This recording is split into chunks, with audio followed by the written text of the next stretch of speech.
say what's wrong or right. No. It's not hard to fool me. No. 'Cause I'm addicted to the good life. Yes. Yeah. Lead the way. I follow.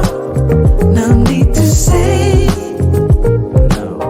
Where we are heading now, babe. I follow.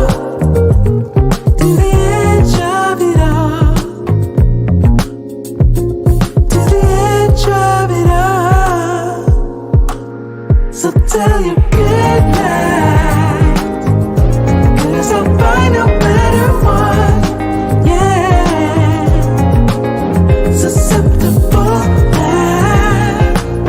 Before the moment flies. Ooh. So tell your good night. 'Cause I'll find a better one. Ooh. Susceptible now. Before the moment flies. It's not a problem. No. 'Cause I know what I'm getting into. Yes. Yeah. And nothing can stop me. No. 'Cause I'm addicted to what you and I realize. Lead the way. I follow. No need to say.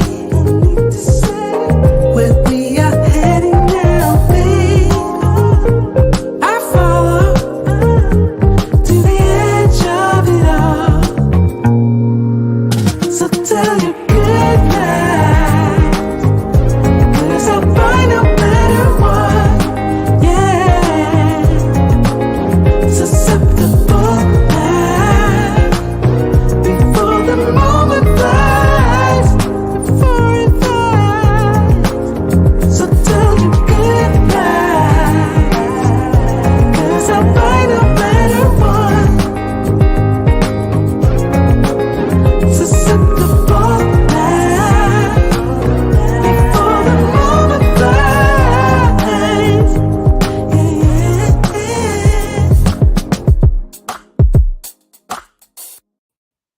All right, man. I love that song. Even though I say it every time, man, it's good to see Kevin popping up and being smooth and enjoying his afternoon wherever he is. Here's to Kevin. All right, guys, we got a great topic here tonight. My name is Andre of Love Crossing Borders, but you all know that because you've been here before. And if you haven't been here before, welcome to the channel.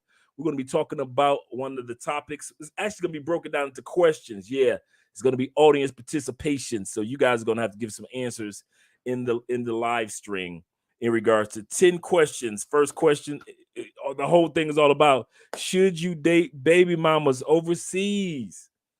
I know a lot of you guys are against dating women with children in the States, but the question is, do you do it overseas? And is there a reason why? Do you date baby mamas overseas?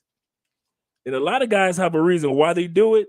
And it might not be what you're thinking about in regard to the questions I might ask you, because a lot of guys date baby mamas for different reasons. So I'm going to be asking instead of just assuming tonight. But one thing I can assume is who all is in the building. So let's get started with the shout outs, such as my man Kenny is in the building, numero uno. We all know the answer to this one. No, never. Y'all giving out the answers already. Make sure you guys click that like button tonight. That invites other individuals into the live streams. I like you. Make sure you like us too. Also, shout out to those that are watching us from Facebook in the building. Shout out to Facebook, always showing us some love. If you have any questions or any statements to make on Facebook, I'm going to be watching you guys and listen to you guys from my telephone. Yes, Facebook, I'll be watching from my telephone, so I get a chance to see the show and hear what you guys have to say as well. So shout out to those that are going to be looking from Facebook. And let's continue to go with the shout outs right here. Right now. Charles is in the building, the moderator of the evening. Charles, don't hurt him tonight. Charles in control until Felicia gets here, or Gail. All right. Shout out to Charles. All right. We got the navigator in the building. Let's get started. Kings and Dreams already here. Boy, King's ready for this one. Make sure you guys got your drink in hand. You guys already know that on Friday nights, it is Friday night drink in hand. Yeah, I got my drink. I got a little bit of soda, and I got some Colombian rum. Got some Colombian rum right here. There we go. Bam. So I'm sitting back enjoying a bottle of rum. So you guys know it's going to be on tonight, right? Because we talking about baby mamas too. So you know it's going to be on. All right. We're talking about happy birthday to Felicia, the live stream queen. Just left her celebration on Kings and Dreams channel. If you guys haven't had a chance, make sure you subscribe to Kings and Dreams. Shout out to Felicia for everything that she does. Everyone be sure to like. Thank you very much, Charles, and subscribe. Thank you for the love. My man in the building already showing us love with the super chat, the $100 super chat. Good evening. Good evening, bro Ray from the D313 family. What's up, Ray? Hey, Ray, let me know. East side, west side, baby. East side, west side, south side. Let me know what side of town you're from. Let me know what side of town you're from. I'm east side, born and raised, Alta Road, Mac, Warren, Woodward, right off Woodward on the east side. Where else? Canfield, Dickerson. We actually stayed on Van Dyke and Mac, right across the street from Aretha Franklin's dad's church. I was actually raised there. Actually hit by a car there when I was a kid too. My man, it is not a live stream without Global Paper. Can nobody officially say it?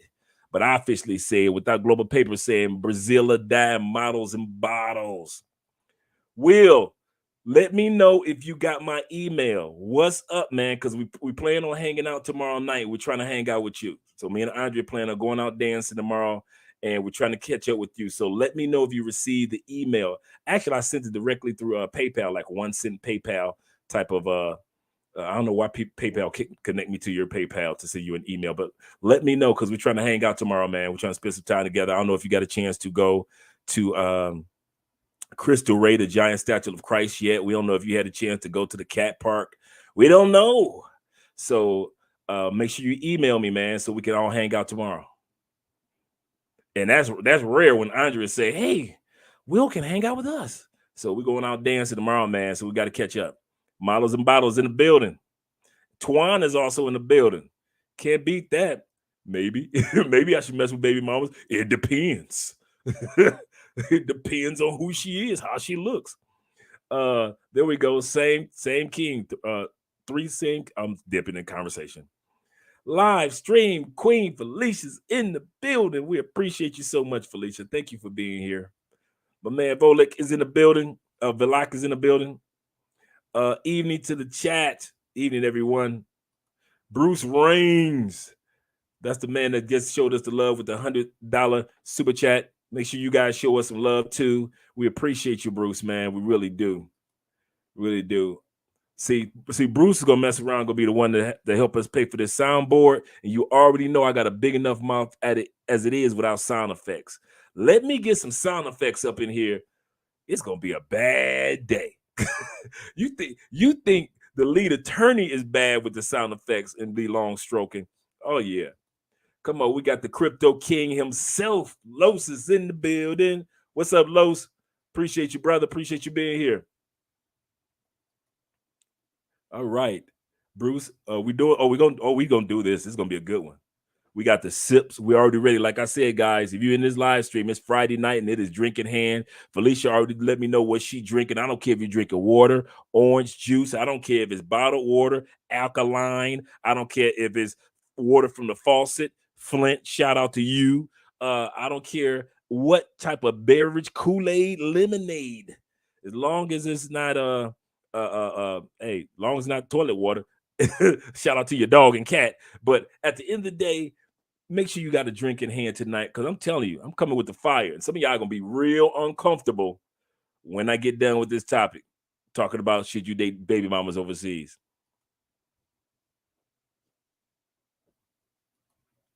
Oh man, that's good. That is good. You know, how you have a drink like you ain't had a drink in weeks. Like, wow, that is fantastic. She said, thanks for everyone sending cash app. Sends out the cash app too. I got still send my cash out to Felicia too. So I got to make sure I get that out there too, Felicia Jordan. And Felicia, if you have your link to your cash app for your birthday celebration, because we're celebrating Felicia, could you do me a favor and put your cash app link in the description or in the stream, so everybody who want to support you for your birthday can throw a few dollars your way as well. Show you some love for all that you do for us. All right, Sherman, in a bit. Milk counts as a beverage. Yes, it does. All right. Black by Design is in the building. Hey, I like that title. I ain't gonna even lie about that one. Big truck driver in the building, representing, way on the road, doing this thing, or just chilling. All right. Shout out once again. Shout out. Let's set the tone, Bruce Ray. Let's go, boy. I can see why he got that term range. Like he reigned like a leader. Ain't nothing wrong with that. All right. My bad that I didn't get. Okay, we got Kings, we got everybody. Okay, so I already gave a shout out to everybody that's basically come in, Will, so forth and so forth. Oh, we got Parnell in the building. What? Parnell is in the building. I ain't mad at you. And Elvis? Can't beat that. We having a good night tonight. What's up, Dre? Why the man is so obsessed with me? I don't know why dudes, the brothers are talking about this brother 3 years later, 2 years later. I don't get it. I didn't talk about the bro. I don't know. I've never watched any of his videos. I want to be real with it. I've only heard of the brother through other guys, but I've never watched his content. It just was nothing against him per se, prior to everything that came out. But I didn't. His content just never caught what I was doing. Maybe I was just too busy trying to build what we were doing to even notice the brother. And plus, he mainly was in DR and we're over here in Colombia, so I really wasn't. Other than the only person in Colombia really that I was messing with was Mr. T, the white dude. Mr. T gives real good information. Taylor Made Dreams, and this before Chopper Pie came along, and that was basically it. There was the older interracial couple that I was watching them too, but they were like on a spiritual side as well. But I liked them. I liked them as well. But it was only like 3. That was the only ones. But everybody else was kind of like, I don't know. All right, guys. So let's make sure that there's Felicia's. Right, we're gonna be showing that throughout the night, guys. Make sure we continue to show that throughout the night. That's Felicia's super chat. If you want to support her, let me write that down myself while I'm playing. If you want to support her and make sure that she gets that happy birthday, make sure that you guys Sugar Booger 3. I don't even want to know, Felicia. I don't even want to know, but it made me smile. See. It made me smile, so that's a good thing. All right, Alex is in the building too. Peace, my birthday is 19. Oh, my bad, 9/14/1993. Cash. All right, there we go.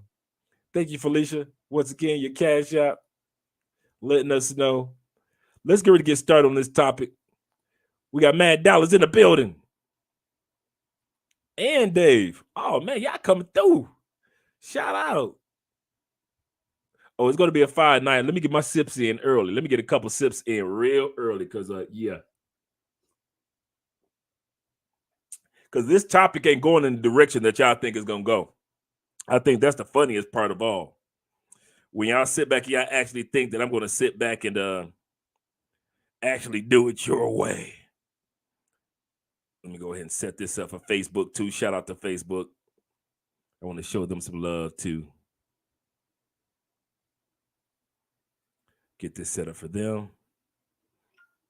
Bada bing, bada boom. All right. Guys, let me know if I freeze at all or anything. Thank you for the 35 of 36 likes, as well as, we got in the universe. MGTOW Universe. I like that title. Greeting, Andre. You and Ace inspired me to take my first trip to Barranquilla last, man, that is not going to be your last trip. Believe that. I'll tell you this, if I wasn't living in Cali and I wasn't with Andrea, that would have been my home. In Colombia, hands down, easy peasy. Love Barranquilla. It's not quite Cartagena. It's not quite Medellin. People come in once a year and have fun during the festival, and the rest of the year, Barranquilla is mine. That's how it would have been. So I see why Ace is always there and enjoying that area, and some of the other guys like Travelmatic. So I ain't mad at you guys about that one. Yeah, I like Barranquilla. I really like that area. I'm glad that you got a chance to make it, and thank you for the super chat, brother. And I'm glad we got a chance to inspire you too. Dark green, I like that title. Power to the nose, baby. Okay. Bruce Reyes again. Let me get ready to get started on this topic. What's up, Kyrie in the building? Peace and love. All right. Should you date a person that has a child outside the United States? And this is honest, man. This, sometimes we have our fun and we laugh, but in all sincerity, this is a sincere self-analysis. That's why I'm doing it in a question form. Some of you guys have pre-answers, but I want these questions to come through because I want you to think about your answers of, no, I don't mess with baby mamas. I want to give you some of the reasons why you should not mess with baby mamas outside the United States. Let's get started with the first questions. First question is this a rescue plan that you dreamed about? Is this the rescue plan that you dreamed about? And I'll tell you what I mean. And I want to hear what you guys have to say in the comments about this. We're going to take our time with this. When you got your passport and you said, my life, I'm quick sugarcoating stuff. Some of us had ultra busy or just effed up situations in the States. Can I be real? We had money, we had a car, we had a great job, but we had a boss that probably was getting on our nerves. We probably had an ex or two that was getting on our nerves. We probably was in the middle of paying child support. It's still to this day in the middle of child support or child support court. It's just that while you in the States, it's like you robbing Peter to pay Paul because of inflation, or a flat tire need inflation. It's just something in life that's just constantly going on. And you like, you know what? I got to go. I got to get a peace of mind. I got to get away from here. I got to get away from this American way of doing things. The rush. Trying to get a good relationship, just add water and stir. That's not working. And so you tell yourself, I'm going to get my passport. I'm going to start traveling. I'm going to find a place that's going to be my place in the world, and I'm going to go there. Was a part of the rescue plan to rescue yourself from the matrix to be with a baby mama? Was that a part of your original rescue plan? I want to hear what you guys have to say in the comments. Yes, no, whatever. Was that a part of your original, I'm getting the heck out of the states rescue plan to be with a baby mama? It dang sure wasn't mine. I already knew no baby mamas would be involved in a serious relationship with a man known as Andre Spence. That was not about to happen. Remember, I was a stepdad for 14 years to a wonderful, wonderful woman with great kids. I raised them from 5 years old all the way through college. So I was there from beginning to the end with no kids of my own. But once I decided to leave the United States, guess who wasn't about to do that stepdad rescue in their rescue plan? Me. That was not about to happen. Now, for other dudes, hey, you could be a rescue ranger like the chipmunks. But as for me, no, I couldn't do it. I did my bit. So let me know, guys. If you guys, and I don't mean any, if that's what was really originally a part of your plan, let me know. They use the kids to hustle foreigners, and it's sad. I'm gonna tell you something that they also do down here. Do you know that they rent kids? People literally will rent a neighbor's kid to stand on a corner and hustle, because they know that if you look over it while you in your car, or you're in the taxi, and you see the shorty, you're more prone to throw a few dollars out there, or a few pesos, in other words. And it's all part of and they literally rent kids to put on the corner. The kids, they literally rent them, and the kids are hungry all day long. Okay, let me ask you this. When was the last time you noticed when you stopped at a corner and the person had a baby or a child? Did you see one of the kids eating while the mama was out there hustling, or the daddy was out there hustling? When was the last time you saw the kid over there eating a snack or something? I've been here 5 years. I can't remember one time I saw a kid over there eating a candy bar while mom and dad was over there hustling. They will let those rented kids sit there all day long. Do you hear me? And not feed the kid that they rented. That's how dirty it is down here. They renting the kids for the hustle. Back to the question though. When you decide to leave the United States, was that a part of your original rescue plan, to rescue yourself from the matrix and the mess that you probably were going through? And I'm talking about rescue yourself, if only for the weekend or 10 days, or when you finally decide to relocate to United States, from the United States. Because most of our audience are people that are thinking about eventually, maybe in 2 years, maybe in 10 years, of relocating to another country. And so I'm asking you now, is a part of your relocation plan to F with a baby mama? Is that in your plan? I said it wasn't in my plan. It wasn't in my plan to get serious with a baby mama. So let's hear what you guys had to say. Sharon said, my friend married a Colombian woman with 4 kids. See, he brought the 5 of them back to Toronto. He had to trade in his BMW for an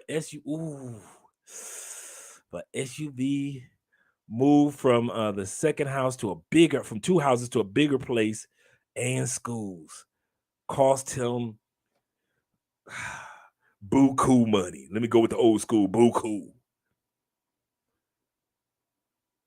Man, listen. Bruce Rang say, but to be real, the same feelings you has as 90s kids is the same experience I had. The same. I'm kind of dipping in the conversation, I think. I've heard Cartagena is too touristy. Yes, it is. I'm an introvert and I don't like large crowds and too much begging. Yeah, that is true, Cartagena. Too much begging. And that's a legit concern there. Absolutely correct, brother. No, okay, there we go. We start to get some answers. No, it is not a hell no. That is not a part of, hey, there we go. That's all I need to hear. Definitely not. I'm definitely no. And there we go. Once again, I prefer Medellin over Cartagena. If I had a choice between the two, I would be Medellin too. If I had to choose between those two, I couldn't do Cartagena. It's just too hot there. Cartagena is where you go visit, and then it's just too hot. My next trip, I plan to go to Bogota and Calais. Calais. Okay, so the answer for most people said nope. No, not doing that. Dre, let's talk about baby girl. That's mi nigarente. We're going to talk about her in a minute because we're actually, I'm glad you brought that up, but we're going to be actually interviewing her in either next week.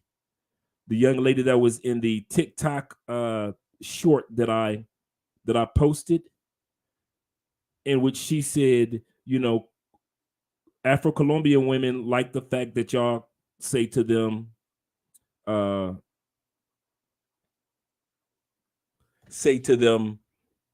you know, amor, and all those other terms. She said, but if you really want to catch the heart of an Afro-Colombian woman, use the term mi negrita or mi negrita. It means my black woman. And with it coming from you, it's not derogatory compared to if a white boy was to say it, or somebody that was non-Afro-Colombian. To Afro-Colombian woman, she understands that you're saying it out of a sense of endearment. Also, it's not like defined with the same term as what we would say Negro or the N-word in the United States.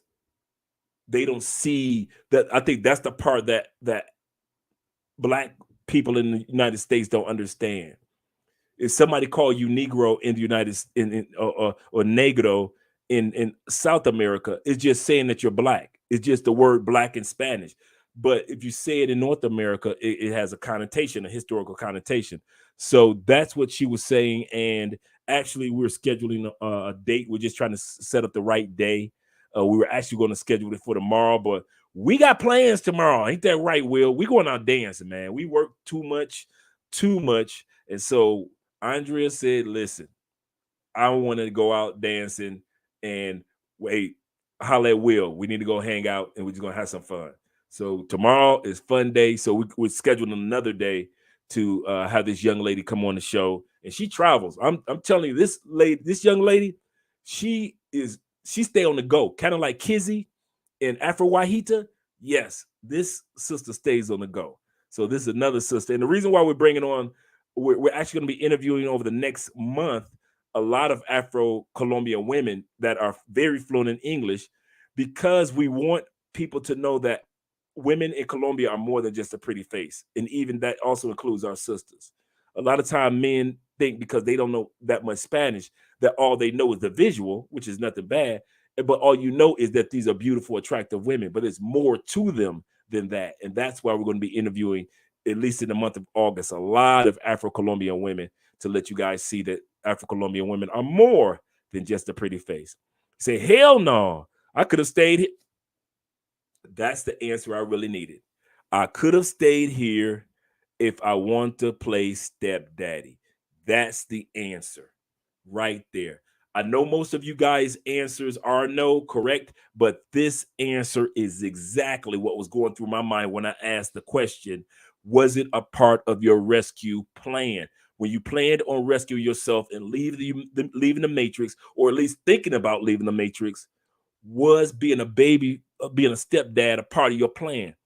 If it wasn't, that's one of the reasons why you should not be dealing with baby mamas.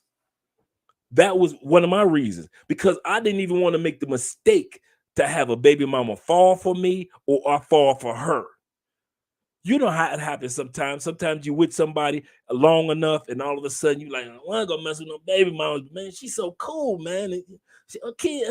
Her shorty is cute, and she got the little curly afro. Because one thing about down here in Colombia, some of the little Afro-Colombian kids are some of the cutest kids you've never seen in your life. You could get fooled by some of these kids so fast. You be like, she is got the cutest daughter, and she got the little hazel eyes and little curly little afro popping down, and she just so cute doing the little Afro-Colombian dance, and her mama is sexy as can be, and you go for it. And the next thing you know, it's been 7 months, and you've been dealing with this same Afro-Colombian chick, and you told yourself that this wasn't even part of the original game plan, and you failed for it. Just like you did in the States. That's what my point is. That's why I asked the question. Because I don't want you guys to make the same mistakes that we were making as dudes in the States. Why get our passports? Why save all that money? Why sit back and say, it's Friday night, drinking hand with Love Crossing Borders. I could be at a club, but I'm stacking my money. I'm not about to be out to the club and blow my money. I'm going to give me a drink, chill, listen to Andre talk that crazy shit, and then I'm going to sit up there. I know Andre heard me, so she's going to say something, but talk that crazy mess, but I'm going to keep stacking my money. I'd rather put my money in Bitcoin going up and down and put it in the club and it's just gonna drink it away. And so a lot of you dudes are stacking, being focused. Some of you ladies are stacking, being focused. And then the next thing you know, you've been so focused for 5 years, you're finally about to retire into. You're going to Colombia, you're going to Brazil, Thailand, wherever you're going, Costa Rica. And you decide that, you know what? This is my spot. God dang, this is my spot. And you had this game plan to get away from all the headaches that you've been dealing with your whole life off and on in the United States. Just to go to another country after 2 years, you finally retire in 2 years, get to another country and go through the same BS that you was going through in the States. And one of the areas of BS was baby mamas. What are you doing? What are you thinking? It's all about thoughts. That's what this show topic is all about tonight. It's not about the woman and her child. It's all about what is in your brain that's so programmed that you can't get unprogrammed. Even if they give you a passport and tell you to go to another country, you still doing the same stuff that you were doing in the States. What is wrong with you? That's what you need to ask before you go to another country. Because if baby mamas wasn't in the States, guess what they are out of the States? They still ain't to you or for you. Not saying that the woman is bad as a person or a mother or the child is bad, but for you, that child means nothing and that woman does not benefit you. So why in the States you gravitated people that didn't benefit you and you got a passport and spent 10 years saving money, saving your money, penny pinching, bang a Jordan, right?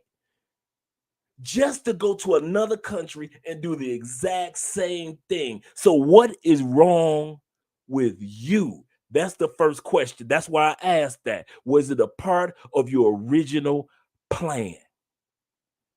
If it was not a part of your escape plan, because it dang sure wasn't part of mine, why you doing it?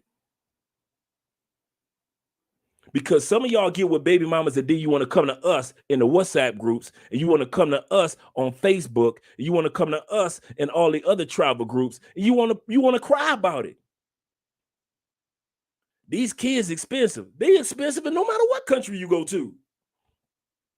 She ain't got no time for me. She ain't had no time for you in the States. You see where I'm going with that?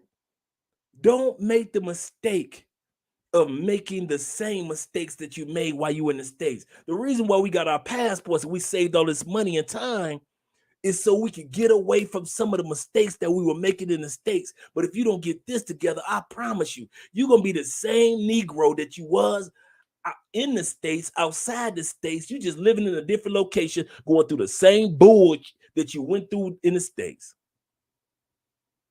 Question number two.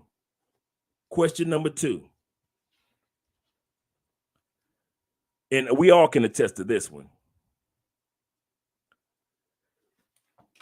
When you decided to get your passport, you came to another country, did you truly decide that you said, I'll fuck with baby mamas? No. I'll fuck over baby mamas. I will fuck a baby mamas, but I don't fuck with baby mamas. I'm going to say that again. When you decide to go to DR, did you take the time out to think, when it came to women with children, I will fuck a baby mama.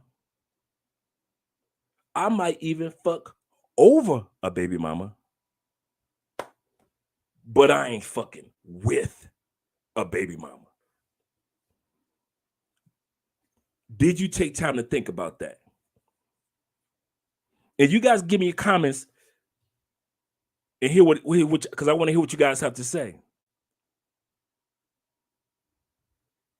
At the end of the day, there's 3 categories that baby mamas fall in with every man when you decide to deal with a baby mama.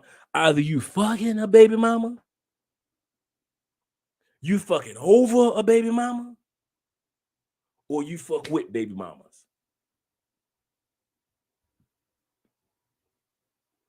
So which one are you? Because when I came to Colombia, excuse me, oh, I'm just like y'all. I'm a baby mama. Yeah. And half the time I don't find they got kids. I thought until I thought to smash them 2 or 3 times.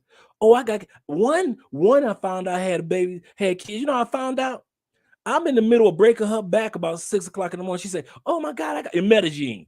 Oh my God, I got to go." I said, "What's going on here? You got a man?"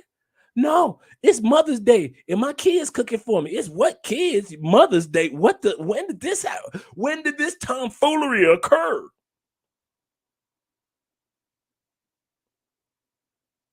I didn't know nothing about any kids. Why? Because I wasn't expecting to know. So that baby mama got.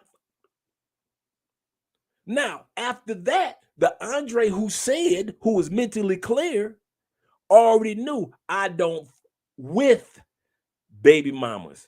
So as far as she was concerned, even though the intimacy was cool, I'm done. Now, did I smash it one more time? I did say the intimacy was cool.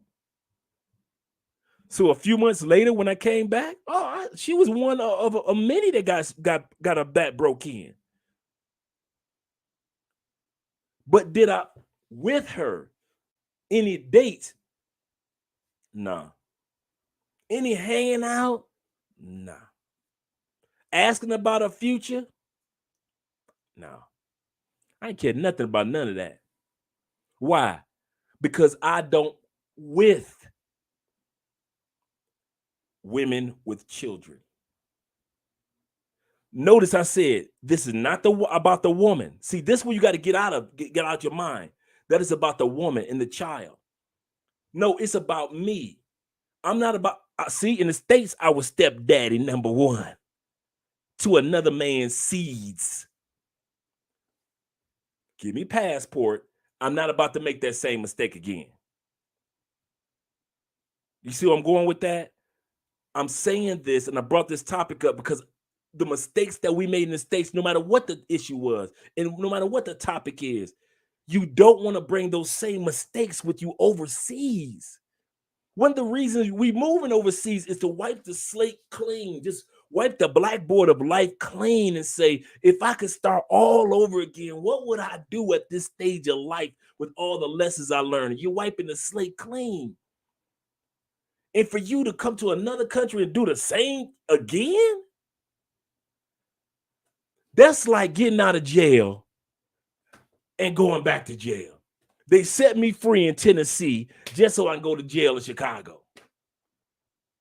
That's exactly what dudes do when you mess with baby mamas on the serious side, knowing that you deserve better. We're going to get to that. But let me get to these comments.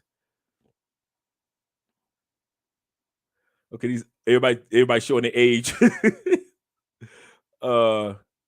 Yeah, we said, what are we saving ourselves from? That's a good question.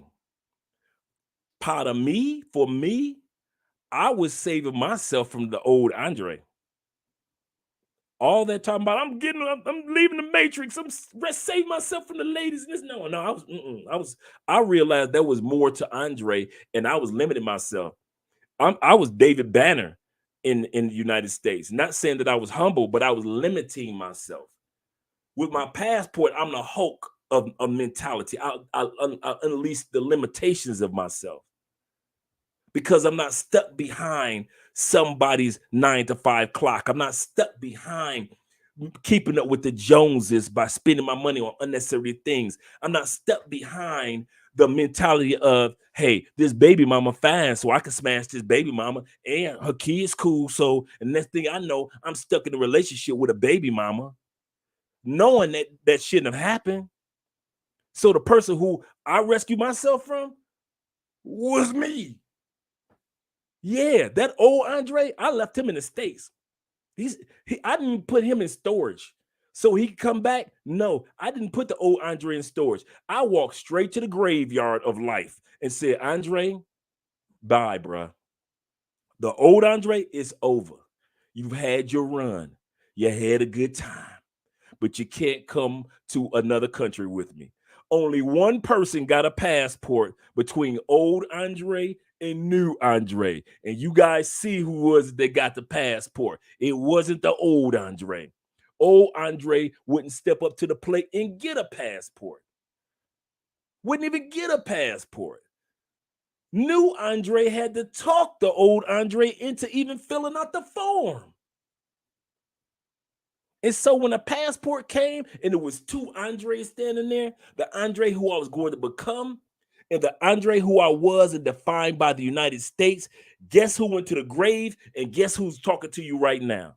It ain't the old Andre. So a lot of times you'll hear us talk about, red pill and SYSBM and,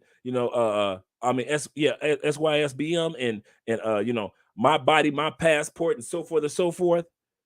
But at the end of the day, the person who you are rescuing yourself from is you.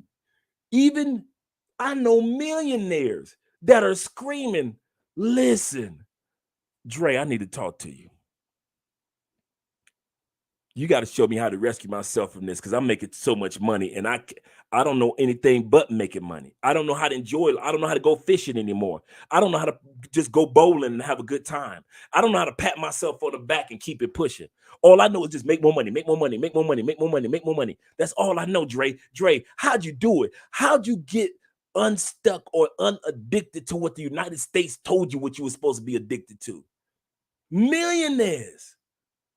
So don't sit back and think that it's just us everyday brothers. It's brothers that got paper, wishing, starving, looking for a blueprint to rescue themselves from themselves and say the old them, he can go ahead to go to the graveyard right now. I ain't waiting for him to hang around. And then the new them who knows how to balance making money and enjoying life. That's the new them that knows how to balance. And some of you brothers are just like that. You looking for a way to balance yourself. You like, man, I've been going in this one direction for so many years. I don't know nothing else. And so when it comes to your passport, you bring that same mentality, nothing else, to another country. And part of it is messing with baby mamas. Like I said, ain't nothing wrong with smashing the baby mama, letting her know what's up. Because some of y'all F over baby mamas. You F'd over baby mamas in the States. Oh, y'all thought I was going to let that one slide by, huh? Oh, I'm going to get to these comments. Some of us messed over some, boy, you talking about a brother that was breaking some baby mama's hearts. It's baby mamas right now yelling at their kids because of something that I did 5 years ago. You know how when baby mamas get mad and they're in the same car with you and then they mad at you because of something that you did, and then the kids be in the back seat, they might say something, then all of a sudden the mama jump up, shut your little ass up. And you be like, leave them kids alone. Them kids ain't done nothing to you. You just mad at me. There's women in the States that's still mad at me 5 years later. Oh, I done messed over some baby mamas.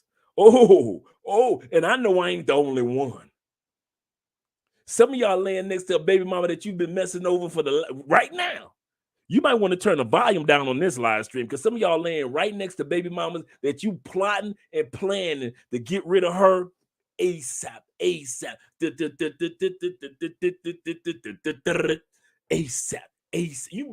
You already know. You lying right next to her. You've been with her for 3 years.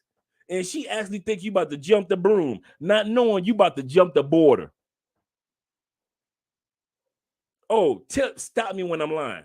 If y'all actually think that everybody in every live stream just the greatest of guys, no. Because I would have been plotting like that too. Like, you know what?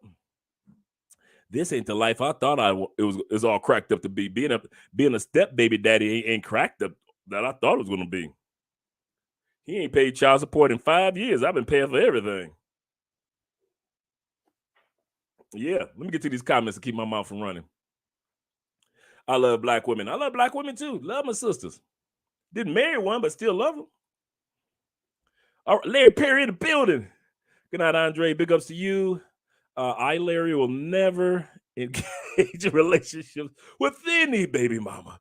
No, yeah, absolutely correct. So, yeah, brother, no drama. Absolutely correct. Absolutely correct. K Travel says, hell no. See, absolutely. Let's see. Let's see what's streaky. Streaky. Y'all know, hey, y'all know I would destroy a name. I don't see why y'all want to come up with these names that a blind man with no glasses on can't see. Okay, shout out to you if I messed up your name, brother, or sister. If definitely not, if or is that if is or is definitely not my plan to deal with the baby mama. Also, how can I communicate with you on how to travel worldwide safely and cost effectively? Uh, What's that say? You offer consultations. Yes, I do. Yes, I do. And let me put the banner up. Let me put the banner up for our email address.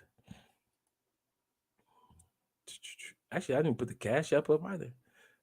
Shout out to you brothers that get to the Cash App over the past couple of days too. That is the email address, aspence2011, brother, for consultations. And so just email me. I'll do consultations throughout the week. And so I'm going to keep that up there for a minute, but I'm going to scroll down.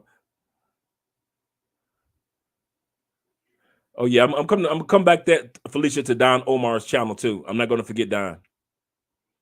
Thank you, Felicia, also for the private consultation information.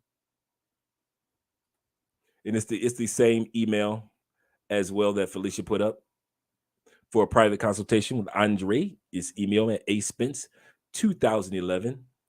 And also, guys, if you're still interested in that list of online jobs, over 300 companies that hire year round, I'm always updating that list.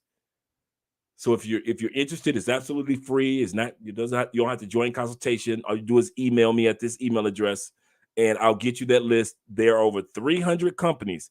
I just did a video yesterday or day before yesterday on remote work. Over 81% of the United States say they don't want to go back into the offices. I'm good. I can take care of my kids. My husband is happy. I still get paid the same amount that I got paid even after commuting to work and sitting there and taking a 1 hour or 30-minute lunch break. I would rather be at home with my family doing the exact same job than to be going to an office and do the exact same job. Even though bosses and supervisors said that they would rather, on a scale, they said over 40% of bosses and supervisors said they want everybody back to work. And they found out that bosses and supervisors have been messing up their jobs ever since people have been doing remote work, because they forget to invite people to meetings. They forget that you started a project for them and they forgot to check on you to make sure that project was done and completed. And then their boss comes to them and said, hey, did so-and-so finish that project? Yeah, they're almost done. Let me check on it. They forgot they even gave you the project. So they're saying that supervisors and bosses are now spread so thin that they want you to come back into the office because they need to save their job. 81% of Americans. So if you want that list of online jobs, and they start from $10 to $30 an hour. So if you want that list of online jobs, just email me. And it's, like I said, it's free, and I'll send it out to you because I'm going to be sending them out to a bunch of people today anyway. Well, actually tonight anyway. All right, Elvis says, baby mamas and not baby mamas in Colombia are not serious for relationships.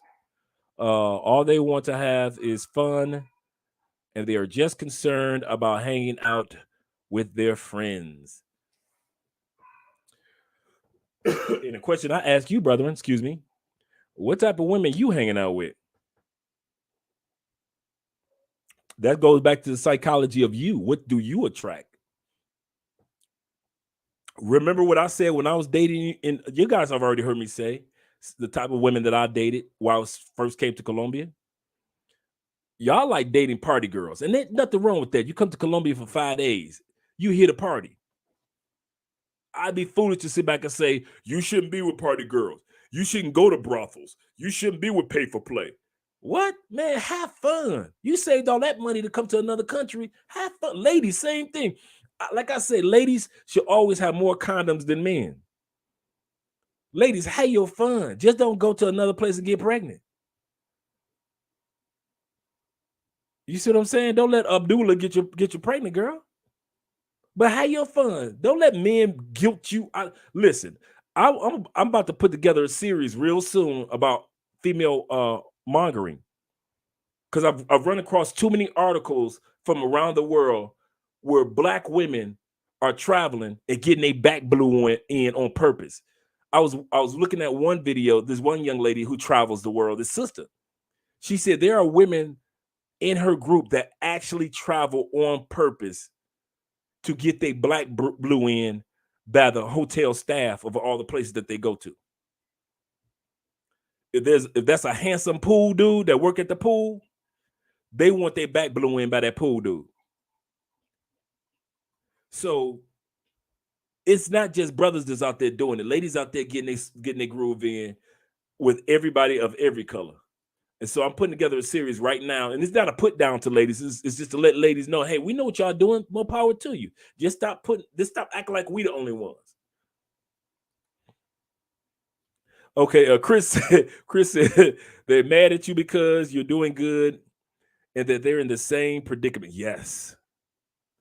Exes always come back trying to make don't they? I had a female call me, man, 5 years later. Hey, check it. I don't know if I'm the only one. And told me God told her that I'm the one. God told you 5 years later, after you'd had all them dudes up in you that broke your heart, and then all of a sudden you think about the one brother who wasn't around long enough to break your heart. This the trick. I was just as much of a dog as her exes. I just smashed her smoothly. Some of you brothers are smooth smashers. Some of you dudes are just reckless smashers. You smash and she knows she gonna get her heart broke. Ain't nothing wrong with that. Dudes like me, we smash with a smile. We make them feel like they got a chance. If only I liked him the way he liked me. I don't like you like that. I just pretended. I'm just a nice guy. Just because I made you laugh don't mean I want to be in a relationship with you. The dude that just smashed recklessly, he ain't cracking no jokes. He ain't making you smile. He ain't taking you bowling. He take you straight from the club, straight to the hotel room. At least I'm taking you bowling. So they think that, oh my God, he was the one that I let get away. No, boo, I was the one you let get away. You better be happy I got away from you. I was just as bad as the dude that was smashing recklessly. It's just some of us that are smooth smashers. Don't get it twisted like we the one that got away. No, I'm the one that you got away from. You better be happy. Shoot, it's females that owe me Christmas cards to this day for staying away. I just want to see you this Christmas card for not messing up my life, Andre. Light Skin Key Sweat said, I like that title. I ain't that dude. I ain't that dude, bro. I definitely hit y'all up. Okay, I'm dipping. Am I dipping? Let me know what you mean by that, Keith. Thank you very much, guys, for this Cash App Super Chats, especially everybody on Facebook. If you have any questions, I'm watching on Facebook as well, because I want to hear what you guys have to say also in regards to this particular topic. So if you're on Facebook and you're watching and you want to put in your 2 cents, just let a brother know, because I want to hear what you have to say as well. All right. Let me get that out of the way. Okay, cool. Okay, I'm dipping in Kings and Dreams conversation. Let's see what Mad Dallas has to say. The list comparison I got it. Oh, a list of comprehensive I got from Andre. Brothers, get this list. Oh, he's talking about the list of jobs, the online job. Yeah, I did send them to. So I'm telling you guys, email me. It's absolutely free. I purposely put this together during the pandemic, and I just kept updating it. because I just start finding more and more jobs, and then I put it in categories. So it's not just a list of 300 companies and you're just looking down like, okay, what is, I tell on that list, I'm so detailed. I tell you what jobs they offer, the title of the company, how much you get paid, qualifications. Of 300, you can tell I took my time with this list. So yeah, if you email me, man, you get it after all my hours, you get absolutely free. I'm just trying to help as many people as I can. Believe you me. All right, Kyrie says, he says, what about no degrees, no experience for entry level? Oh, entry level. Yeah, all that is on the list. All that I'm telling you, email me to get that list. aspence2011 at Gmail. Because that's why I start off with the $10 an hour, and then there's some 12, and then it goes up to 15, and some to 20 and 30, because everybody's different. Remember this, guys, also, what your economic expectations are to stay in the States. Don't let them fool you into thinking that's your economic expectations outside the States. Your spending habits outside the States. Let's say you left the States, you got $1 million. Do you know most of that you're gonna give to your children, or to, you know, wherever you want to send it to, you want to donate, whatever, when you pass on? Once you leave the United States, it will amaze you how your spending habits of not keeping up with the Joneses will change. You won't need 10 suits. You won't need to buy that 30th pair of Jordans, because you'll be in the countries where they're looking at you like, who are you going to talk to about the new Jordans that came out in Colombia? Okay, in Brazil, Mexico. The new Jordans just came out in Thailand. You know you ain't going to talk about them in China, really? You going to tell us about the shoes that we just made down the street? So who, UK? You don't go to the UK like that. That's what my point is. Even your spending habits, not the fact that you're making money, your spending habits will change. That's another reason why online jobs, if you're not, you know, I'm used to making $35 an hour. You won't need that. You bring what you've saved, and then you make enough money online to sustain until you create something greater. Yes, until you create something greater. But you won't need that in the sense of, I need 100,000 a year to keep up with the. Who? They drive little cars here in Colombia. Who you impressing with a big car? They drive little cars in Europe. Who you impressing with a big car? I got a truck, but that's because all of us tall that hang out. My boys down here, they tall. You guys get off the plane, y'all tall, so I'm picking y'all up from the airport. Bunch of tall dudes in the truck. So that was a business move for us. We traveling, so it's easy to travel with a truck, but ain't no keeping up with the Joneses. That's my point. So when you get this list of jobs, don't think that it's going to be jobs of all college degrees and BAs. You got to have 5 years experience. It's not like that. But it's not the jobs like you're going to be working at Dollar City. I mean, Dollar Tree. It's the same story. It's the same story in Colombia, Dollar City, but it's Dollar Tree. So remember that, guys. Your spending habits will, if you spend on average on just stuff, let's say 5,000 a year.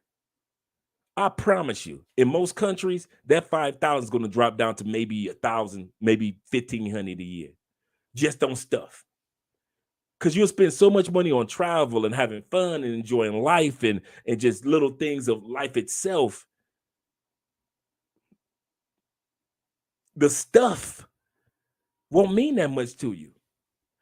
And when you go back to visit the United States, you be looking at them with their stuff, but you be like, well, I don't live here anymore anyway. So I'm only here for 2 weeks. So why would I buy a pair of Jordans to impress people for 2 weeks? So yeah, I'm out. You see what I'm saying? So a lot of things are going to change about you when you leave the United States. A lot of dudes will tell you, man, they're flip-flop sandals, like here. You know, that's what Taylor May would say. I'm flip-flop sandals, a pair of sneakers. That's just about it. Me, I have my dancing shoes collection. And a couple pair, I got two pair of Air Force Ones. No Jordans. No, I got one pair of Jordans, and yeah, you don't want to see them old things. And my workout shoes, as far as going to the gym. That's it. Now, if you had asked me what I had in the States, it was like I was like y'all. I had this everything's on the shelves stocked up and cleaning my shoes and shoestrings every other weekend, and that don't get you no extra player points in most countries. Females don't fall all over you in a lot of countries because he got the new Jordan, he got the Yeezys on. You was gonna get some coochie if you didn't have the Yeezys on. Ask the dudes that live in that country that smashed her. And I know I'm kind of ranting on that, but I just want you guys to realize, man, that at the end of the day, when you start traveling to other countries, and I'm not talking about you, brother, I'm not talking about you, but I'm just giving guys who may be thinking this a heads up, like that, man, you got so many benefits of just being you. Larry Perry says, Andre, I was forced back into the office in March. Ugh. He said, I'm pissed off. And I'm still looking for remote work. This is bully. Yeah. Yeah. He said, if you want that list of 300 jobs, please reach out to Andre or myself. Your Kings has it as well. So you guys can reach out to Kings and Dreams on his channel. And we'll take care of you. Yep. Thanks for letting me know that, Kings. I forgot about that. And our favorite moderator, Charles, timeshare Tiffany, baby mamas. I don't care how dope the snacks and juice boxes are. I don't care. Yeah, I don't, dude. I can't do it, man. Some of y'all got balls. Y'all got ball. I couldn't do it, man. I cannot leave the United States and live the same life I lived in the United States. You see what I'm saying? There's a chink in your armor. Yeah. Yeah, everybody's got a chink in their armor. That's a good point, Bruce. Okay, I'm dipping. I'm scrolling down, guys. Let's see what Profe has to say. It's someone else's channel wine. Okay, I'm dipping in I'm dipping in people conversation. Gail is in the building. Appreciate you, Gail. Book a private consultation. Absolutely correct. Thank you very much, Gail. Gail, the Southern Belle. Love Gail's accent. I swear I do. She's a sweetheart. Love her photos with her and her daughter just hanging out. Bruce says, "Wow, I'm not catching shape." Okay, so you guys are in a conversation. Okay.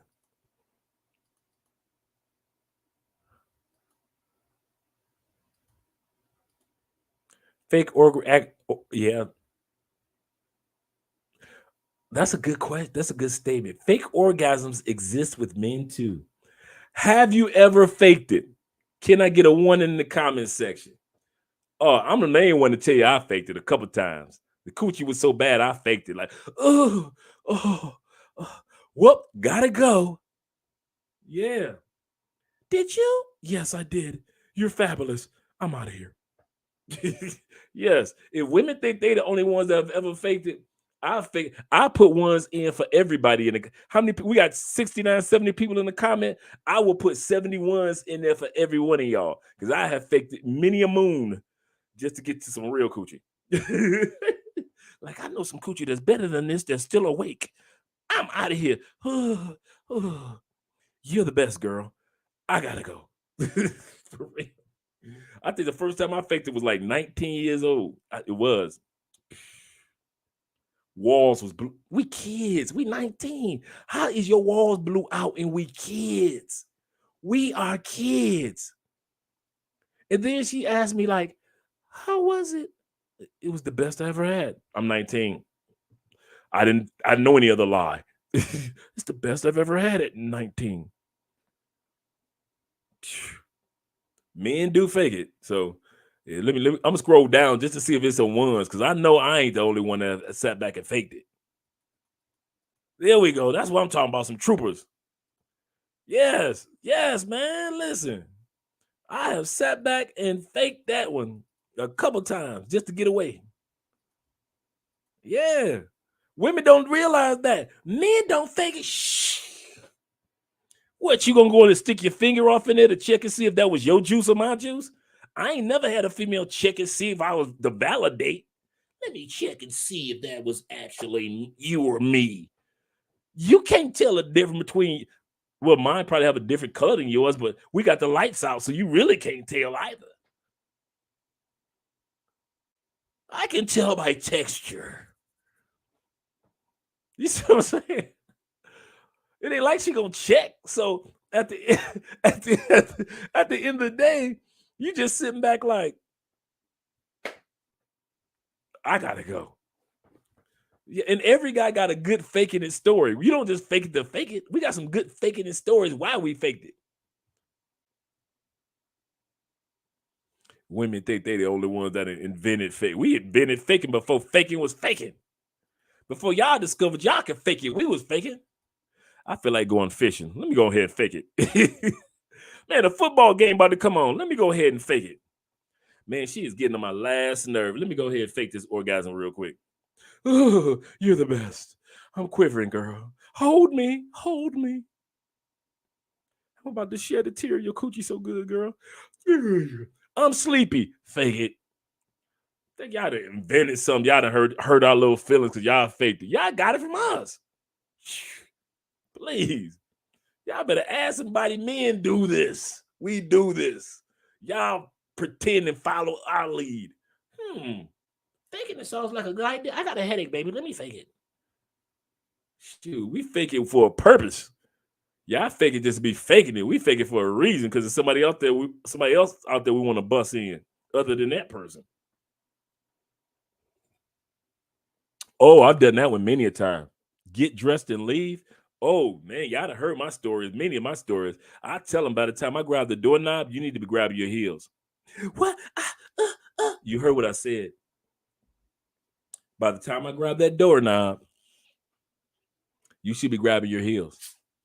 Well, it'd be the finest ones. That'd be the funny part. They be so fine that most of you dudes will be like, oh, Andre, I could never see myself doing that to them. Yeah, that's what your problem is. You ain't never said no to pretty. That's why it's so easy for me to be a Colombian and look at pretty women like, oh, she fine, and keep it pushing. Because I done said no to pretty for so many years. I got practice with saying no to pretty. Some of you dudes not a day in your life, you done told a pretty piece of coochie, get out. You ain't never evicted a piece of pretty coochie, have you? Go ahead, be honest. I ain't mad at you. Man, I'd have hit it first. See? That's why you don't know how to evict no pretty coochie.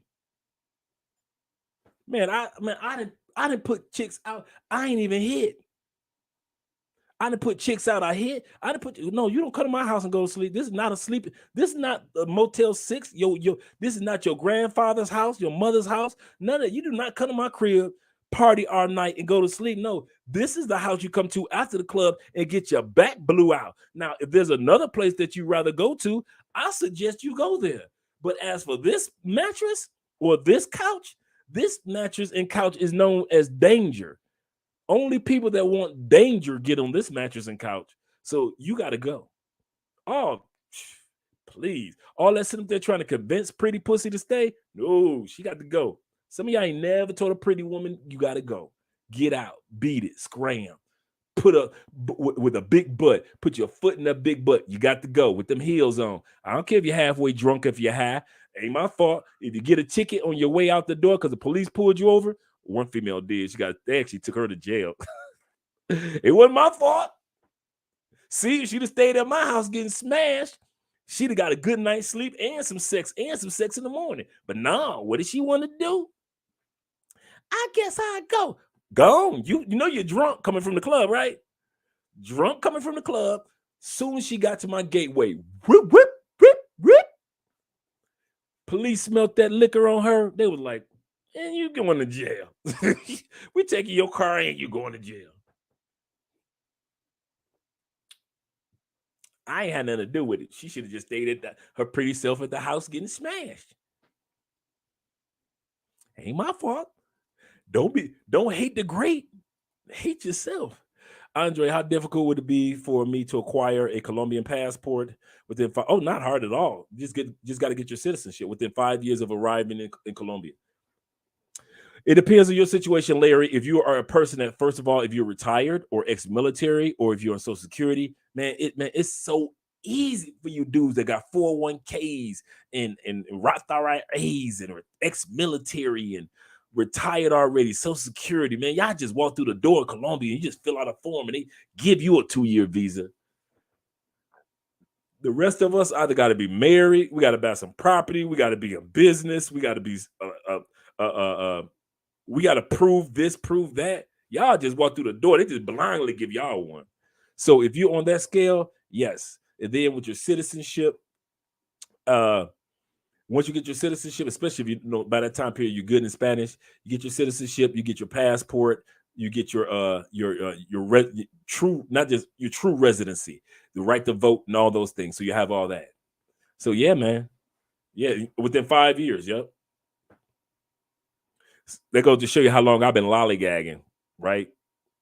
Well, Andre, you hadn't. Hey, don't judge me. Don't judge me. Gail, like, Lord, geez, what did I walk into? Lay hands on him, Lord. Love him. Thank you guys for supporting by way of the cash out. We appreciate that, as well as super chats that are coming through as well. Mississippi's in the building representing. I like that. Mississippi BTV, welcome to the channel. This is my first time actually seeing you here. I appreciate you being here. I really do. Oh, yeah, as you can tell, we're just talking about all type of stuff tonight. But the key topic tonight, let's get back to it, is the baby mama. Baby mamas. Especially if you're taking one for the oh, that's a good one. That's another one where you fake it. You taking one for the team. You ain't even trying to bust in her. You just trying to pretend like you bust.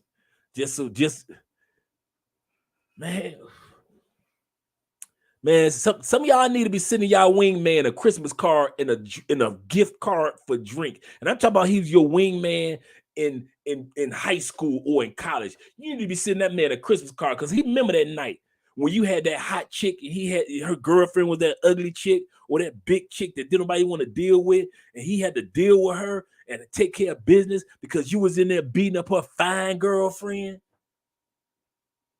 So he had to take care of being a wingman. Y'all owe y'all wingmans, man. Sometimes your wingman look out for you in the club because her friend all emotional. It's time for us to go, girl. Just because ain't nobody trying to holler at your ugly hand. You trying to mess up with my man and his girl. So now we got to go over there. Smooth Andre got to go over there and kind of smooth everything out by trying to pretend like I like this big ugly chick who got chicken grease on her. How you got chicken grease on your lips and you in the club? You just sitting up there in the club just ordering meals. So I'm a vegetarian smelling chicken all on her breath while she talking to me, pretending like I'm interested because I'm the wingman. Man, if y'all don't send a wingman a drink and a Christmas card, you buying the female drinks, you need to be buying the wingman a drink after what he be putting up with. And then he got to go pretend like he want to smash. Oh my God.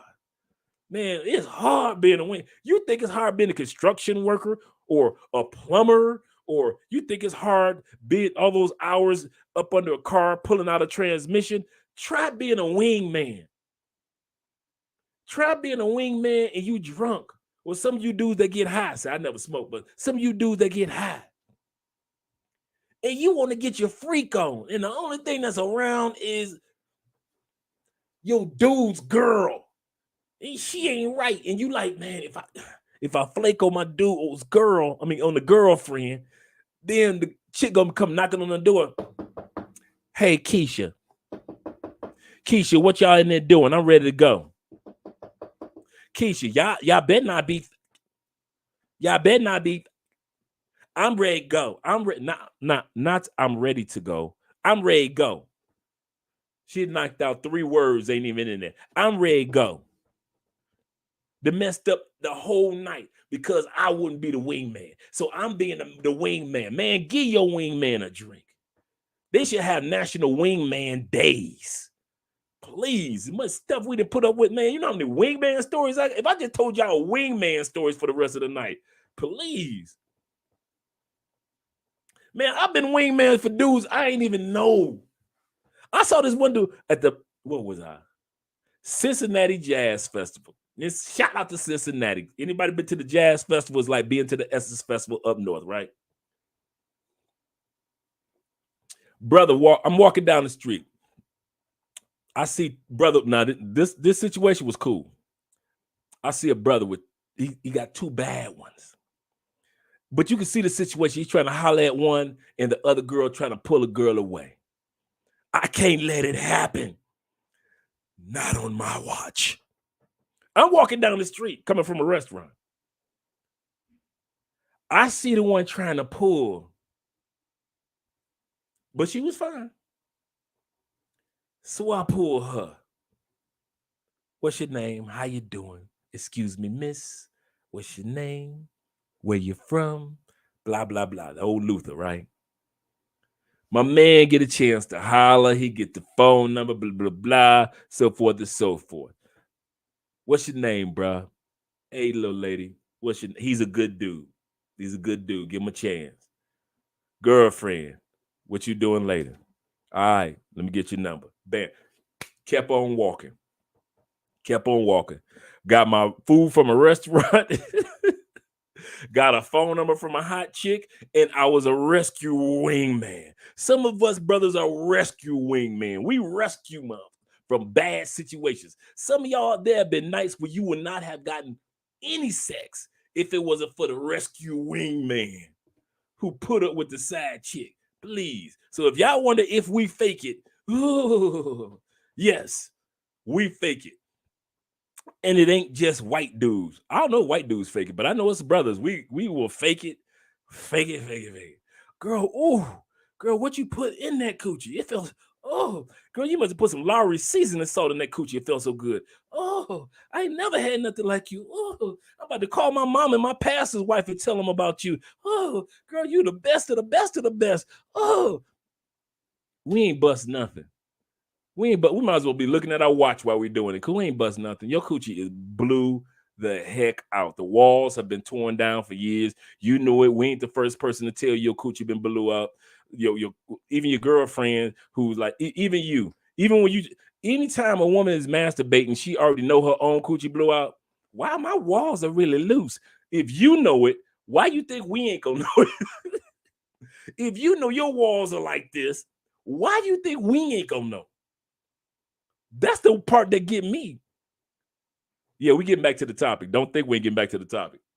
Ladies, if you know when you started off when you was 16, 17, one finger deep, and you was crying about that when you was masturbating. You became a woman. Dos.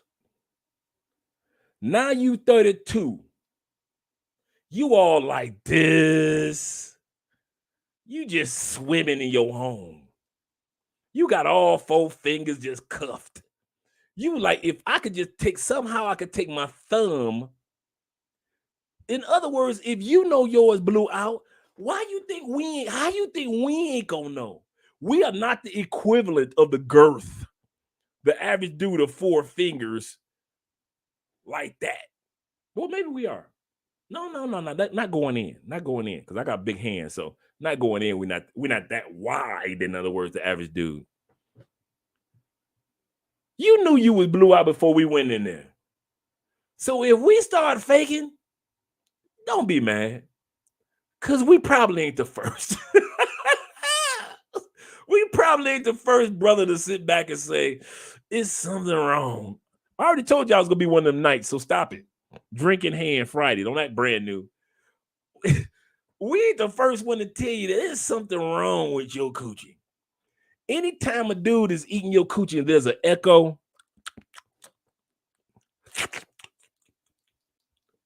anytime there's an echo in your coochie, we gonna be faking it. Anytime all your liquids just flow out at once like a waterfall, straight down, we gonna be faking it. Do realize, men, yes, the saying is true. There are plenty of men that will have sex with anything. And there are plenty of us that will fake it with anybody. We don't care how fine you, how ugly you are, how fine you are. I faked it with an ugly girl. I faked it with a fine girl. You all is equal opportunity getting faked too. If it's no good and your walls are blue and tore the heck down, it's just uncalled for to have a coochie that's that beat up. It's just unnecessary. I'm just saying, it is unnecessary. You're sitting back like, oh my God, what in the world's wrong with this one? Okay, so third quarter, what 17-10? Oh, somebody's playing football right now. Okay, let me know. All right now, don't play with me. We're in this live stream right now. I don't care if it's Canadian. Oh, Dodgers, Giants. Okay, you're talking about baseball.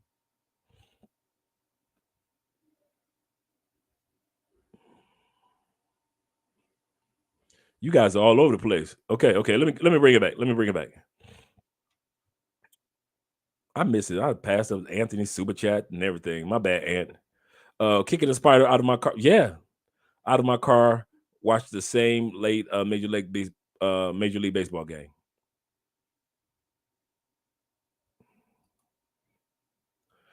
Bruce says, I really want you to watch Kings and Dreams and then look at that short dude in R&B play buying place from the same expensive store.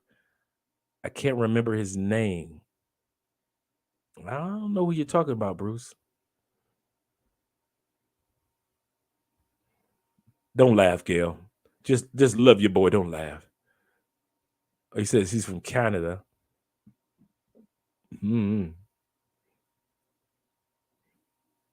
Okay, you guys are talking about Kings and Dreams. Felicia's laughing at me just like Gail.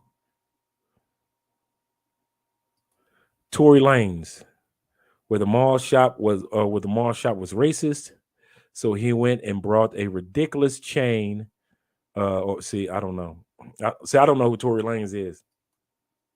So I'm dipping. I know so y'all listen. You don't know what Tory Lanez, dudes. I've been out of the States for 5 years. And when I left the States, I cut the umbilical cord. I'm not, other than the political channel that we have, I don't think about the States. So I know some of y'all, you don't know what Tory, I don't. Sorry. If he's not in the Marvel movie or if he's not part of Games of Thrones, if he's not Stranger Things, I don't know. You know, he's not part of the Squid Games. Okay, there we go. Just asking. Keisha's busy going to the, yeah, for real. Let's get those likes up. Felicia said, get the likes up, guys. Charles in the building. Anthony Thomas, been there, done that, sir. I'm Chelsea supporter. Okay, you guys, I don't know. Or did I say Chelsea or yeah, Chelsea supporter. Okay, the soccer team. Chelsea cost me. Okay, all right. I'm dipping. Y'all chatting like y'all ain't heard a damn word I said too. Like, you know, somebody talk, black people in New Zealand. I'm New Zealand black team. Hey, you know what? I can't say this. I love the fact that we are talking about sports on a global perspective.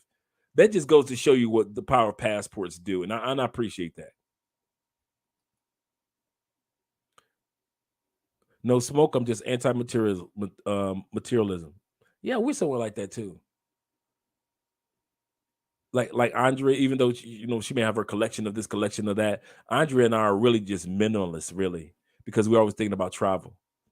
Andre say, I would rather, where some women will I want to party every weekend. Andrea's like, I don't want to party. I want to travel. She said, I would rather go party and travel in another country. AFL. Okay, I'm dipping for real. Most of those American music artists aren't popular like that outside the state. That's true. That's true. It's like the one guy said, Reggie on Richie Mack's Zoom to Thailand. He was like, they're in the main cities of China. The guy Reggie, who lives in China 25 years, a big player in China. He said in China, in the larger cities, not larger cities, just in a couple cities, Beyonce is famous. But when you go to all the rest of the big cities in China, they have their own version of superstars. And Beyonce is like nothing. And for us as U.S. citizens to sit back and think about Beyonce as nothing in parts of the world is true. All right, let me get back to my notes. All right, so we talked about baby mamas in regards to, these are questions. Let's get to number 3, número 3. The fact that baby mamas get lonely too. One of the reasons why, if you're going to be dating a baby mama, realize that she's just another woman, just like any other woman, and she's lonely too. And she's horny too. That's what I mean by that.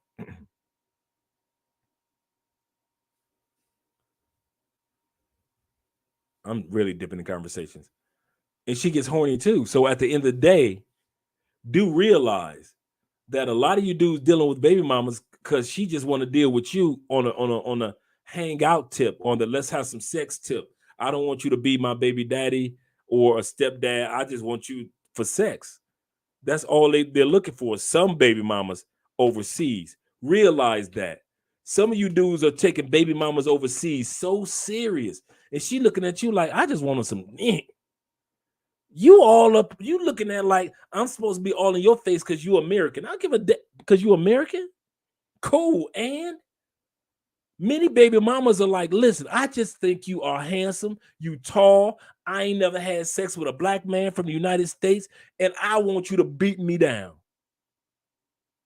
That's all they really, there are women in Europe that's waiting for your black to get over to Europe. Not because they want to be with you. They don't want to be with nobody. But since you just so happen to be here, big black, handsome black American, or just fun black, because some of y'all may not be big dudes, 5'10" or 5'11" or 5'6", whatever it may be, black dude from the United States. I'm gonna smash you, dog. That's how she looking at you. So my point is, don't take it too serious when baby mamas want to smash you. Sometimes they just want to smash you because they're like, listen, I always wanted to be with a black man from the States. I'm around all these Afro-Colombians, Afro-Brazilians, Afro-Mexicans, Afro-Trinidadians, whatever it is. But I ain't surrounded by a bunch of brothers from the States. And I've heard things. So she's trying to enjoy herself. So are you ready to treat a baby mama for what she might be at that time period? Horny. Some of you dudes act like she want me. No, she want to fuck you, and she wants you to get the on. Okay, thank you, American. I could check you off my list. Okay, I'd have had me a white Russian dude. I'd have had all these Colombian dudes. I'd have had me some Brazilian, and I'd have had me an Asian dude, and I'd have had me a black dude from America. Check. That's all you are. A notch in her purse, or in her girl belt, or whatever you want to say. That's all you are. Accept it for what it is. Now, some dudes can accept it like, I was just a smash. I was a fantasy. A lot of dudes can accept that, but some of you dudes with your passports, you coming over here trying to get serious with baby mamas. You see my point with the mentality, because you got serious with baby mamas I know, right? Notching the purse, Jay. You were so serious, you made the mistake, got serious with baby mamas while you were in the States. Your mentality didn't get clear. You got a passport, so you came to other countries getting serious with baby mamas because you didn't learn your lessons from the States. And so now what happens? Baby mama just wants sex. She lonely. She been around kids all week long. Weekend come. Here come your handsome American tail. You funny, you witty, you got a sense of humor, you cool, you got a few dollars in your pocket. And she like, listen, these Afro-Colombians ain't doing it for me. Or these regular Colombians ain't doing it for me. Or these regular Venezuelan dudes or whatever it is ain't doing, these regular Asian dudes or regular Thailand dudes or regular whatever, they ain't doing it for me. And so she thinking, oh, I got me some American in my face. Oh, she like, I'ma taste it like I never tasted any other man, because this might be my only chance. Some of y'all actually think because she licked your booty that she really like you.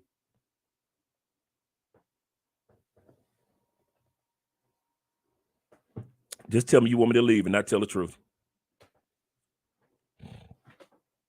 Just because she licked your booty, that was the first one that licked your booty, you think she really liked you, huh? Maybe you was just the only booty she ever wanted to lick for all her life. And she just was like, you know what? If I'm going to lick a booty, it's going to be an American booty, because he going to leave and he can't tell nobody else that I licked his booty. Who he going to tell? He don't live here. She said, hey, I'm living out all my fantasies as a mother. It's been 5. You think, wait a minute, pause. Do you think American women that are parents in the United States take care of them kids that haven't had sex with nobody for 3 months, 6 months, 8 months, been waiting for summer to come so they can go with their dang daddy? You think Colombian women don't do that too? School get out, send them to their grandparents. School get out, send them to their daddy's grandparents, daddy parents. She is horny as can be. And here come your handsome American, her fantasy, and with all that chocolate. Or you light skinned and you got the look of the light skinned brother, whatever it may be. She been watching you in movies and videos and music videos and hip hop all her life, and you standing right in front of her. Every video that she ever fantasized about, you standing right there. All the Will Smiths, all the Denzel Washingtons, you standing right in front of her. You think she ain't gonna do all that? She said, this the one time I could be a nasty heifer. This is gonna be my boy. He might not be coming back to Rio. I don't know, but I'm gonna be the nastiest in Rio that he ever met. My kids gone. That mean I can hang with him all weekend. I'm be the man. He gonna be calling me Trifling Terry by the time we get done. Trifling Tamika. He gonna be saying, oh my golly. He ain't gonna be calling me Magali. He gonna be calling me, oh my golly. That's all she wanted. You dudes don't realize women in South America and other countries are just like women in the States. They get horny too. They get lonely too. So they're happy with your comfort. I mean, you're with your company, and they're happy with the intimacy. That's all they wanted. But here you go doing like you did in the States, trying to make something all serious. And she looking like, dude, slow down. Because Colombian women talk about us like that for real. They do say we move too fast. Some Colombian women be like, man, they are, boy, American men are cool, but God, they thirsty than the mother. Slow down. Because all she wanted was some, that's it. Dude, you know how many women I've been with in the States that all they wanted was some, they didn't want nothing else. I've had women literally tell me, listen, I'm working on my doctorate degree. I have my son. I have a full-time job. I've got all those responsibilities. I don't have time for anything else. All I want from you is some. That's it. Don't bring me no headaches. Don't bring me no arguments. Do not fall in love with me. I don't need your love right now. I don't need nobody's love right now. Let me finish this doctorate degree and pass these exams. Take care of my little son. I'm dealing with his baby daddy that's getting on my last. I'm dealing with my baby daddy. He's getting on my last nerves. My parents getting on my last nerves. Talking about when you gonna get married. When you get married. I'm dealing with that at the same time. I'm horny. So all I need for you to do, brother, is to come over, fuck the dog out of me, and go home. I'll call you when I need some more sex. That's in the States. Some of you brothers don't realize it's the same thing in Colombia.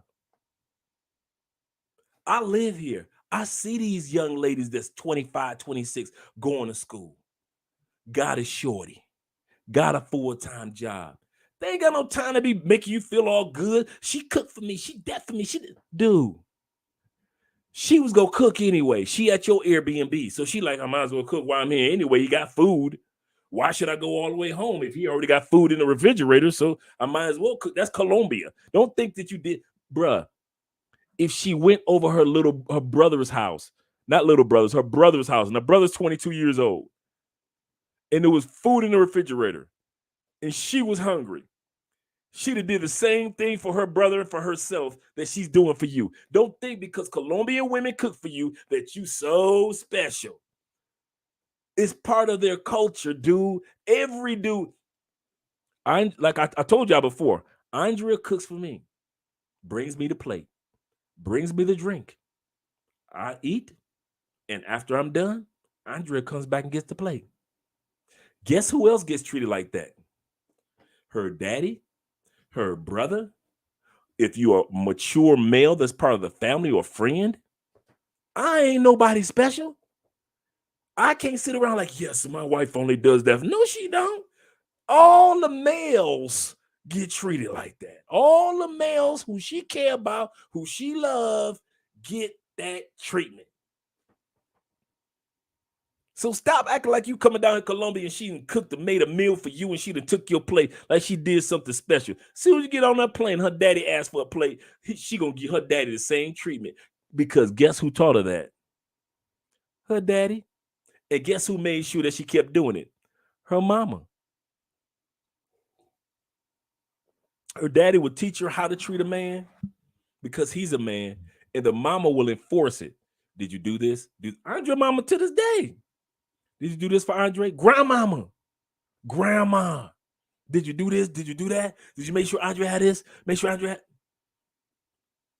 I ain't got to say nothing. I can sit back, feet up. Because it's part of the culture. So a part of women around the world, no matter what country you go to, we forget women get as horny as we get. And some of these women are like, listen, I'm too busy to be serious about you, even if you lived here, bruh. So because I did some nasty stuff with you, bruh, the only reason I did that nasty stuff with you, I ain't had sex in 9 months. I ain't had sex in 9 weeks. I ain't had sex for some women, it's been like 2-3 years. And then here you come from America. So she like, I get my fantasy fulfilled. Check. He's a cool dude. Check. And at the same time, I'm nasty. She like this summer. If you brothers think that women in Colombia don't have hot girl summer too, you out your rabbit mind. If you don't think that they didn't send their kids, school is out. They didn't send the kids to his mama daddy house for the next 2.5 months. It's her and nobody else at the house. She getting off work. You getting off a plane. You about to bump into the nastiest, filthy, triflingest, freakiest, wildest chick of your imagination. You talking about busting her eye, she gonna say, I'm about to put this coochie on your face. I'm gonna bust in your eye. You better, boy. And here you go. You thinking because this chick in Brazil done gave you some of the Dre. She let me come in her booty twice. That was her plan. You think you convinced her something? Bruh, before you go off that plane and she ain't got them dang kids driving her crazy. She like, listen, if she smoke weed, I'm going to smoke my weed. I'm going to drink my drink. I'm going to do my little samba dance. I got my calves looking right from dancing all summer. My legs looking right because, you know, Brazilians love staying in the gym. Before you get off the plane, she already planned on busting in your eye. See, while you was on the plane, you planned on busting her eye. Man, I'm gonna bust her eye. All right. Man, she'd have put that coochie on your face and she'd have busted your eye. She ain't had none in 9 months. Please. Man, listen. Okay. Am I the only one that had somebody busting their eye? You ain't never had nobody on your. Am I the only? Ain't nobody you ain't never had. She just so he just you ain't never had. You ain't never had to catch your breath. She's so happy that you there. Sometimes baby mamas. Yeah, I'm graphic. I don't care. Y'all already knew what type of night this was. Y'all knew what live stream y'all on. Thank you. Thank you. Boy, I knew he was here for a reason. Thank you. I know I ain't the only one. I know I ain't the only one. Man, I had one bust in my eye and then she started crying. I didn't know it was the bust or the tears that was in my eyes. She looked down and all I see is tears coming down her eyes. Just tears from busting. I'm like, so is it the busting that got me or is she crying in my face? She done shook, bust, and started crying. Literally. Cause she ain't been with anybody in so long. And so she wasn't looking for anything serious. Literally, she was not looking for anything. She was like, thank you. That's all I needed. I'll call you when I need more. But other than that, she wasn't trying to hang out. It wasn't like no party. She was like, hey, that was great. Yeah, about that. Look at the time. Yeah. She started throwing them tears. I'm looking up like, don't cry. I'm reaching up, trying to wipe the tears away. Don't cry. For real. I wish I could lie, but I'm straight up. Don't cry. Don't you cry. You've already busted my face. Don't you cry in my face. Like a waterfall of pleasure. I'm laughing like waterfall of pleasure. Don't you cry, girl. Don't you cry. I'm pushing her by the neck. Don't you cry on me, girl. Really, seriously, don't stop all that crying. It ain't that good. It is not that good. You sit up here crying while I'm tears and everything. That's all unnecessary. I know I'm good, but I'm not that good for tears. You're not the first, but I'm just saying. Yeah, shit. Yeah, boy, they would shed them tears on you. You looking like you feel like I won't lie. You do be feeling royal. Cause you're feeling like royal. For real. Because you make a baby bust. She couldn't even get enough. All she could do was cuss. I was just saying. Sorry. It's nobody figuring out. Okay, my bad. I don't know what that is. Alicia, I'm trying to catch the super chat, $25 super chat that the brother donated. See what the comment was. Let me scroll, fellas, ladies. Okay, at least I'm not the only one that somebody said that somebody bust. See, I'm not the only one. Thank you, Bruce. Thank you, man. Thank you for the love. Oh, that was Bruce. One time for the plate. Thank you, guys. Thank you for the donation for the collection plate. I know I'm not crazy. Sitting up here looking at me like I'm crazy, like, because I'm transparent. But then at the end of the day, you guys know that these are, when I tell a story, that I'll give some humor, but they have a meaning behind no reason why I tell the story. And the reason why I tell the story is, guys, when you go to these other countries, just like women in the States, many of them are like, listen, I'm busy, but I would like to be with you. I haven't been with anybody. I chose you over every other dude.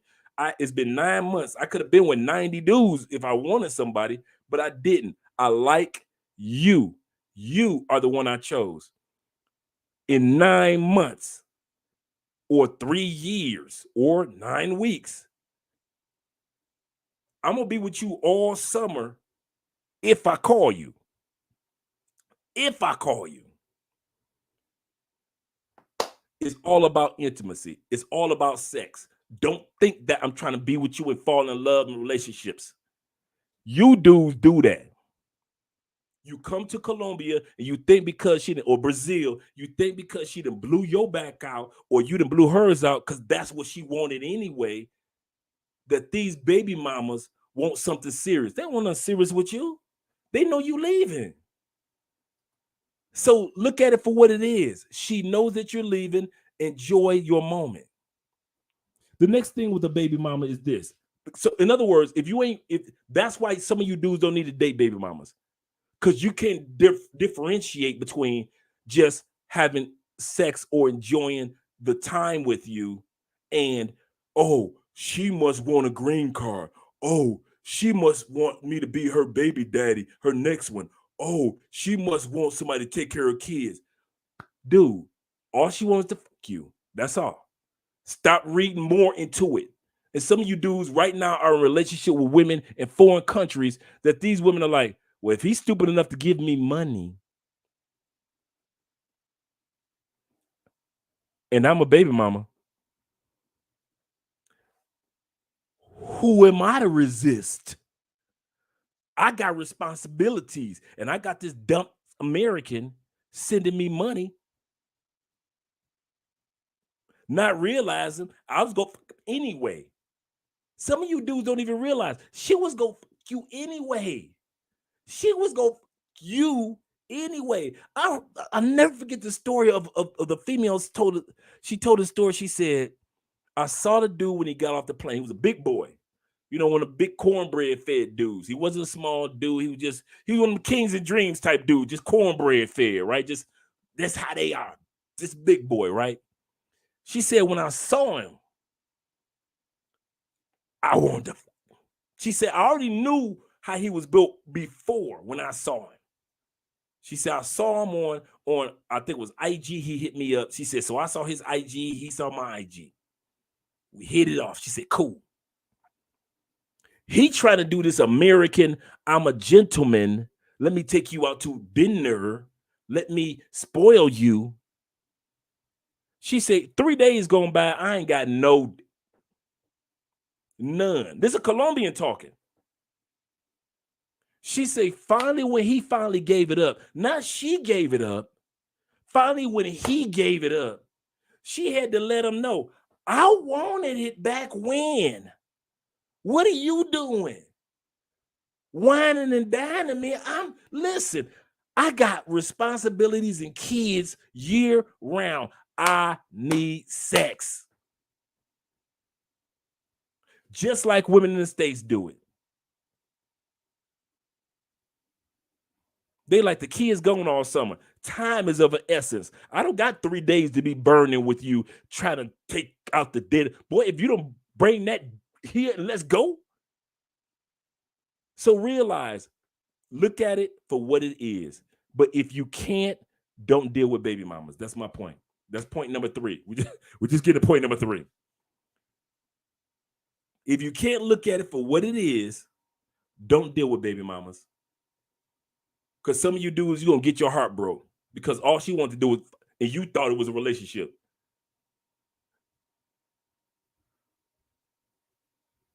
She licked my booty in the shower. Okay, and it was the most wonderful feeling. I don't care what I do. I don't need to know all them details. She licked your booty in the shower, and that does not equate a relationship. That just equates a horny freak. How you think she got them kids? Some women got them kids because they're some good horny freaks. And she realized, okay, now I'm a mother. I got to be responsible. Let me take care of these kids. But at the end of the day, I'm not going to throw my coochie out there like I used to because I got these kids now. But when these kids leave for the summer, I don't care if this female is in Quebec, Canada. I don't care if she's in New Zealand. I don't care if she's in the backwoods of Japan. I don't care if she's in the rice fields of Vietnam or if she's on the beach of Dominican Republic. There are baby mamas all think alike when them dang kids gone. I need to fuck.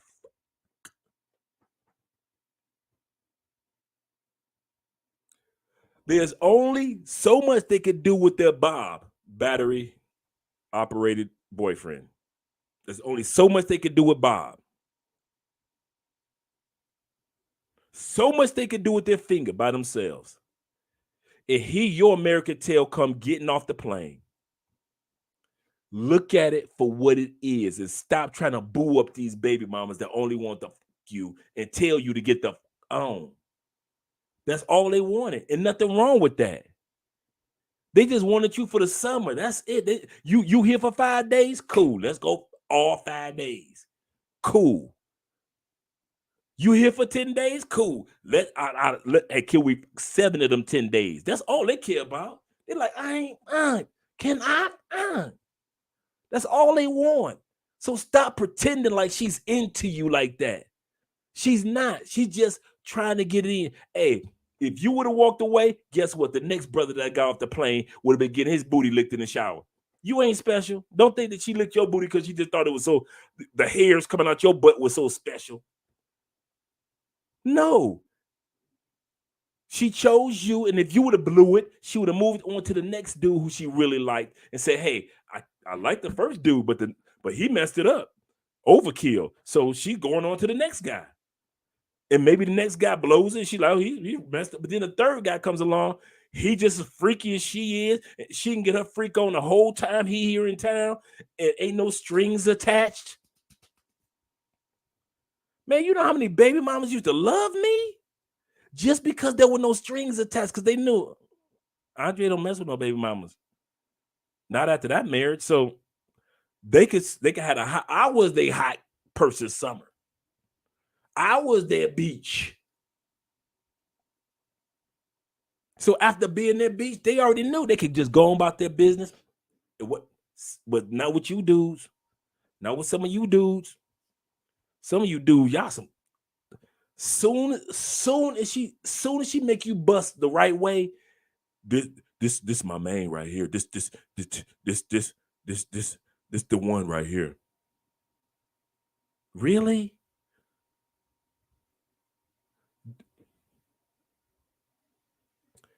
Any of y'all that's ever been to the county jail, any jail, locked in a job where you had to work so many hours throughout the week, when you finally got some freedom, come on, fellas, when you finally got some freedom, you worked in your business and you're doing 60 hours a week, when you finally got some freedom of like a 3 days off or 5 days off,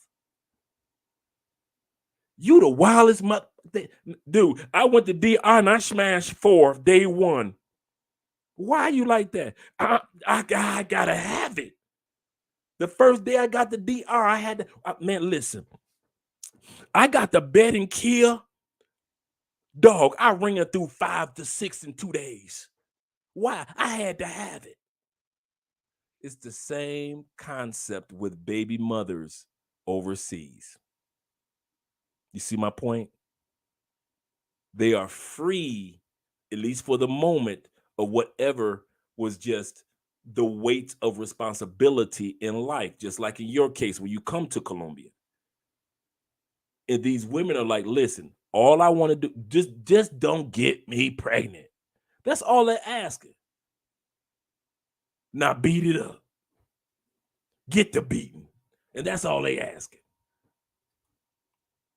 Bruce says, no doubt, King. Okay, Kings, you talking to Kings. I'm about to scroll down. Here we go. I'm about to see, this is what I do. I scroll. Sometimes I scroll down just to scroll back up. Okay, Bruce is laughing. I get hit all the time from single moms in Latin American Cupid. It's that time. And if you guys kind of like, thanks, Ken. And if you guys kind of like analyze the time period when you guys get hit up the most, it's right around that time, especially on Latin Cupid, Colombian Cupid, Brazilian Cupid. It's right around that time when shorties get out of school and they didn't send the shorties to their mama or to his mama house or to the baby daddy. And they look alike. It's hot girl summer. And they say it in Portuguese. It's hot girl summer. They say it in Spanish.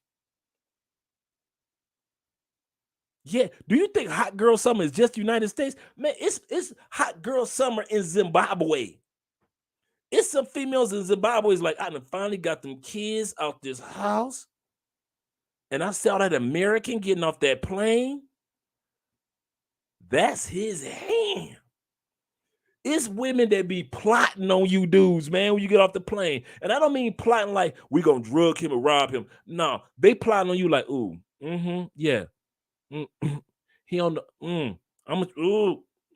They telling their girlfriends, girl, don't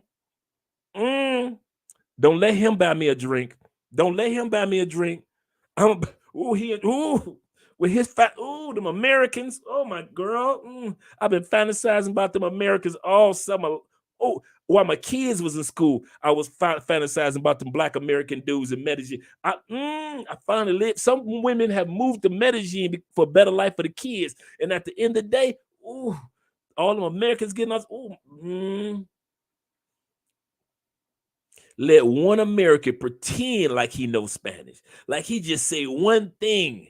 I don't care if he just say hola. I'm so horny. If he say hola, I'm finished the sentence for him.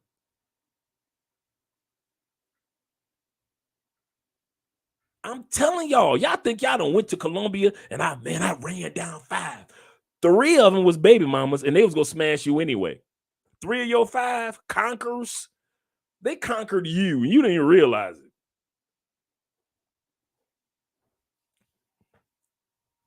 Yeah, man, I love being the kids for real.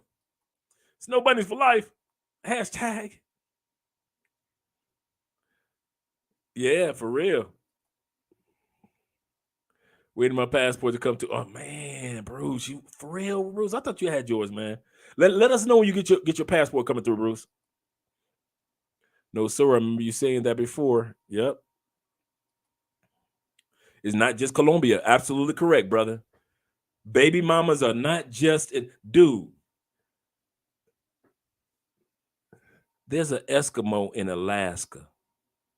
They got a fat hand. She can't wait to send them kids to their baby daddy igloo. She wish you would come up from the other 48 states to Alaska. She gonna show you how the oil really flow. She gonna show you the real northern lights. She gonna show you how she would really ride if you was her polar bear.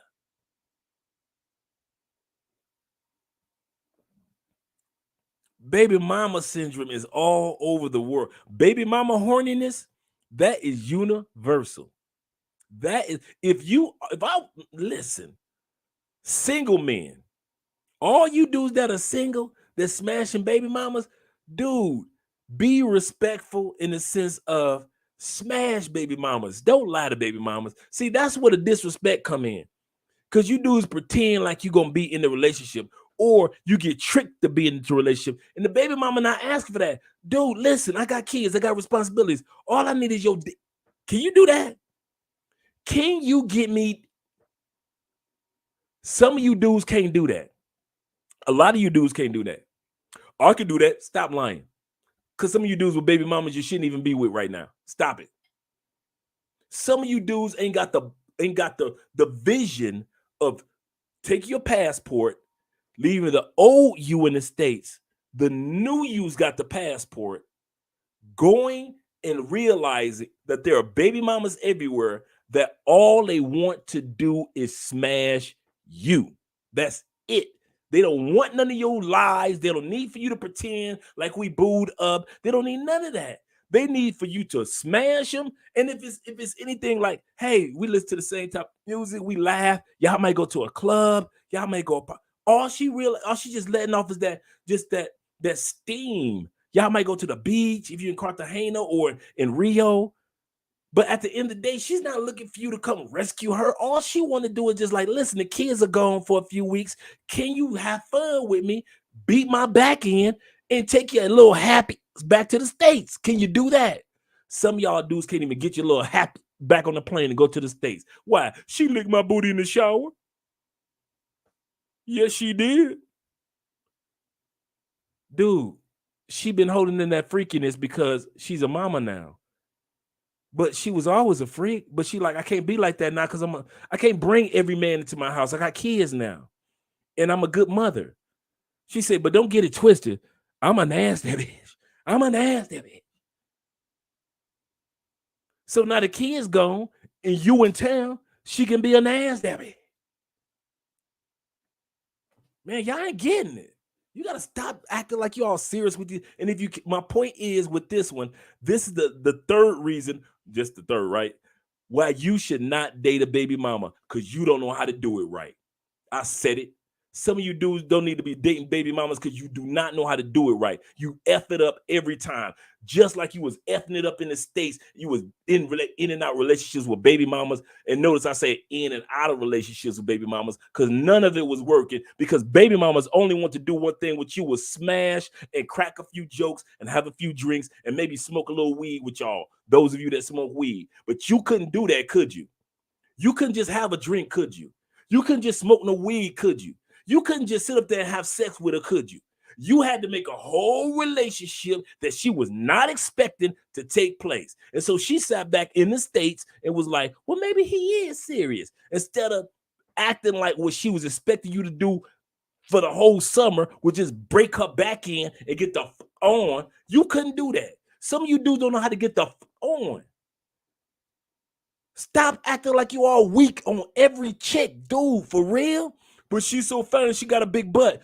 Dude, this is South America. Who don't got a big butt? Who don't got a small waistline? Dude, I was in the mall today, dude. I kid you not. Not in the mall. Where, man? In the grocery store.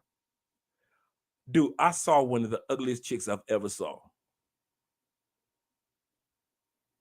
She had to have one of the baddest bodies I've ever seen.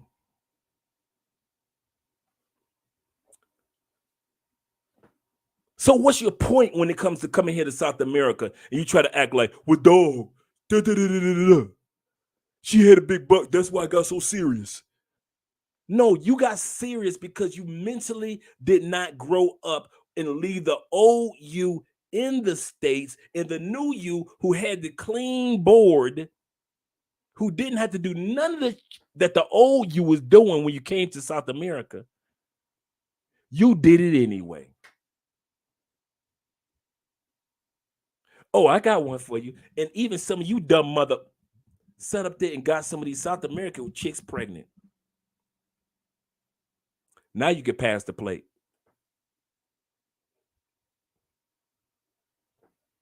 Some of you dudes that got baby mamas pregnant. Oh, y'all didn't think, oh, my bad. I wasn't supposed to say that.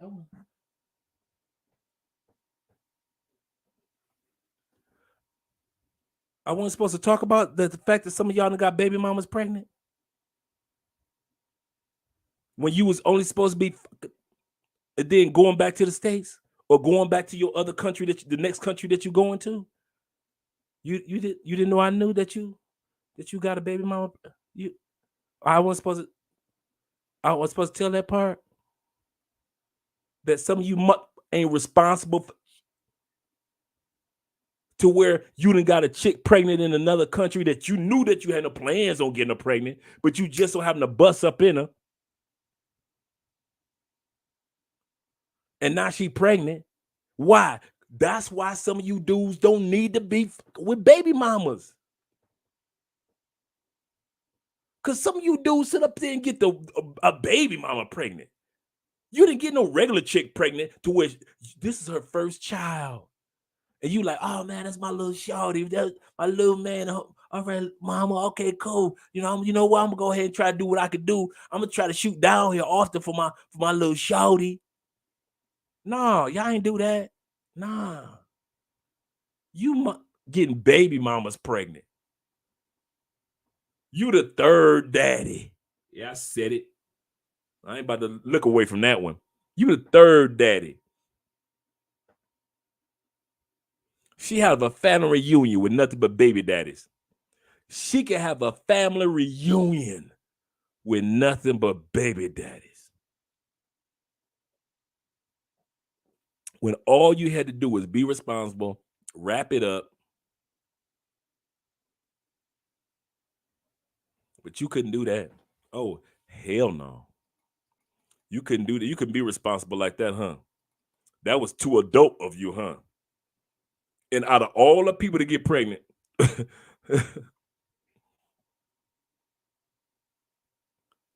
you had him at Ola. I never, when she told that story,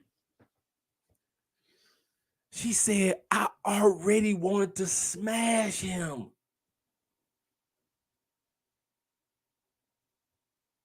What is he doing? Because in Colombia, women, even though women are touchy-feely and caressive and blah, blah, blah, blah, and Andre is still like that to every day. There is not a day that goes by that Andre doesn't tell me, and I don't tell her at least 10 to 12 times that I love you. There's not a time period when she walks by, she's not caressing my back. And now I'm doing this, and I'm caressing all over her. So now we caressing couple, because that's what they do in Colombia, right? Or in South America in general, and many parts of Central America, right? They just touchy-feeling country, or this part of the continent. And man, I understand that y'all sit back and think that, man, she making the first move. She's not this part of the culture. Feminine women wait for you to make the first major move. Even if they flirt with you, they wait on you to make the first major moves. The first kiss, on you. First spank on that, on you. The first intimacy, on you. Oh, she might even talk to you about exchanging phone numbers, this and that, and that. But the first major, that's on you in South America. If you ain't get that cool, that's on you. That's on. If it took you 3 days when she was expecting the day one, that's on you. South America women, see, in the United States, women don't let you be a man. They're too busy trying to be men. Not all women, because you got some cool ones like Felicia and Gail, the Southern Belle. You got Jay and other good women out there. Crimson Cure. You got just really good women that are out there. See what I'm saying? Shout out to my girl Chantel. But in South America, it's not about they are letting you be a man, bruh. Here, you are expected to, dude.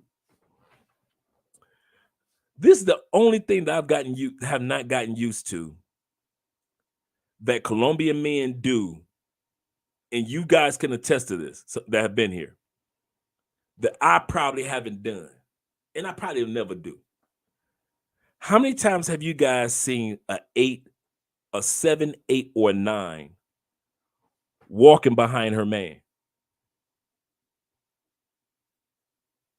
I see that all the time.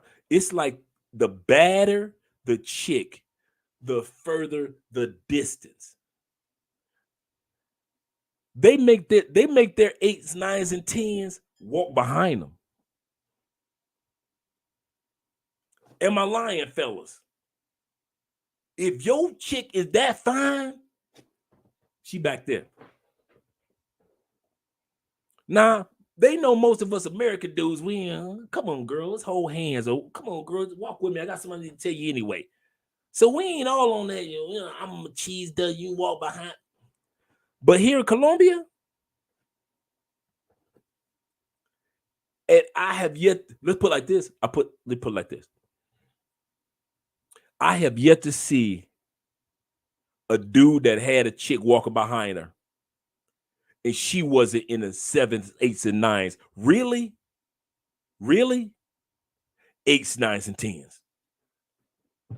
Every single one of them. I ain't never seen a regular, everyday mom and dad or just regular chick and she walking behind. No, it's usually walking behind. You are 8, you walk behind me. Damn you. I don't care. You are 8 and you are 8 to them Americans. You ain't no but a 3 to me. Because I can get rid of you and I can get with somebody that looks better than you. And what's your point? Dudes that's been to Colombia, tell me I'm lying. Tell me I'm lying. You be in the mall, you be seeing some of the baddest chicks, and them dudes be having them chicks walking behind them. And you be like, well, okay, go, all right. All right. Ain't no jumping out of Lamborghinis for you. The cat park, yep. Cat park culture. Yep. Yes, sir. See what I'm saying? Shout out to Top Cat in the building. Facts, Kids and Dreams said facts. Even the message, dude. It's never a chick that you would think that would be walking behind unless she's all humble and she's just so happy to have a man and she's just a regular every day, maybe 5 or 6, and she just, I'm so glad I got me a husband. Thank you, Lord. And no, it don't be them. It be them bad chicks with a waistline like this, fatty in the back, thick thighs, legs just right height. Dude, I done seen dudes that was like 5'6" and the chick be 5'8". Walking back there.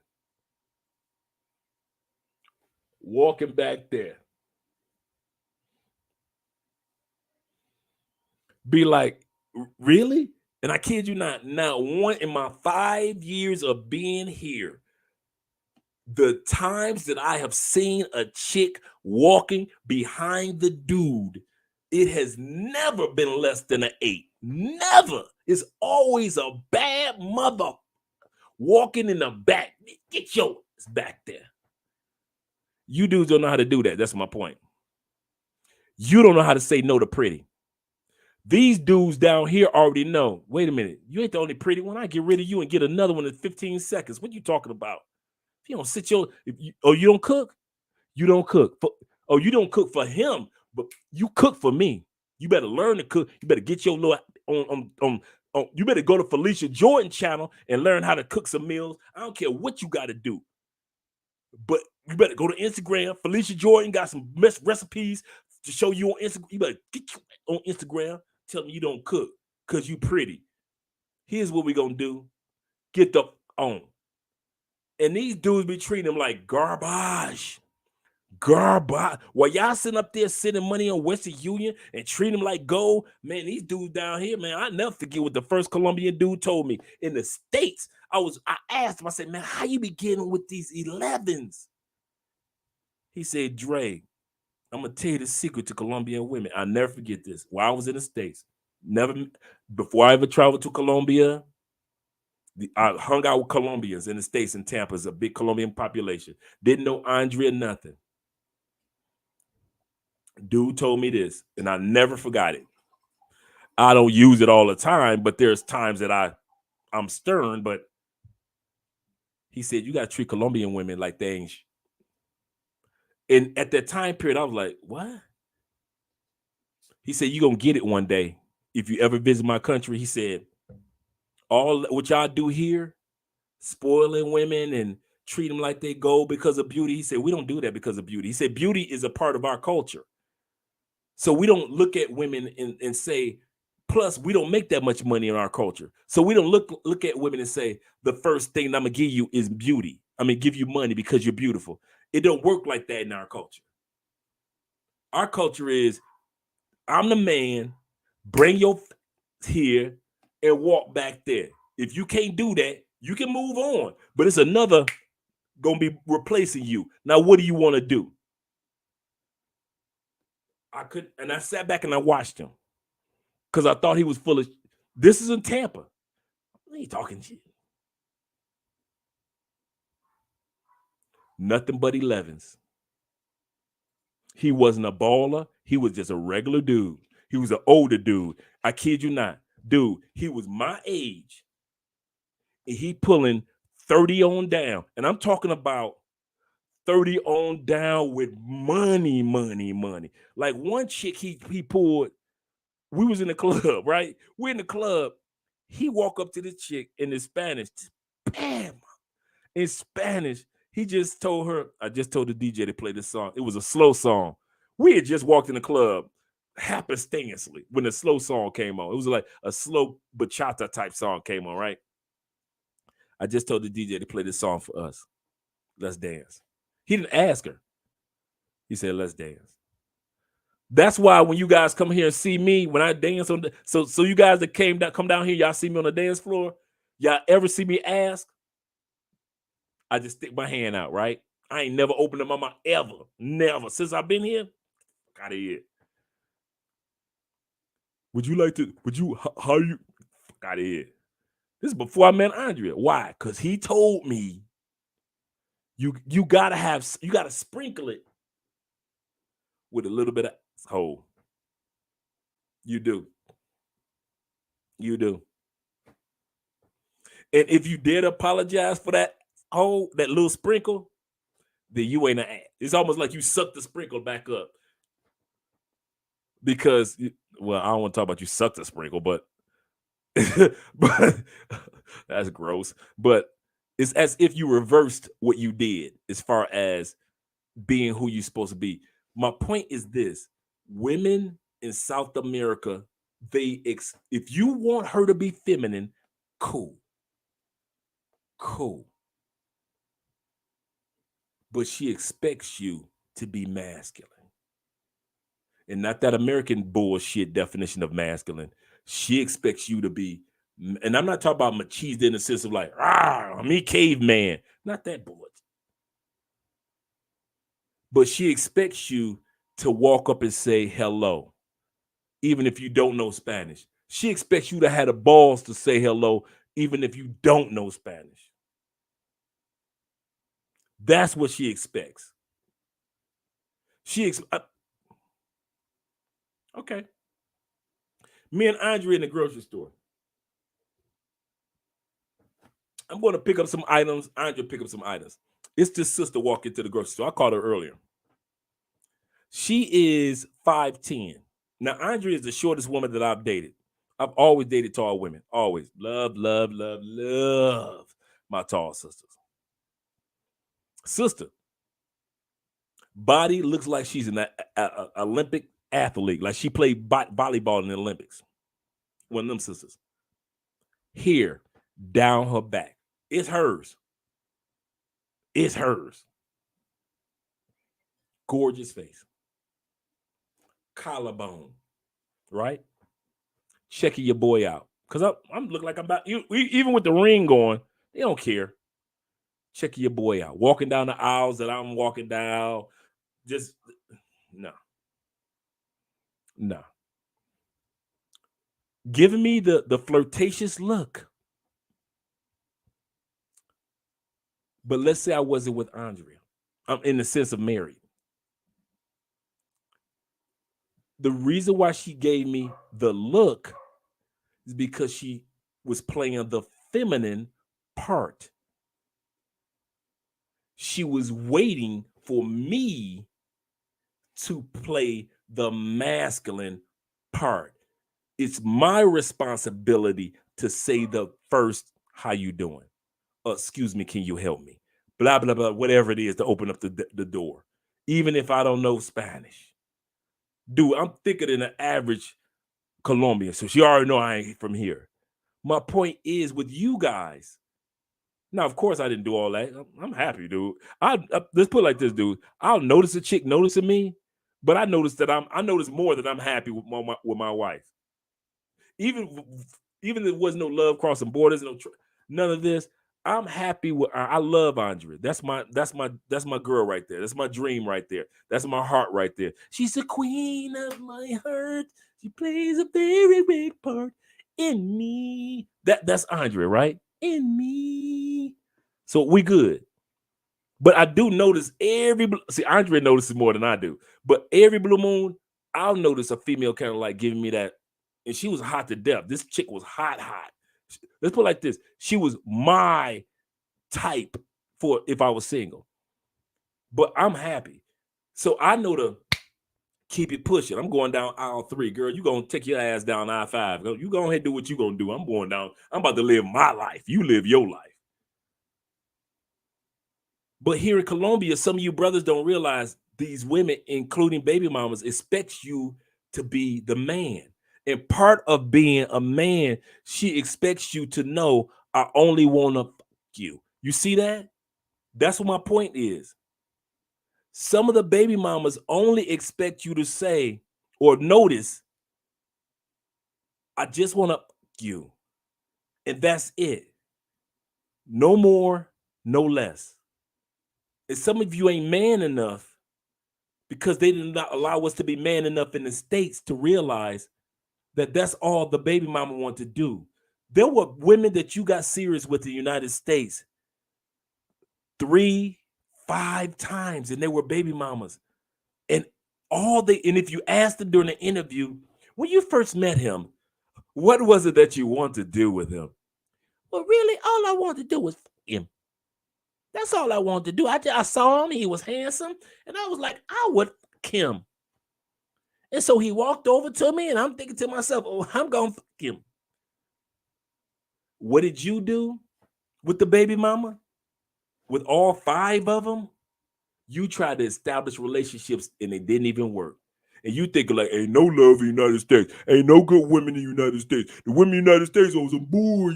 No, dude. All 5 times the universe was telling you, baby mamas only wanted to you. That's it. Accept it. It wasn't like she was bad and all the women in the United States are bad. It's just that you wasn't man. And there we go back again to the man enough to accept the fact that somebody just wanted you for intimacy, like you would want some other woman just for intimacy. If we can do that to women, why can't you get it through your thick skull that women will do that sometimes to you? And it's universal no matter what country you go to. Every baby mama don't want you. She just want you. Well, I'm American with dollars and green cards and blah. No. A lot of you dudes can attest. A lot of Colombian women, they don't want to even leave their country anyway. Ask Andrea. If I take Andrea to the United States, she'd be pissed. Talking about other than visiting. Baby, we're going to live in the United States next 10 years. Andrea be like, what? We about to what? For how long? We're going to be in the United States for 10 years? Oh, no, but we got to talk. No, we got to pick another country that we can agree upon. How about Portugal? Yeah. So come to the conclusion that some of these baby mamas, they like you for you, and they just basically, how do we hit you up for consultations? You would actually email me. I think Felicia had already put that information in there too.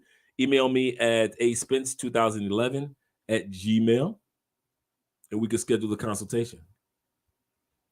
And in a lot of you guys realize I give extremely thorough consultations too. Because so I don't do all the talking. I actually do a lot of listening to it because I want to hear what you're expecting, what you want to be done. Also, I do the YouTube consultations, and we actually walk through everything step by step to help you get your channel up. Get your channel off board. That's right here. AACCC. That's family right there. Straight out of Boston. That's family. He's one of the first brothers that came down here to Cali to see your boy and spend time. He was 2020, 2021. He's like one of the original original brothers that came down here to Cali and actually fell in love with the city.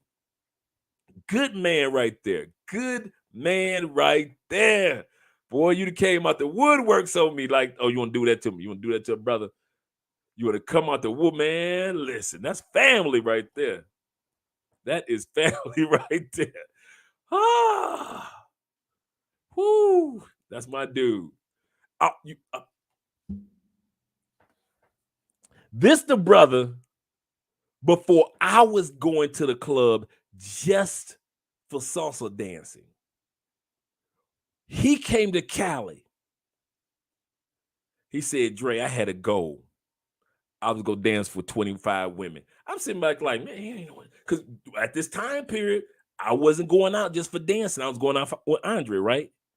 Or I would go out, hang out with you guys. We're just drinking and we look like, ooh, she fine. And then some of you guys would go get the phone number of the different chicks and stuff like that. But I never thought about just going out for dancing and having a good time. So he said, my goal was 25. I ain't dancing with no 25 chicks. Man, he started breaking down his story. He like, I dance with this chick, that chick. Man, dudes was like, hey, dance with my chick. Dude, I was getting cool with people. I was meeting people. Now, mind you, we're talking about a dude that's got Spanish like mine. It could be improved by now, but Spanish like mine, just a regular dude, everyday dude here in Cali, Colombia, first time, don't know nobody but me, and a few other people who he met. Oh, Dre, I had a ball. I did this. I did that. I did. Dude, after he said that, lesson learned. Say no more, my friend. That's all I do. And now it's you taught me, brother. You taught me. Now I find myself dancing with no less than like 20, 25 people. I mean, women when I go out. And some of you dudes see me. Some of you dudes have seen me like, Andre always on the dance floor.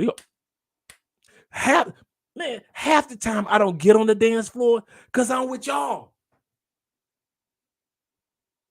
So I'm trying to be host because you guys are in the city, but this is my jam that just came on. Man, I'll be ready to go on the dance. I'll be so antsy. And I'll be cool because my man here, we just bought some beers. Like, man, this is my jam though. So, man, so when y'all see me dancing a lot, when y'all come here, this is the man that did it. This brother right here. Right chair. Yeah, man. When I saw this, I'm like, man, he ain't even from here. He dancing like that. Man, let me get my butt on the dance floor and stop playing. Shout out to Double A Triple C.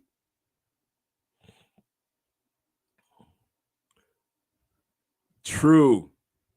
Facts, and ninjas going to Colombia and playing house. Like they Barbie and Ken. Like they Barbie and shout out to Men's Daily. What's up, brother? Like they Barbie and Ken. Yep. Preach, Felicia. Being greedy. Building whole units and families and harems. You guys, sometimes we men, and not quite often we men take women for granted. Like women can just be horny and just like we do and just want to say, I just want to. We just take women for granted. We take women for granted like women don't want to tell you to get out their house when you done. I can't stay overnight. No. Y'all forget. Some of y'all forget when y'all done went over to the baby mama house late in the midnight hour. Later than when the kids sleep 3 rooms over. And she like, you bet walk, take them shoes off. Take your shoes off right now. Be quiet. Be quiet.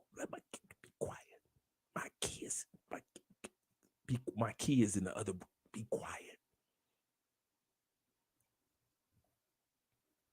And she in the middle of her 3rd orgasm, all she could do is shake and cry.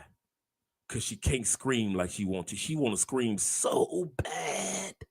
So bad. But it's going to wake the kids up. And if it wakes the kids up, you got to go out a window or something, or you got to hide in a closet because the kid's gonna be sleeping in mama bed for the rest of the night. Mama, I heard you in here screaming. I want to sleep in the bed with you because I'm gonna protect my mama. Mama looking like, go on back to bed, baby. That was a movie I was watching on TV. Now y'all going back. You know you got school in the morning. Don't tell me y'all ain't had to scoot out at 4:30 because the kids wake up at 6. I ain't the only one that had to scoot out. And don't act like you want to go to sleep. Don't, what? Please. You done had sex at 1 o'clock. Y'all got done having sex, talking, laughing, and giggling, kiki kaka, real quiet. Had sex again. It's like 4:15. You can't go to sleep at her house. You got to get your sleepy tail, get in that car, and drive to the other side of the city and go to sleep, knowing that you got to be to work at 9. I ain't the only one. Don't act all brand new. I ain't the only one. I just told some of y'all story. Well, my child, he said, strangely don't recommend men to date single mothers. There we go, brother. Especially, I'm gonna have to have you on the show too. Man, I've been trying to get you. Do me a favor. Do me and Felicia a favor. Ms. Daily, do me a favor. Drop the link to your channel in the description so we can subscribe, so all of us can subscribe. And then people that don't watch it right now, tomorrow morning and the next day, they can see this and they can subscribe. Because I'm gonna break this video down. Especially if the guy does not have kids himself. That's true. If you don't have kids yourself, don't get all serious with baby mamas because you don't know what it's like to be a parent. It's truly risky and too much of a headache. True. I don't mind it, but they have to have high qualities. Yeah. And that's rare. That's true. Or you know what? I'm like this.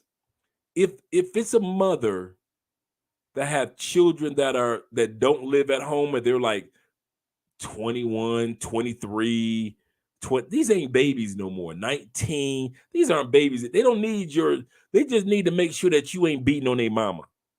You see what I'm saying? Amen. Hey. Kind of like Tyrese and Vin Rain in Baby Boy. It was basically like a grown man versus grown man. Man, just don't hurt my mama feelings, you know. Vin Rain was breaking them back in, making eggs, butt naked in the kitchen, didn't care. See what I'm saying? I'm 54, no kids. I'm with you, Black. I'm with you on that one. I'm almost 50 with no kids, so I don't want a ready-made family. Just add water and stir. Some of you dudes come to Colombia. Some of you dudes come to Brazil. Some of you dudes go to Europe.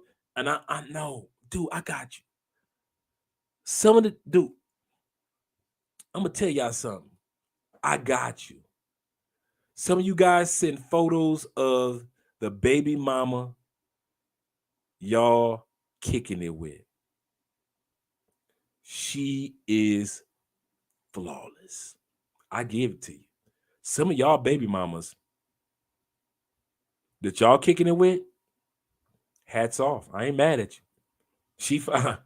She and if she is nasty as you put in WhatsApp groups, I ain't mad at you.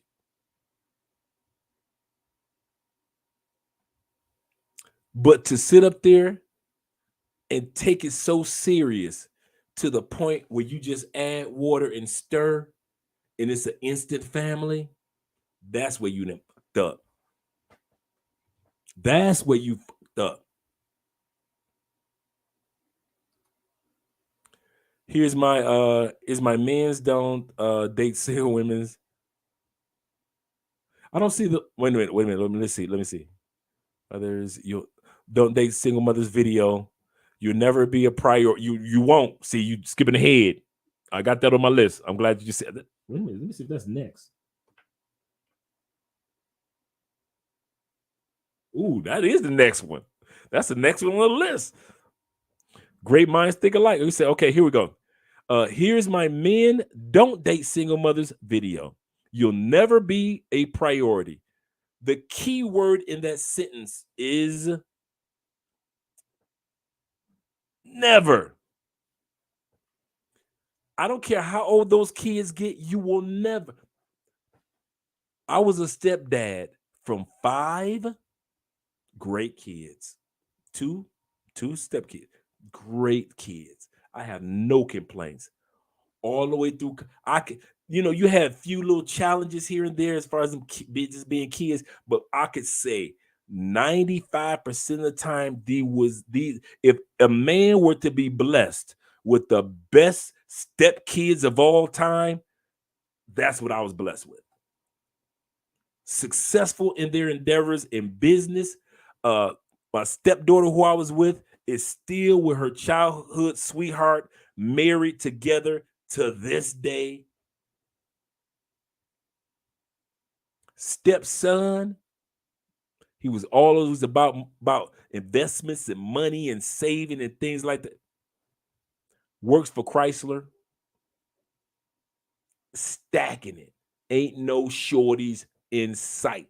I told him, I say, what's this? It's a condom. I said, nope. What's this? It's a condom. I said, no, it ain't. I said, this is your future. This is your money. This is what they call child support. All of this, if you're not wise by not putting one of these on. And I showed him with a banana how to use a condom. I was the one that taught him, boy, ain't nothing wrong with masturbation. What you doing? Don't be feeling all shameful. You ain't got to schedule it, but I just wanted to let you know you at that stage of life where you feeling on yourself. Ain't nothing wrong with it. I got you, little man. Little mama came to me first. She ain't come to her mama. I need to talk to you. What? I'm having sex, and we already had on protection because we knew someday she'd start having sex. And like I don't trust us men to be responsible with birth control. So when it comes to condoms, I taught her too. When it comes to birth control, she was already on it a couple years before she started having sex.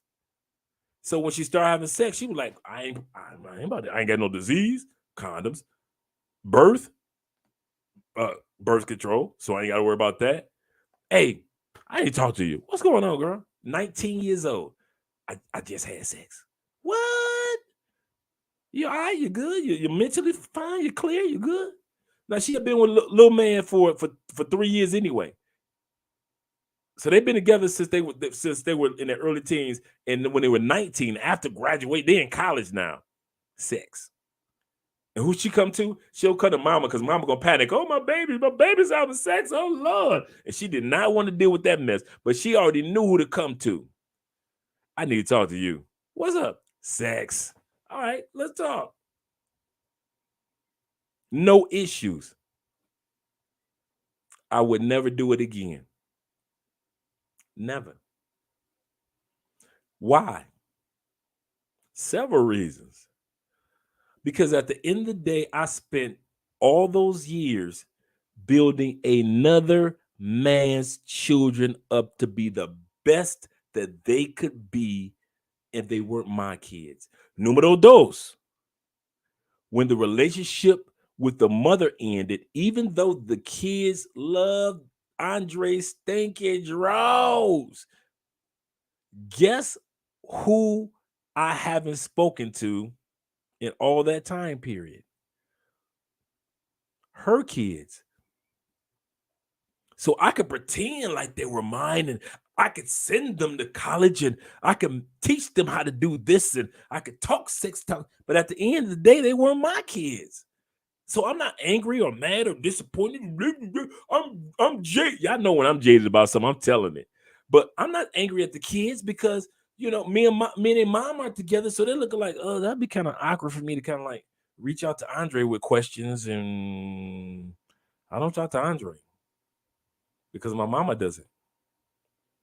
Even though she was a great wife. You talking about, dude, y'all like Dominicans? My wife walked into a Dominican wedding and everybody else turned their head and looked at her. That's how fine my ex is. We walked in that wedding, all brides, everybody, everybody turned. I'm like, well, look at you turning heads like that. And we're cool. I'm talking about cool. Didn't have, y'all already heard my divorce story. We walked out of divorce court skipping. They thought people look. We walked out the divorce court laughing and giggling so loud that we saw people look up at the kind of like the moniker to see if they were in the right room. People were looking to actually see, like, is this divorce court or is this where people get married? Like, we were wise enough to separate before there was bitterness and anger. We knew it wasn't going on. See, y'all dudes, y'all wait till y'all exes got bitter and angry and was pissed off at y'all. I didn't wait that long. Y'all bolder than me. That's why you had to pay more. Y'all paid way more than I would, because y'all waited around the extra couple of years and kept on smashing her, and she thinking she got a chance, and she knew she ain't have a chance. No. As soon as me and my baby, my ex-wife realized that there was no chance, we ended it right then and there when we were still cool at the kitchen table. Filled out our own. We ain't had no attorney. We filled out our own paper. Now, how do you feel inside you? Okay. Now, how do you spell with an S, right? Apostrophes. Okay. You okay? You own this, that, and that, but I own this and that. Okay. You ain't got no responsibility with the kids. All right. Filed it, bada bing, bada boom with the court. So we sat in court watching all the little sad stories, but I still love him. Or can I keep his last name? We watching all. We looking at each other like, damn. Me and my ex-wife, we looked at each other like, we need to hang out in divorce court watching the Wives of Atlanta. We need to just come in divorce court with popcorn and be like this. Man, you see that? Man, if you have ever been in divorce, if you ever do child support court ain't got on divorce court, just go on divorce court and just sit there and just watch. I bet you she don't give up the name. You think she'll give up the name? You think she'll give up her name? I bet you she don't give up the name. He famous, so she ain't gonna give up the name. What you think? I bet you $50. We're gonna bet $50 right now. I bet you $50 right now. She ain't gonna give up the name. I'm telling you. I told you Vicky Winans wasn't gonna give up that name. I told you Vicky wasn't going to give up that name. That's the Winans family. So shout out to Vicky Winans. But my point is, here we go. I will be in a divorce court. Watch this. I bet you she don't give up the last. I bet 300 she don't give up the last name. You know her name ain't gonna be without that last name. Watch. Ask her. Go ahead. Jada, you gonna give up your last name? Jada? She said no. See, I told you Jada ain't gonna give up that Smith. Give me my $500. I'm telling you. I am telling you right now, Jada is not giving up that Smith. Watch.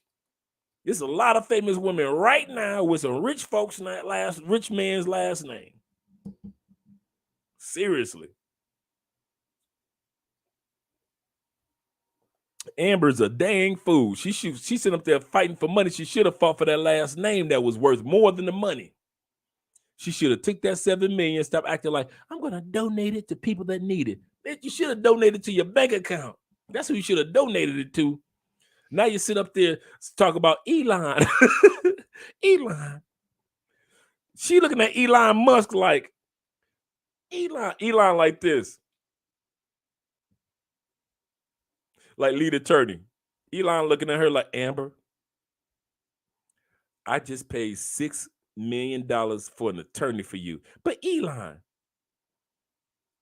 I just heard Johnny Depp put a bottle in your butt with the back of it. And you don't want to do anal with me? Elon, here. He's smashing. Elon thinking he doing something. I'm building rockets and I'm busting rockets. Elon looking in court, he like, wait a minute. Johnny Depp to put bottles in your butt from the back, and you telling me you telling me $100 trillion Elon, I can't get no anal? Man, you know how much Elon discovered during that court case? Elon like this. No, I'm not about to invent shit else. I'm not about to invent nothing for the next 23 days. Don't ask me to invent nothing. I'm not about to create nothing. Ain't nothing gonna be electric, nothing. I'm not about to create an electric toothbrush, nothing. I'm about to sit back and watch this right here. Just imagine if you was Elon. She did what? She when? I've been trying to get her to do that. Do you know how pissed if I was Elon and if you discover some stuff about your woman that she don't do with you, but she did with another man? What? She told me she don't like to be choked. This mother. Elon just eating popcorn, pissed in a mouth. For real. And then after the court case, you want to sit up there and say, Elon, I don't have the 10 million. Bit, and you ain't gonna have the 10 million. You ain't gonna have the 10 million. You better get Johnny his money. You better get to work. You better get to work. Because I'm Elon. I discovered some stuff about you I did not even know. Man, please. Please. I'm the richest man in the world, back and forth with Jeff Bezos, and I find out about the bottle. I find out about the bottle from the lead attorney showing live footage of you with the bottle. She didn't get the bottle like this, fellas. Johnny Depp's ex-wife did not get the bottle like this, like it was smooth up. No, she said Johnny bent me over. No grease involved. You see how skinny that woman is. You see how skinny she is. That skinny woman took it like this, like a champion. Like a champion. You know how pissed Elon is?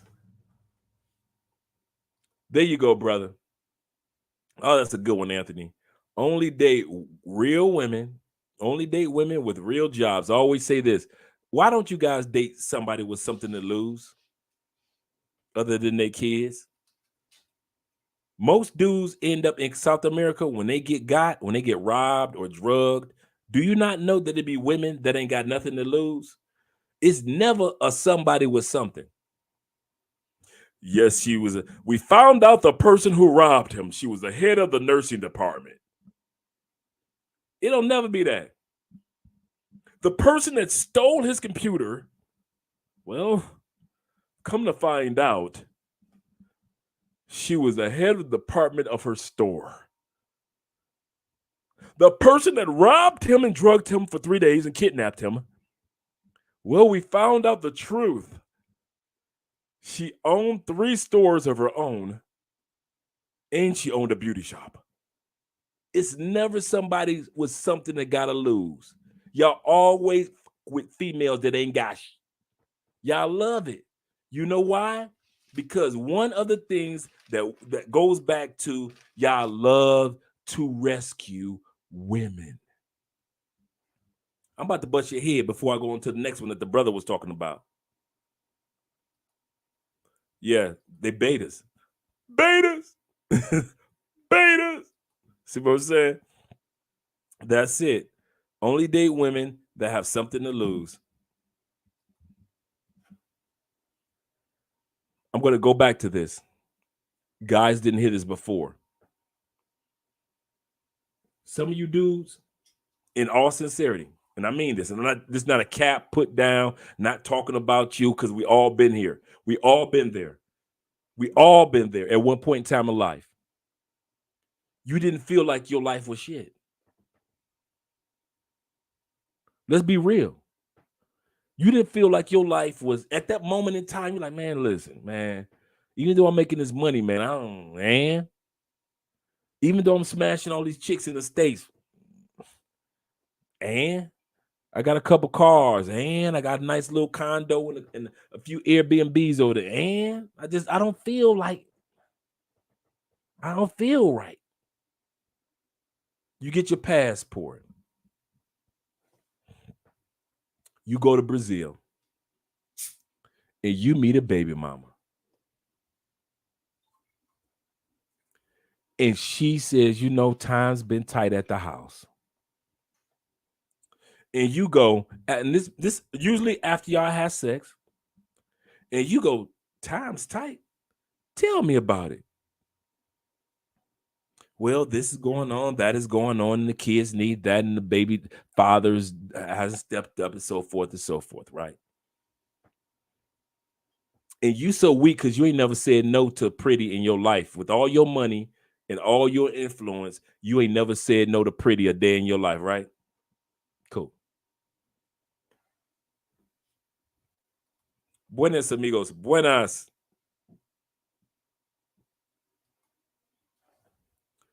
And so you ain't never said no in your life. Oh, Elon is a sip, Dave. And all of a sudden, here you go, you put your cape on. And some of you dudes put your cape on not to help her, but to help you. It makes you feel better to help somebody else. We all, I mean, it feels better when you donate to the United Negro College Fund, or to a country where they need the money the most, or to scholarship programs for kids, all those things, right? Right? But at the end of the day, let me get my banner out of the way. Let me get my banner out of the way. I'm not that special. Most of you guys already got the email. Get my banner out of the way. Some of you dudes go to other countries and mess with baby mamas. You know why? Because it makes you feel good.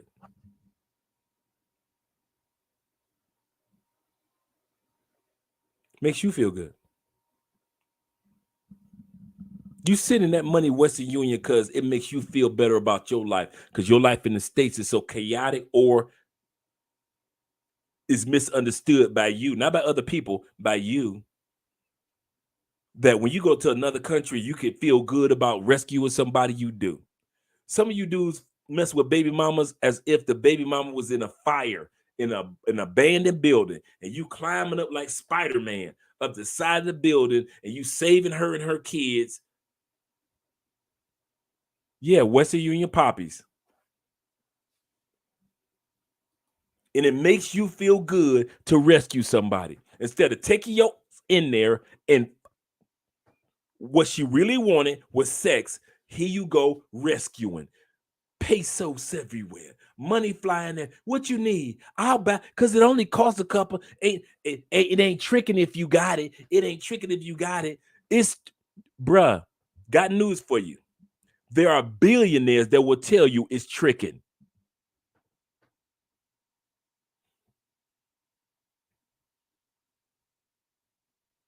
See, if I was single and the money that when I was single, I had nice little money, right? Nice little money. It was tricking. When I went to the brothels, it was tricking. Went to the strip clubs, tricking. See, dudes with money ain't tripping because it's tricking. We ain't got to feel guilty. See, only dudes that feel guilty, and only in the Black community do we come up with a term to make you feel better. It ain't tricking if you got it. Don't worry about it. Ain't tricking if you got it. Don't worry. Don't worry, son. You know, forget them talking about you. They jealous. You know it. It ain't. Who came with that? The Black community or the white community?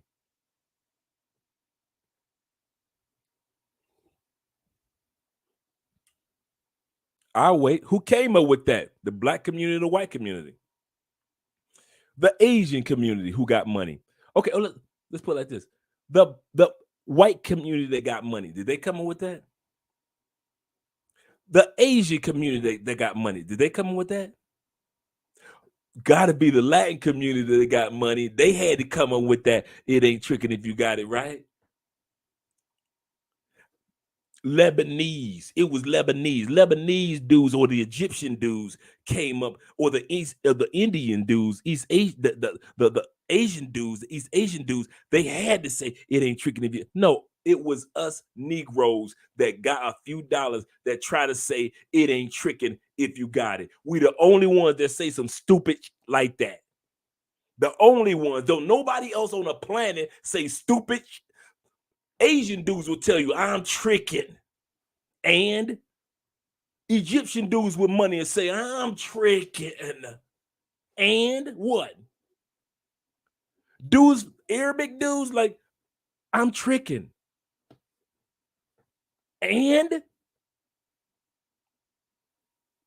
white dudes that got money like listen, I'm tricking, and they made a movie from Richard Gere and Julia Roberts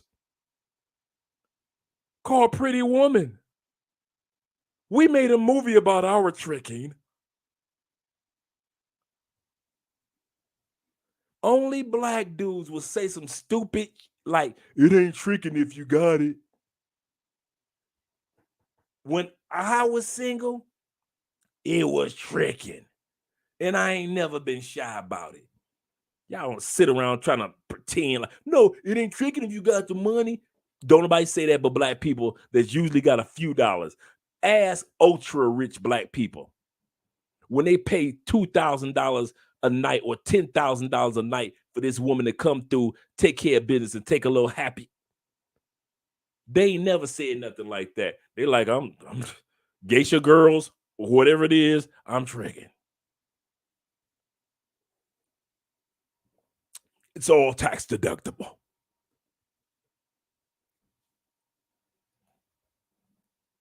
King says, I'll say that I'm happy to see most brothers in here are crimson aware. Red pill.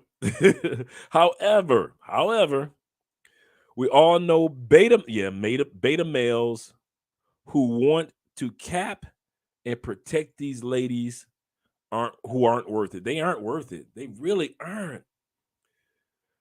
There are women in Colombia, dude. They are not waiting for you to rescue them in their white cape bullshit, their white cowboy hat, and you want to be the hero. You just trying to be the hero for you. They don't give a. They just want to party. That's it. And just like in the States, you got baby mamas that ain't. You got baby mamas here that ain't. Girl, why you ain't home with your kids? I'm partying. Same thing here in South America. Don't sit back and think that all South American mothers about their business. It's women here in South America that's like, I want to party. I just so happen to have 3 babies, but I still want to party. Boom, boom, boom, boom. They want to meet in the hotel room. They want you to go with them and their girl and do nasty stuff, and they ain't gonna drug you. They just nasty.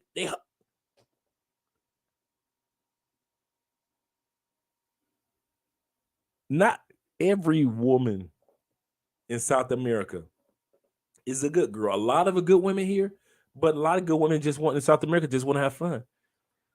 Cyndi Lauper told y'all laughed at her. She told you girls just want to have fun. Women are smart though. They they mention money after they took your nut. Men are stupid though. They know that women are going to mention money after they take their nut.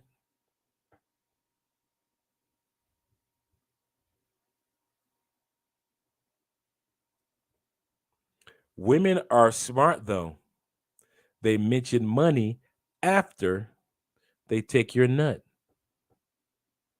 Men are stupid though, knowing that women are going to mention money after they take your nut. You noticed when you got off the plane, and you still fell for it. We all been there. I didn't put this in singular. I said we. We all of us have had a moment. All of us have had a moment when we got off the plane. Oh, what you need? I got you. Don't worry about it. I got you. I have my I got you moments. And realize, what are you doing, Dre? Did you say the old Andre was dead? Well, you can't be bringing him with you. So make up in your mind what you want to be, the old Andre that's rescuing chicks, or the new Andre that's rescuing Andre from the Matrix. You can't be both. Shout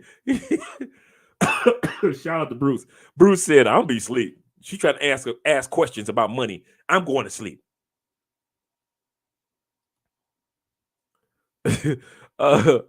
They want Tushy. King says they want Tushy. I hope I said that right. Tushy. Oh, I see what he's saying. They want Tushy, weed, dick, and these brothers are fault. Bruh, if I could just get at least 50% of the brothers that fell in love in South America, not to fall in love in South America, you know how many lives that would be saved? I kid you not. We're only gonna do this. We're gonna do this another hour. Okay, we're gonna ride out another hour. Y'all willing to ride out another hour with me? 65 in the stream. We're gonna ride out another hour. Okay, it's just a little after 1. If you go to sleep, I understand. Models, what? That's global paper in the building. That's what I'm talking about. King said, that pink nose kid. Oh yeah, in Colombia, they got that new that's pink. I saw a couple of headlines on that it's pink now. Yeah, it's like pink. Ain't it like, yeah, I got this new stuff. It's a little pink. It's a little bit of pink. No, this is like pink, like pink. Like, why is your nose all pink? Like pinker than the Pink Panther pink. Andre, okay, good. Okay, Elvis in the building. Elvis says, Andre, why do Colombian and Dominican chicas? Why Colombian and Dominican chicas are always hungry? They are always willing to eat out and eat good things. Easy answer. Let me answer it with your statement. Let me ask this. Why are American men always willing to pay Colombian and Dominican chicas good meals to eat out and good drinks every time? Every time. Every time.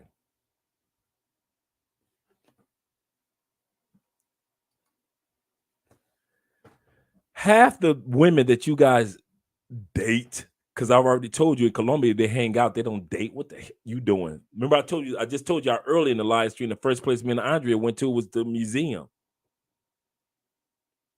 My girl Afro Wahita Maya. Other than Marwa, we were the first live stream and channel that she was on back to back. She told you in 2019, Colombian women only hang out.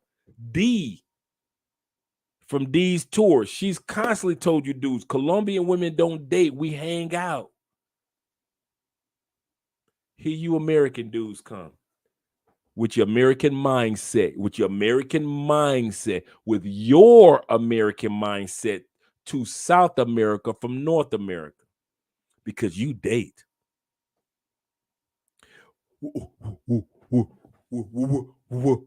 Where is there good to eat around here? Because you ain't do your homework back in the States about Colombia. Where is there a good place around here? Because you ain't met nobody else that's cool, like some brothers that could tell you, hey, dude, go here to eat. They got the best blah, blah, blah, blah. No. You ask the chick that's hot and ain't never had enough money in her mother life to go into that restaurant, to stand in front of that restaurant. The security would have told her, bitch, get the away from this restaurant. But you thought she was so fine, you asked her to where all the Colombian men have already told her to get the on, and you had the audacity to get your little lame off the plane and ask her, where should we go eat? There's a restaurant that told me, get the on for 5 years.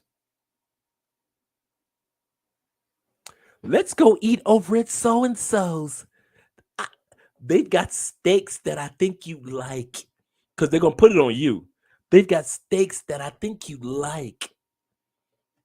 And they have American food. All right, let's go. And then here your little stupid, here you go, check it. In the we talked about this last week. In the United States, we're one of the few countries in the world. All of our money is the same color. You got a $100 bill, it's the same color as a dollar bill. It's the same color as a 20. It's the same color as a 50. It's the same color as a $2,000 bill. It's the same color, not 2,000, but the $1,000 bill. It's the exact same color as the $2 bill. All of our money is the exact same colors. We're one of the few countries in the world. Don't think you're gonna go to Canada and all their money is the same color. You're gonna go to all major countries in the world, and all their currency is one color. We're one of the few countries in the world, not the only, but few countries in the world where all of our money is subconsciously melted into one color. So what does that mean in regards to me and being in Colombia and dating a chick, Andre? What are you talking about? In the United States, when is the only time you see money that's different color in the United States? Come on, it's an easy question. You saw it since you was a kid. It's a game. I'll give you a hint. It's a game. It's over 6 a.m. in the UK. Ooh, we are early. Some people got to go to church in UK. Some of y'all got to go to church. Y'all got to go to work. Thanks, Barry. Thank you for hanging out this long, brother. I appreciate you, bro. I didn't realize how late it was. We're gonna do this. We're gonna finish this at the 4-hour mark. So we got another 50 plus minutes. Because you know, Andre, what money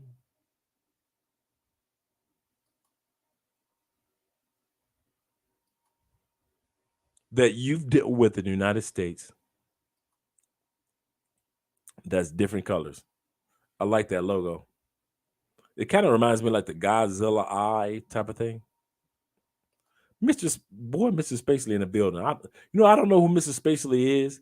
He shows up periodically, meets George Jetson, his boy Elroy. Mr. Spacely, the boss on the Jetsons, just in case you didn't know where the Spacely came from. Spacely Sprockets, the company. Being a stepdad was hard work. Yeah, it was work. It was work. It was work. Notice it. Hey.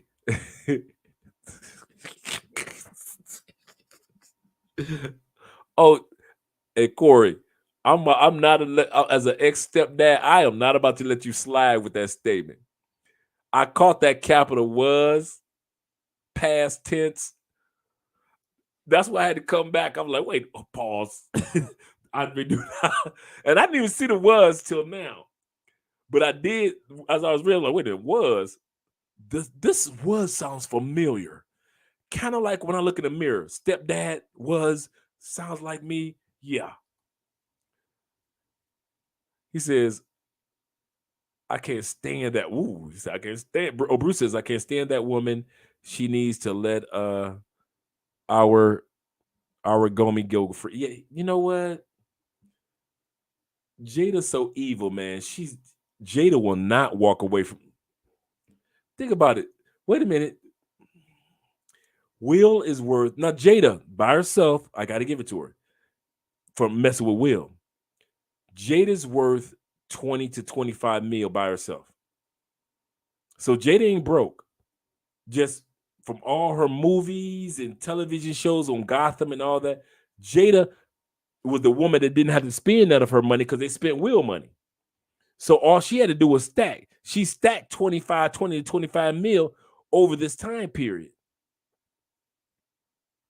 Will has to realize, like Jordan did, I can get that money back, but I can't get peace back. You see Jordan with the Latin sister, he been happy ever since.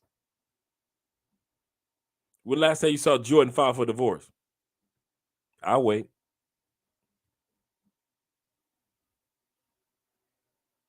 Happy as he want to be. Michael Jordan ain't filed for nan divorce since then. We ain't see Michael Jordan been married for the 7th time. No. Got that divorce, what, in the 90s? 2000s? Ain't looked back. Didn't act like that. And he was, for that time period, he's making decent money. Didn't trip on it. Let her have her little money. Moved on. Because he realized that I can get that money back, but I can't get my peace back.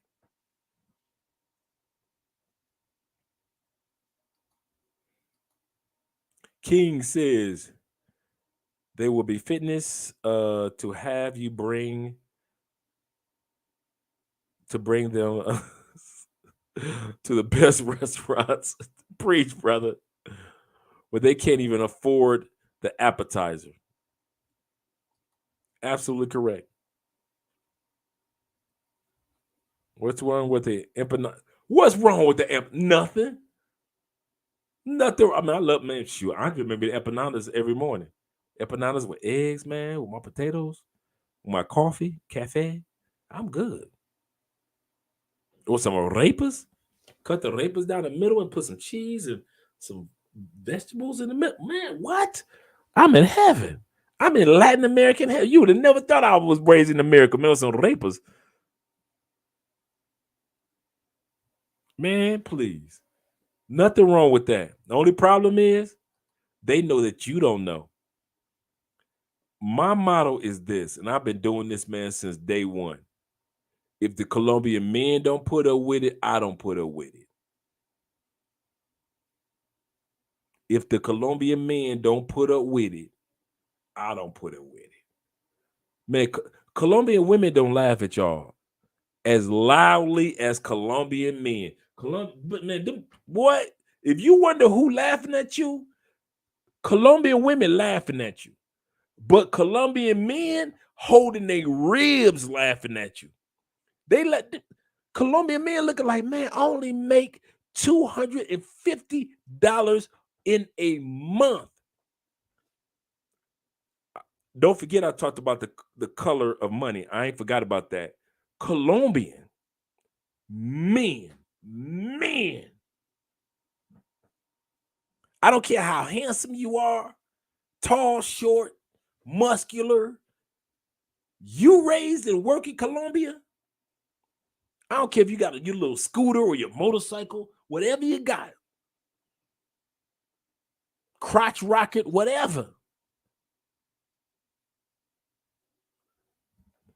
The dude that got the chick walking in the back by the dying walk I need for you American men to get this through your mind. Please, if the night ends and everything I said don't mean nothing to you, 200, your competition only makes $250 a month. And smashing. And when you walk through the mall, ain't none of them arguing. Ain't nobody lonely. Ain't no dude sitting around like, I wish I had somebody to love me. Ain't none of them walking around like, if she could only respect me, why she so mad? Ain't none of them. $250 a month. You wonder why they laughing at your stupid. and you go into that expensive restaurant, that they might take them there for their birthday once a year. They might take them there for their mama birthday once a year.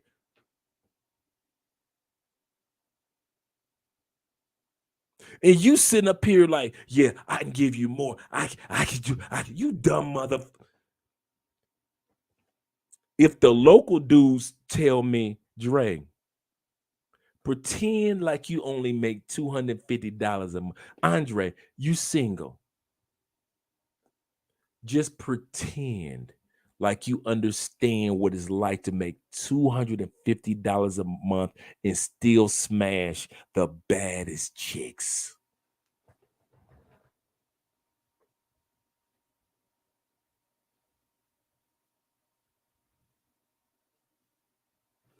The average doctor, doc,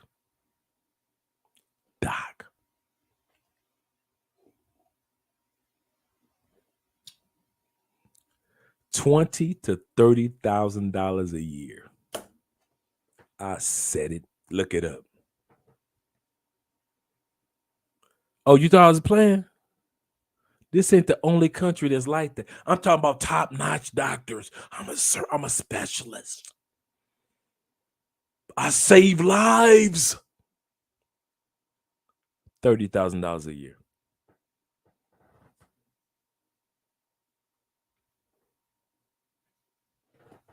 Average senator, congressman.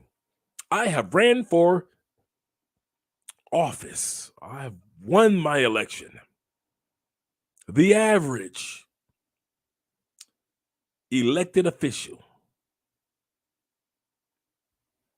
40 to 45,000 at most.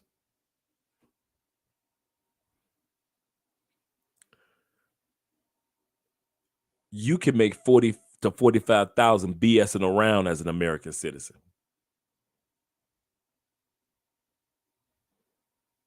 You come to South America with that same 45,000, you making senator, congressman money.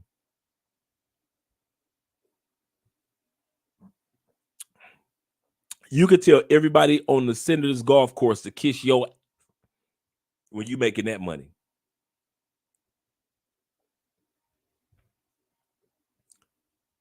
And you come here to South America and you treat them women like they are Egyptian queens. You need your ass kicked. And you wonder why Colombian men laughing at you, because they're like, he don't even realize once he get back on the plane, I'm just gonna put her back on the street corner to squeeze. Okay. Y'all think I'm playing? Me and Andre in the gym last week. Now, you know, gyms got the open windows. I'm on the treadmill, just get my little treadmill on. See what I'm saying? Because usually I lift my weights, do my treadmill, and then I go ahead and do my calisthenics, whether it be push-ups, whether it be jumping, whatever it is. You know, us brothers with a little weight, we can't just sit up here and lift weights and walk on run on the treadmill.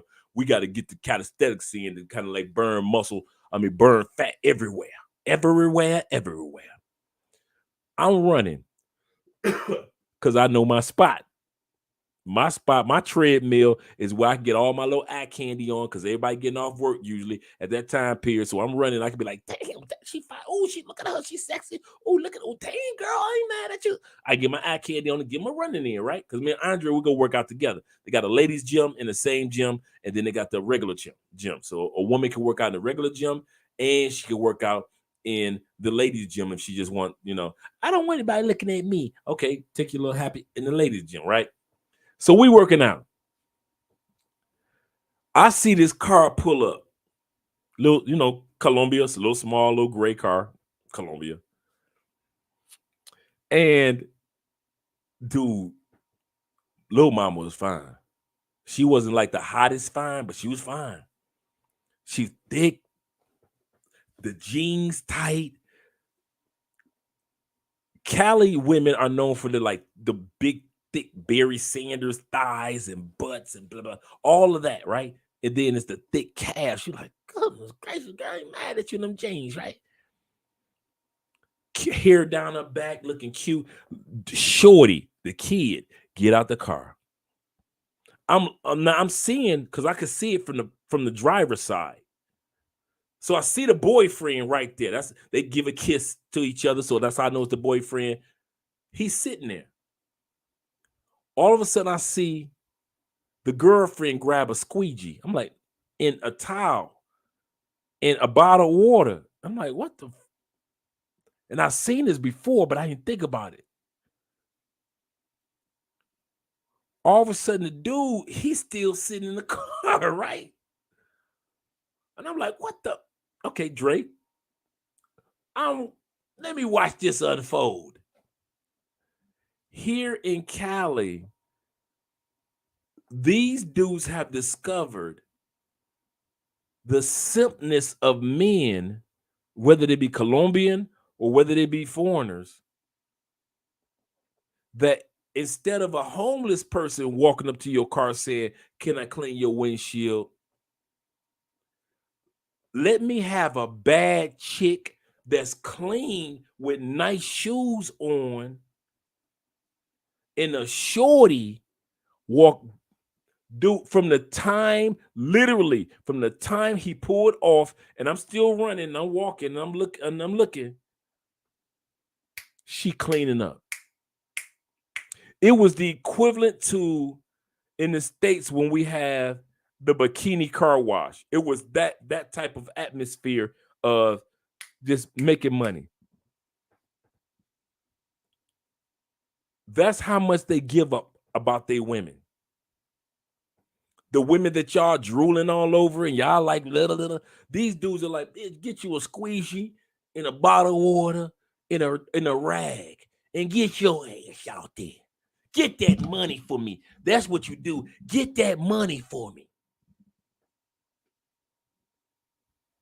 That's exactly how these dudes feel about these females that y'all drooling all over. That's the reason why I told the story. To your competition who's trying to train you into how to deal with Colombian women are saying, dude, I only make $250 a month and I smashed her.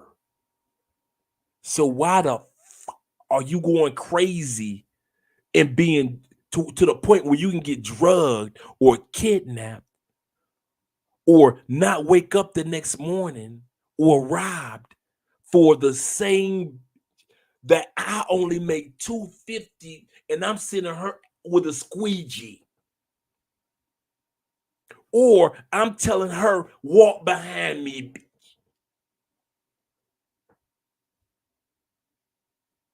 So what does that say about you, black men from the United States? If a dude that's only making $250 a month got these chicks like, you know better. You know better. And y'all sitting back, oh my God, I can't believe this. I've never seen such beauty. I've never had a woman do. They looking like the Colombian men, like, who you think taught her anal? You? She licked your booty? Who do you think taught her to lick booty? That you supposed to lick your man's? Remember I told you about my wife? My wife.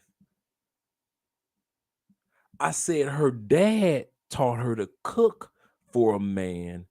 Her mom and her grandmother enforced it.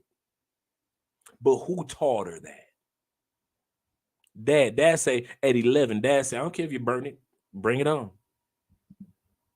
Next time you cook, tomorrow, burn it, bring it on.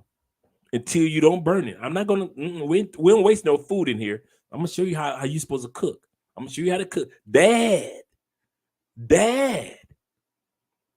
And then when she learned, mom and grandma enforced it. Now, this is what you do for your brother. This is what you do for your dad. This is what you do for your uncles. This is what you do for the males that's a part of this family. This is what you do for your man.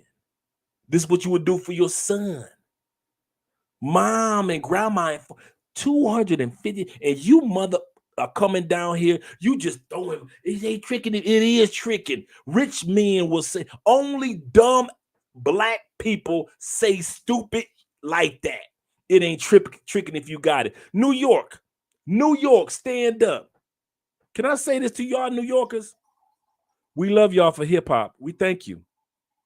We thank you for hip hop. You know I'm about to say some. New York, we love you for hip hop, but you have created some of the stupidest mother slogans that because we trust y'all, that we have ever said or ever heard in the freaking universe of the United States.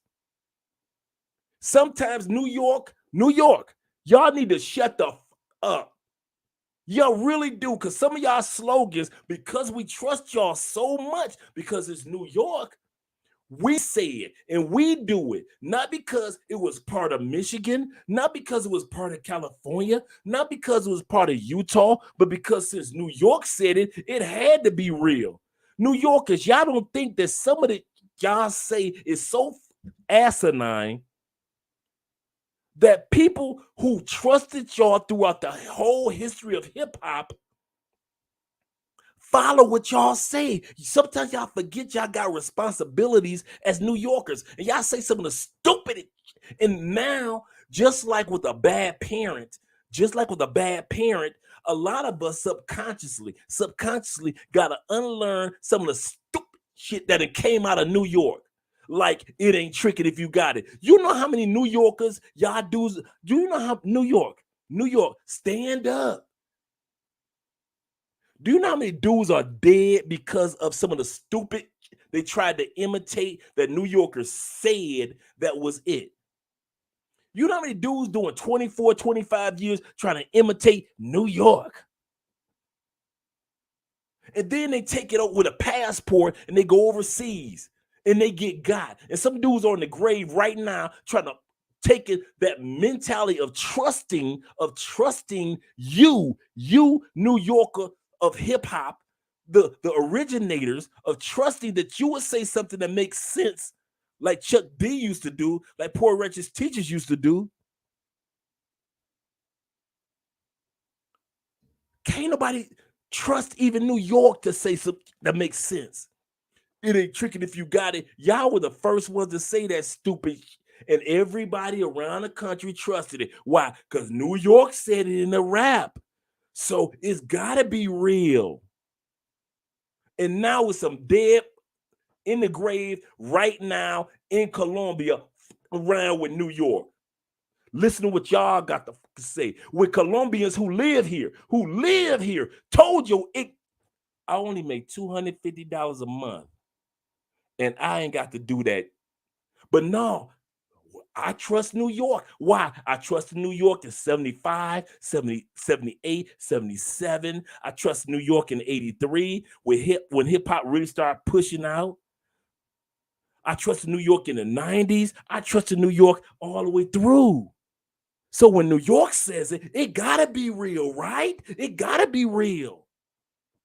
Half the slang comes from New York. So it's gotta be real, right? And so I get a passport and I take some of the subconscious stuff that I learned from fucking New York through hip hop, and I go to another country and I get drugged and robbed. Because only New York black people say it ain't tricking if you got it. Ain't no white dudes from New York said that. They say it's tricking. Jewish dudes from New York like, yes, it's tricking. All the Italian dudes will say, yes, I've got money and I'm tricking. All the Arabic dudes from New York and all the Asian dudes, yes, I have to say I'm tricking. And I got it. Only black dudes from New York sit up that's broke, that's like from the inner city, will sit up there and say, even if you got money at this point in time, you will still sit back and say, it ain't tricking if you got it. And we all, the rest of the country, we just believed everything that you said because you New York and we supposed to trust New York. And then we got passports and we brought a little happy all the way over here. And the reason why some of you dudes overspend when it comes to baby mothers, and you try to build relationships when the baby mother only wants you, and you built a relationship because she ate your is because you listen to what New Yorkers had to say. It ain't tricking if you got it. Oh, don't think I forgot about the color of the money. I'm like Dave Chappelle. I bring the joke all the way back around. So all you New Yorkers, you got a responsibility. New York, not LA, not Vegas, not Chicago, not Miami. New York, you started this, it's your responsibility. You feel it all started here, and you responsible here. Y'all always want to bitch about y'all started it, then you responsible fathers of all this, leaders of all this, the founders of all this hip hop, because all the bull that most of us learned, it came through the music of hip hop. And where did it start? You motherfucker. New York. So take the time out to be responsible, because now dudes got passports, and it was easy to kind of like keep it under control while it was just in the United States. And so you can say stupid and it really wasn't impacting too much. Now dudes got passports and they taking it ain't tricking if you got it outside of the United States, and they getting caught up New York from listening to your. It's easy to listen to you in the States. Ain't too many dudes getting drugged. Ain't too many dudes getting robbed. Ain't too many dudes getting hurt. Ain't too many dudes getting incarcerated because of New York board. When it comes to ladies, at least. When it comes to ladies, other stuff we listen to New York, dudes in jail doing 35 years. But now dudes got passports in New York, and you got responsibilities. All you New York dudes, you got all the way since Kool Herc, all the way on down to now. You got responsibilities. From Flash all the way down, you got from African Bambaataa, you got responsibilities. You need to be guided. All you New York dudes, you need to be talking like I do.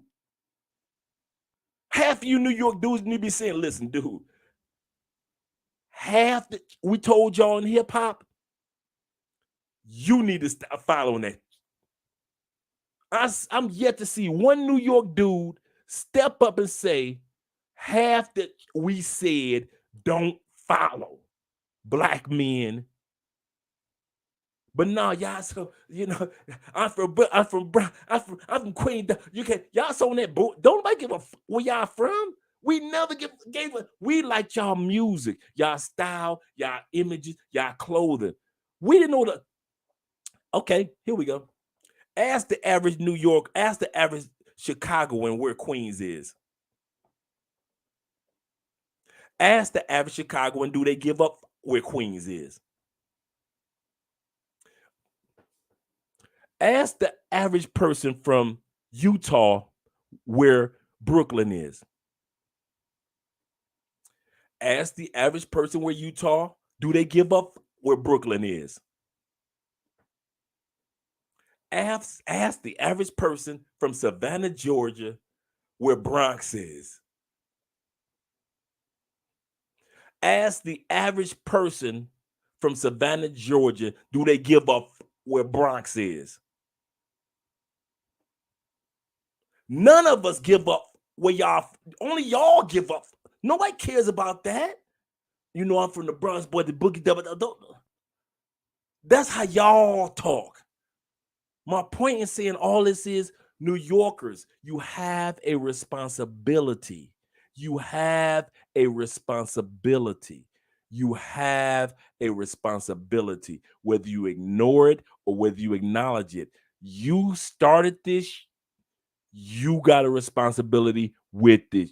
You're the fathers and the godfathers of this hip hop, of slang, of this broken language, of ebonics and all this language that we speak is your responsibility. And your responsibility, a part of it is when these dudes go to these other countries and they act like just because these dudes in Colombia only make $250 a month, and then they come to Colombia throwing money in the air like they just don't care. Sounds familiar, New York? Y'all about dudes in Cartagena throwing money in the air. Y'all bitch about dudes in Sosua throwing money in the air like they just don't care. Sounds familiar, New York? So all you New Yorkers, you got responsibility. So while y'all sitting back wasting your time bragging about what side of town you came on, you need to start realizing it's my responsibility as a New Yorker to start talking to some of these dudes that are going to other countries, because it was easy for them and for you New Yorkers to ignore it because while it was still in the States. It wasn't nobody taking that behavior too far. And it was just in the States pulsating. Cool. He ain't had no responsibility. Now it's too many brothers with passports living that hip hop life that you New Yorkers gave in other countries, and they're in jail in other countries, and they're buried in other countries. It's a dude right now in Medellin that's been missing for 2 or 3 days because he following what you New Yorkers got to say in your little hip hop songs, like he just don't care. Y'all started that. Throw your hand like you just don't care. You did it. When Colombian men, if you just listen, guys, my point in saying all this is, and I know I sound like I'm rambling, I don't listen to what I learned. Remember I said the old Andre did. The old Andre used to listen to New York and LA, Chicago, Detroit, Atlanta, Miami. No, the new Andre doesn't live there, so I don't listen to that. I listen to what the Colombian men. Remember I said I asked my man, what the man, you be treating 11s like they ones. And I mean, he not mean, slap him around. My boy in Tampa, he wasn't mean. He wasn't belittling sexy women. He wasn't, oh, you ain't nothing to me. He wasn't talking, he never talked like that. But he never let them feel like they were 11s. 200 men would say, that's an 11. I drink her bath water. He would look at him and turn to her and like, would you drink my bath water? Yes. And look at you. Why would you drink her bath water when she would drink my bath water? And these weren't weak-minded women that he was with. Like I said, these were very, and I mean, when I say very successful, I don't mean like Dr. Lawyer. That's cool. I'm talking about women that's like, I have a meeting with my CFO.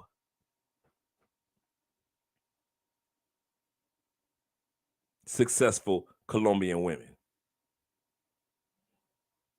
in the States, in Tampa. So when I got here to Colombia, man, listen, I'm telling you now.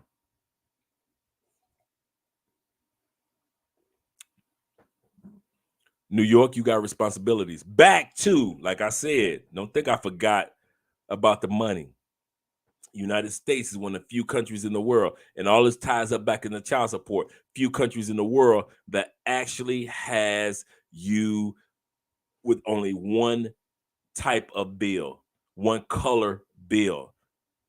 That green and a little hint of black here and there. We got the light, slightly blue stripe down the side. That's it. Of the bar. That's it. That's it. Where have you as an American seen? And some of you probably answered this one.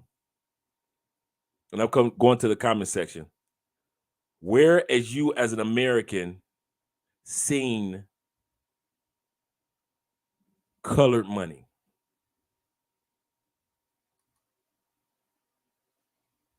No, keep that energy about New York. Smoke show this week. Yeah, yeah.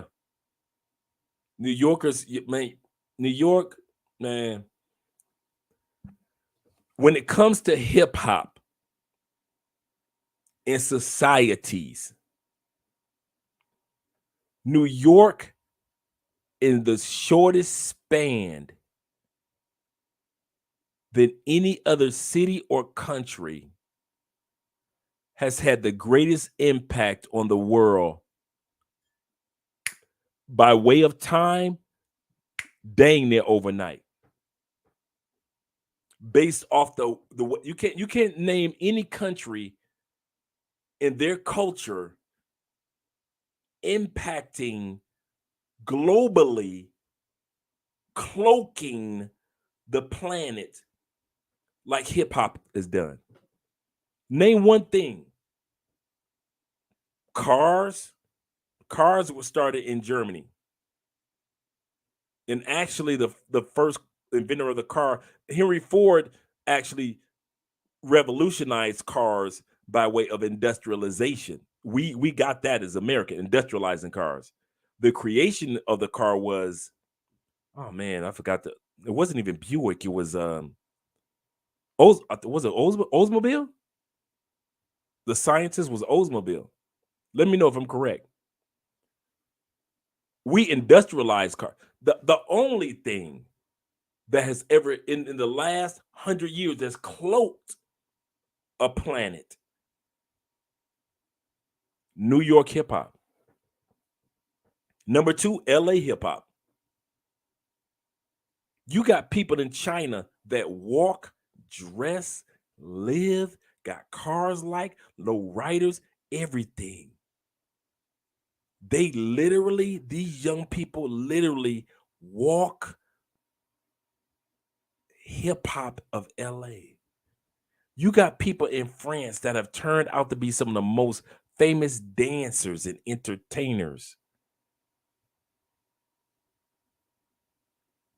Because thanks, Kings. Carl Benz, I thought it was Oldsmobile. Carl Benz was the inventor of the was Carl Benz. Carl Benz was the first one to actually invent and revolutionize the car. I know we revolutionized the industry as far as like mass production in the United States with Henry Ford. That was his claim to fame. But who invented? I thought it was but you know what? It could have been Benz because I kind of heard that one too. You might be right. So shout out to both those gentlemen. But I think New Yorkers have yet to this day, I don't think Black New York has actually taken responsibility for their position of their impact globally. I don't think New York has ever done that. I think New York celebrates, hey, we're the ones, but I don't think New York's ever actually said or actually realized that now the world acknowledges that you're the one, you have a responsibility. Not one time. Okay. I like that one. I like that one. Thank you, brother. Sherwin says ninjas throwing their money in the air in Jamaica. Where they get that from? Like they just don't care. And you're getting bullets in the back of your head. Ain't like the brother lying. Henry Ford, yeah, for this similar. I read Henry Ford's autobiography when I was like 16. Anthony says Carl Benz named his company after his door. Oh wow, I didn't know that. That's what's up. Anthony Thomas. I got a few homies and human homegirl. I guess I'm dipping in somebody's conversation. Okay, we got 15 minutes left, guys. They are making it rain in Jamaica. Man, y'all, man.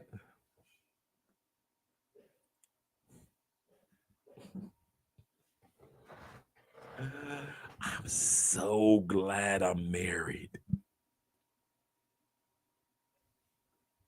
I am so glad I'm married, man. Because when I first came to Medellin, like 2016, 17, 2018, actually it was 2018, right?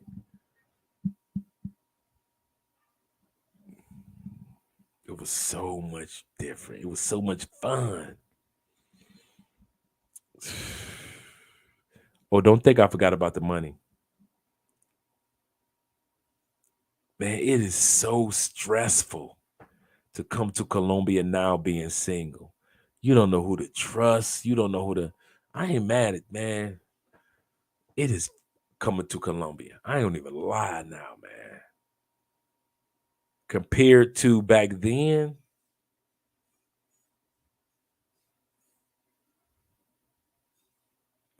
it's almost like, shout out to Chess Kings. I can't wait to relocate to Colombia. Think about Parade. I love Parade. Now, dog. It's quiet, it's slow. It is beautiful. And I'm talking about the women. If you do, y'all think y'all get spoiled in the big cities. Take your to the coffee region, Manizales, Pareda, Arme. Okay. For any of you dudes that go on YouTube, Google Colombian women on horses. Colombian women on horses.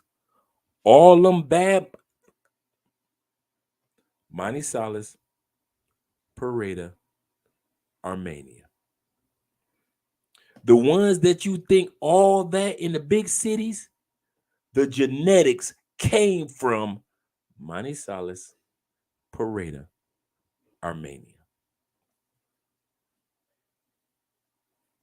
I'm telling you. I'm telling you. Now, I got a partner that's in Manizales. He's like, man, it's slow. I want a club. I want a party. See, all right.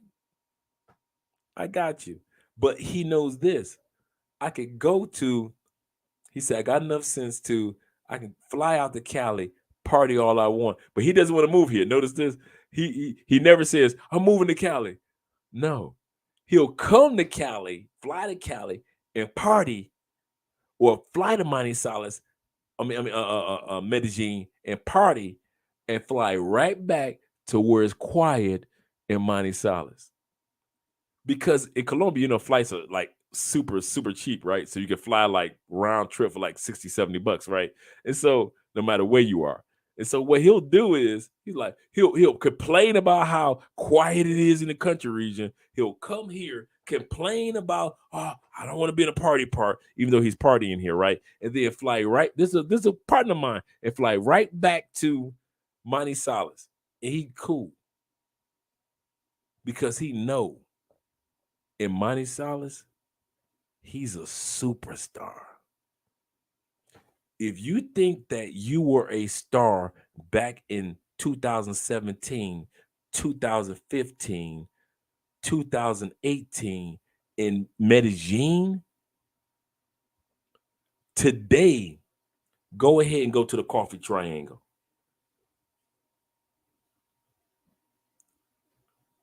Where they see a foreigner every blue moon. You get some coochie, you get some coochie, you get some coochie, you get all that little pay for play going to Bitcoin. You stacking that, I used to pay for play, but now it's going to Bitcoin. I'm telling y'all, dude. And there's so many nice spots and so many nice restaurants, so many nice bars, and the people, dude. When we got there, man, we got so many free just from here, American. I got so many free drinks. I'm with Andrea. Just being there as an American, it was like, you know what? Let me buy my man a drink. Get my man. I'm telling y'all, man, y'all sleeping. Y'all sleeping on the coffee region, man. Okay, he said, I'm gonna do the Ponds, Massachusetts, but me from. Okay, I'm lost on that one. And say shout out a piece. Albania. Albania.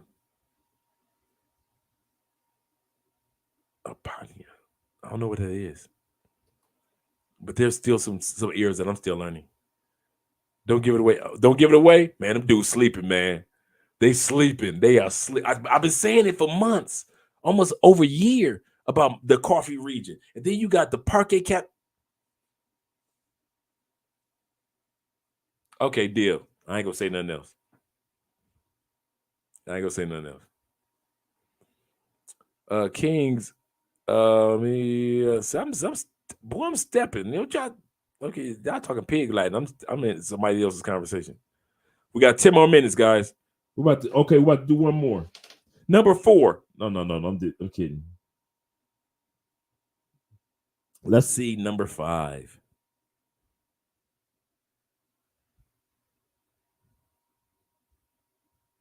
Oh, we are on number 4.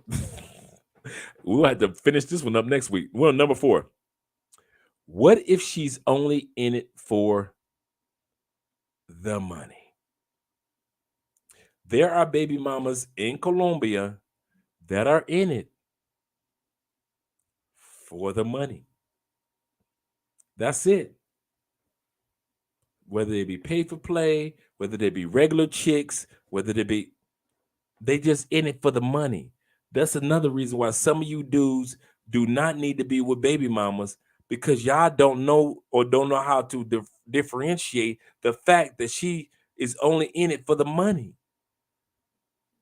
Some of you dudes have no problem with being a Western Union poppy. If a woman is only in it for the money, you might as well go ahead and smash who you were smashing in the States. You smashed her enough to deal with her. Go on, keep smashing what you're dealing with in the States, man. Passports are for people that want change. Men and women. We are the new generation of migration. We are the new Black people that are migrating to other countries. The last migration of Black people, the last major migration, was in the 50s and 60s and a part of the 70s, when we moved up from the north and we decided that we did not want to be sharecroppers in the south. Did I say from the north, but from the south? And we didn't want to be sharecroppers anymore. And we decided we wanted to go to Chrysler, Ford, GM, or whatever factory job that was available in the 50s, 60s, and early 70s. We moved to Detroit. We moved to Chicago. We moved to Cleveland. We moved to parts of New York, not just New York City. We moved up north. We moved throughout the Midwest. We were like, you know what? I'm not going to be in New Orleans anymore. I'm not going to be in Tennessee anymore. I'm not going to be in Alabama anymore. We're not going to be sharecroppers anymore. This is the last generation of sharecroppers in our freaking family. And we moved up north when nobody understood what the heck our granddads were doing in the 60s. Nobody cheered on our granddads and grand uncles when they moved to Chicago, or our grand aunties or our grandmoms when they moved up north. It was like, forget this. I ain't about to deal with this no more. You crazy. I ain't about to sit up here in this heat for no $1.50. Picking cotton, sharecropping, picking peas. Enough of this. And we're the next generation of migration. But we're not migrating in the United States. We're the new Black people that's migrating outside of the United States. And what are you dudes doing? Instead of taking responsibility of the migration, you too busy tricking up the money. There are baby mamas. I'm not talking about the pay for play. Not them, because we already know what it's about. So it's cool. She came with a price. I came with desire. We had sex. I paid her to get the heck on. We good. I'm not talking about pay for play. That's cool. I'm talking about you rescue rangers like Chippendale, the chipmunks, rescuing women in the middle of a migration, knowing that there are women that only want you for money. What the are you doing? No, seriously, what the are you doing? Don't cop my pockets. When I hear you brothers say, don't cop my pockets, why you say, what? Can I ask you this? Why do you say that to me, but you don't say that to the person that's counting your pockets? I'll repeat that for you. If I say something about your pockets, why do you say that to me when the person that's actually counting your pockets, you don't say her fine, do you? Do you? When the last time you walked up to a Colombian chick and she asked you for money and she was a baby mama and you were smashing her, when did the last time you tell that don't count your pockets? But if a brother on YouTube or a brother on Facebook, shout out to you brothers and sisters that's on Facebook still watching, if they say something to you to help you, direct you, not correct you, direct you, you want to check us. But the one that's counting your pockets, that's you want to say dick watching. You don't check her, but you want to check us. Man, what you talking about? I'm your brother. I'm trying to direct you to keep you from end up in the grave in Colombia. I'm your brother to try to keep you from end up being in Colombia. Getting in Colombia. Getting found in Colombia. But you want to call me pocket watching when the one that's really watching your pockets, you don't check her because she pretty and she licked your booty hole and she sucked it like it ain't never been sucked before. And you cried that night. Yeah, she ain't see you cry because it was in the dark, but you sniffling.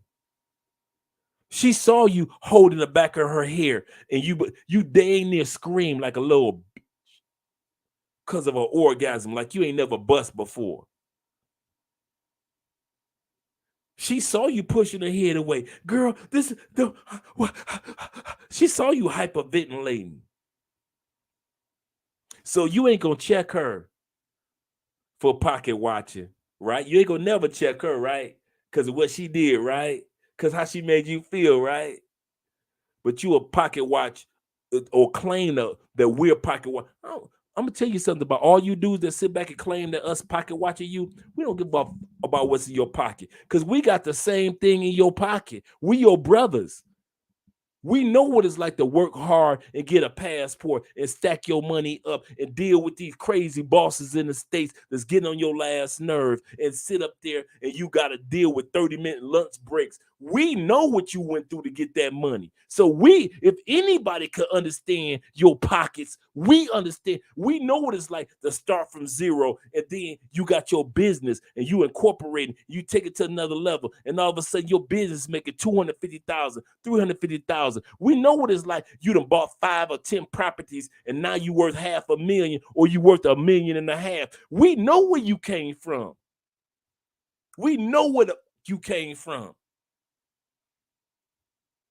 But that's really watching your pockets.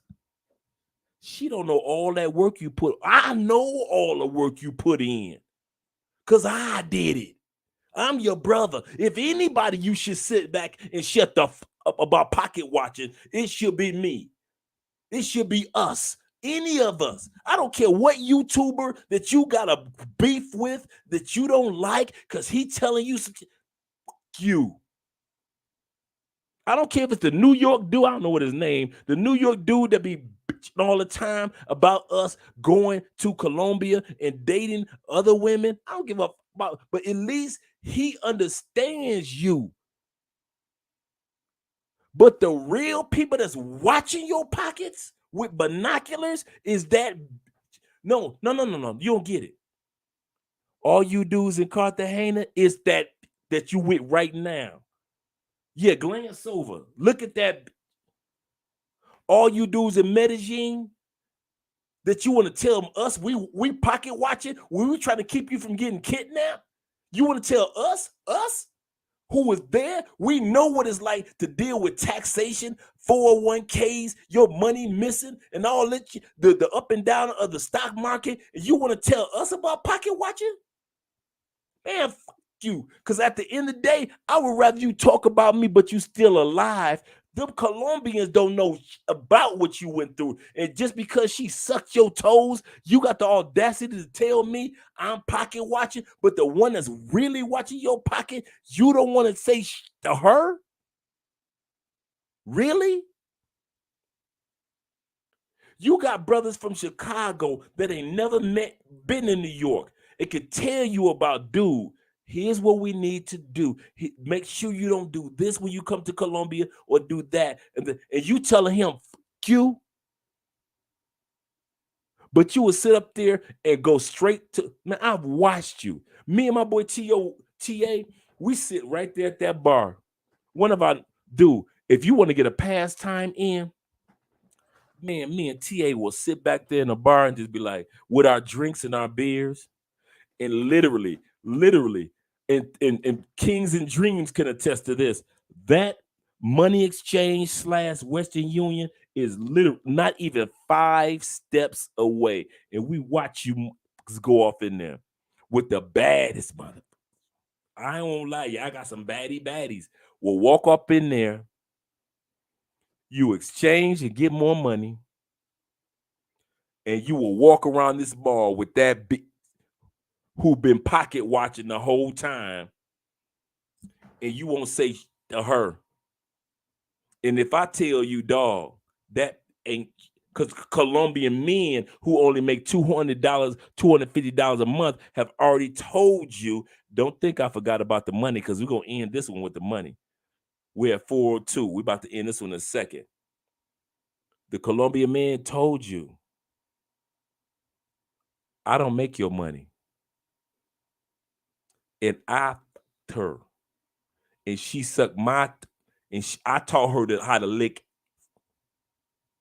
And I taught her how to make me, and I showed her how to bust in my face. That's why she can bust in your face. Brazilian, same way. Thailand, same way. All the nasty stuff that you like about women in Thailand, they didn't learn from foreign men. They learned from the local men. Everything that you like about Brazilian women, they didn't learn from foreign men. They learned from nasty men from Brazil. All the stuff that you like about women in Mexico and all of Central America, Guatemala, all that. They didn't learn that from no women. They learned that from all the nasty men that they was in that area. Portugal, DR, the nastiest, filthiest that made you just want to grab her face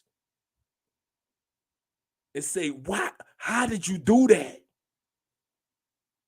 That nasty learned that from a DR dude. She ain't learned that from a DR chick. She learned that from practicing that on a DR dude who told her, "This is what the fuck you do." Some of y'all don't want to admit that. I'm gonna tell you that. So at the end of the day,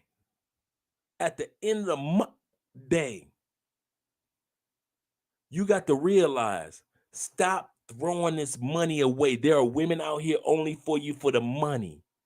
And and even if you like, cool, I'm with that. Don't mess it up for the next man that's coming along. If the female tell you I'm only for the money and she says 100,000 pesos, that's only $25. Why the are you giving away 400,000 pesos? Why are you so weak and lame? Keep your in the States. If you gonna mess up the ecos, if you can't take having sex with a woman, paying her what she asked, and moving up, even if she said, I'll see you tomorrow, and she says, yesterday was 100,000, today is 100,000. Cool. That's 200,000, $50 for 2 days of the nastiest, most trifling, filthiest, sucking your booty hole in the shower. She's sucking the back of your ankles all in the shower. Chick that you ever been with. Cool. I'm cool with that Brazilian. But all them extra perks that you get, you know, I've heard dudes actually had the audacity to say, because the chick didn't steal from me, I'm going to give her extra money. That's like saying a chick in the States, because a chick in the States didn't get pregnant by me today, I'm going to go ahead and give her an extra steak dinner. Oh, that sounds stupid to you, huh? Well, how stupid do you think you sound when you were sitting up here? Well, I had a computer sitting up there and she ain't steal from me, or she was cool and she got a shorty. She said 100,000 pesos, $25. But here you, because your life is so up in the States, not because you broke. No, some of you dudes got money. But because you've been programmed so much in the States and your life is so up in the States, that you don't know how to sit you down and just give her 100,000 and say, I'll see you tomorrow if I need to see you tomorrow. And if you need to see her tomorrow, $100,000 to lick your booty hole, suck you till you lose your mind and start crying, and lick the back of your ankles in the shower again. 100,000 pesos, $25. 2 days, $50. Stop being a simp and messing up the ecosystem. Now we're going to end it with the money. What area of money, and guys, I didn't get a chance to hit all the comments. What area in the United States, or what way in the United States have we had the opportunity to use money that had color?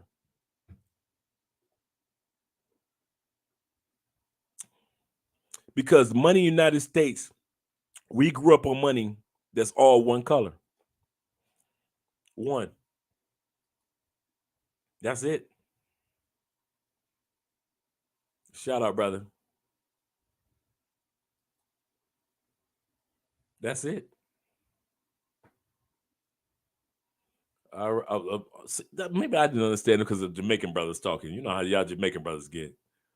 1 minute y'all got some broken English to where we can understand everything. Then y'all just go into y'all dialect, and everybody else got to stand around and be like, okay, let the brothers talk. Let's see what the brother had to say. You saw what was happening, all type of dudes. Absolutely correct. In Puerto Rico, they were getting beat up on a regular and ran out of there. Yeah. But you know what? I got a friend that's Puerto Rican, and she said this too after the pandemic. And I'm going to say this too in regards to responsibility as Americans. She said that the reason why Puerto Ricans over the last maybe like 3 years really got aggressive with brothers of color from the United States, because you got to realize Puerto Rico was built off of people of color. So when you go to Puerto Rico, you'll see so many brothers and sisters that it would amaze you in Puerto Rico, for real. And she said that it was so many brothers and sisters from the States using their stimulus money not to travel far, but to come to Puerto Rico. She said, and they were destroying Airbnbs, hotels, not leaving and not paying. Do your homework on this one, guys. She said it was she said for 2 years, men and women from Puerto Rico were basically just ass out. And I could attest to it because when me and Andre in 2020 went to get an Airbnb in Barranquilla for the festival in February, they wouldn't rent to Andrea. And I mean, a lot of them in Barranquilla would not rent to Andrea, not because of Andrea. There were so many Americans over 2 year to 3 year span prior to 2020 that had messed up and ran out on paying their bills in Barranquilla or destroyed the rooms or Airbnb in Barranquilla that were from the States, that people from Barranquilla were like, I'm not renting. The only reason we got our spot is because Ace had rented from those people for 3 years in a row. And then Andrea was like the cosign. But if it were just me by myself, no Ace, no Andrea, there was no way in. It was a nice spot too. And they were like, no, we don't deal with Americans at all. At all. And that's a lot of countries in the world is like that. Dude, we have left, black men with passports, man, y'all don't know. Y'all have effed up the pay for play game and everywhere you go. Name one city. Come on, let's be real. Name one city. Well, it's not only the black man. You got the European. You can cry about that. Say them tears for the United States, because that's what we do all the time. We always want to add the white man to everything. Cool. Let's add the white man to it. You still are known for it. Even if the white man did it, he was on a sleuth type level.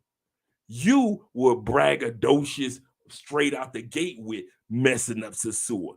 If the white man was doing it, it was on stealth in Sasua, in Pattaya, Thailand, in Medellin, Colombia, in Cartagena, Colombia, in Mexico, Cancun, in also Puerto Plata, all those other areas of Mexico. He was stealth with his. He's coming with backpacks and smelling bad. And he ain't gonna change the price.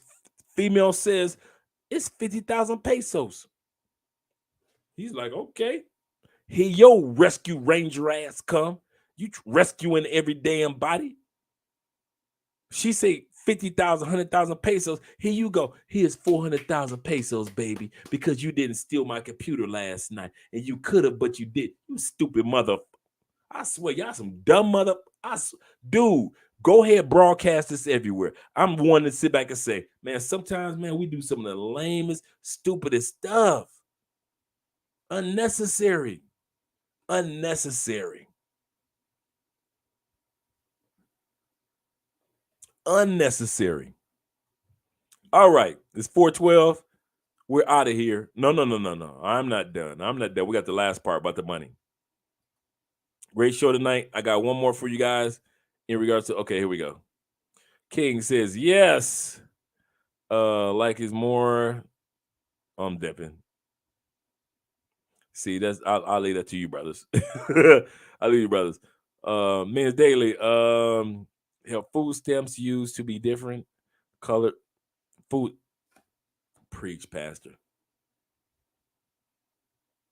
I didn't even think about that one. That was not, you were probably the only person that taught me something or brought something back to life. You're right, food stamps. Food stamps used to be a different color back in the day in the States. I don't know how y'all are, but that was real. Absolutely correct. You know the other one that I was thinking about? Monopoly. The only time that everybody had access to money that was of a different color was Monopoly. My point was, and you're right, food stamps, is the fact that a lot of guys sit back and treat the cash in other countries like it's monopoly money, because subconsciously, and even food stamp money, because subconsciously we are not aware, we are not accustomed to money of that has different colors. And so with these women, when you guys tip them, you subconsciously think monopoly. You subconsciously think food stamp money. You subconsciously think this is not real money because it's not of one color from birth. Think about it, from birth. From birth. It wasn't like the money changed when you was a shorty and all of a sudden 40 years later it's a different color. No, our sizes in regards to the images on the money change. Maybe the blue strip to verify if it's real or not has changed, but for the most part, the US dollar has never changed since the 1800s. Let's be real. And then you come to Colombia or Brazil or Europe or Mexico, and the money is different colors. And the only time you actually touched money of different colors was not food stamps. He's right, but food stamps was what your mama touched on a regular basis, and your daddy touched sometimes on a regular basis. But the money that you touched ever since you was a shorty growing up was monopoly money. You don't know how to appreciate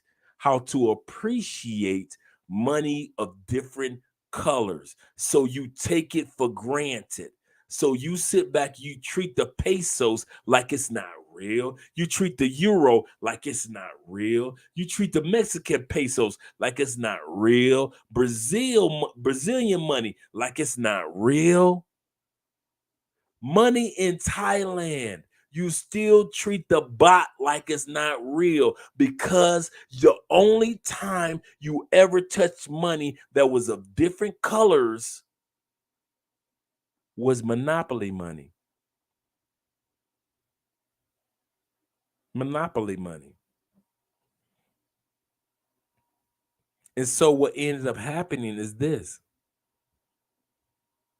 you F over it like it's monopoly money. Right?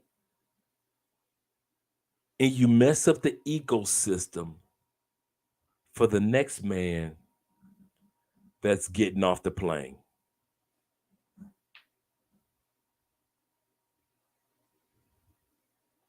White boys didn't do it because they understood a long time ago that money in most of the world is different colors.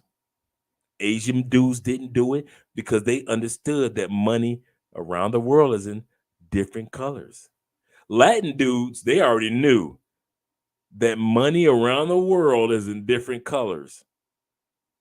Even the UK dudes, even the Canadian dudes, they know money around the world is in different colors. And here come brothers, not the sisters who travel more than we do, who monger more than we do. I got some specials coming up on that.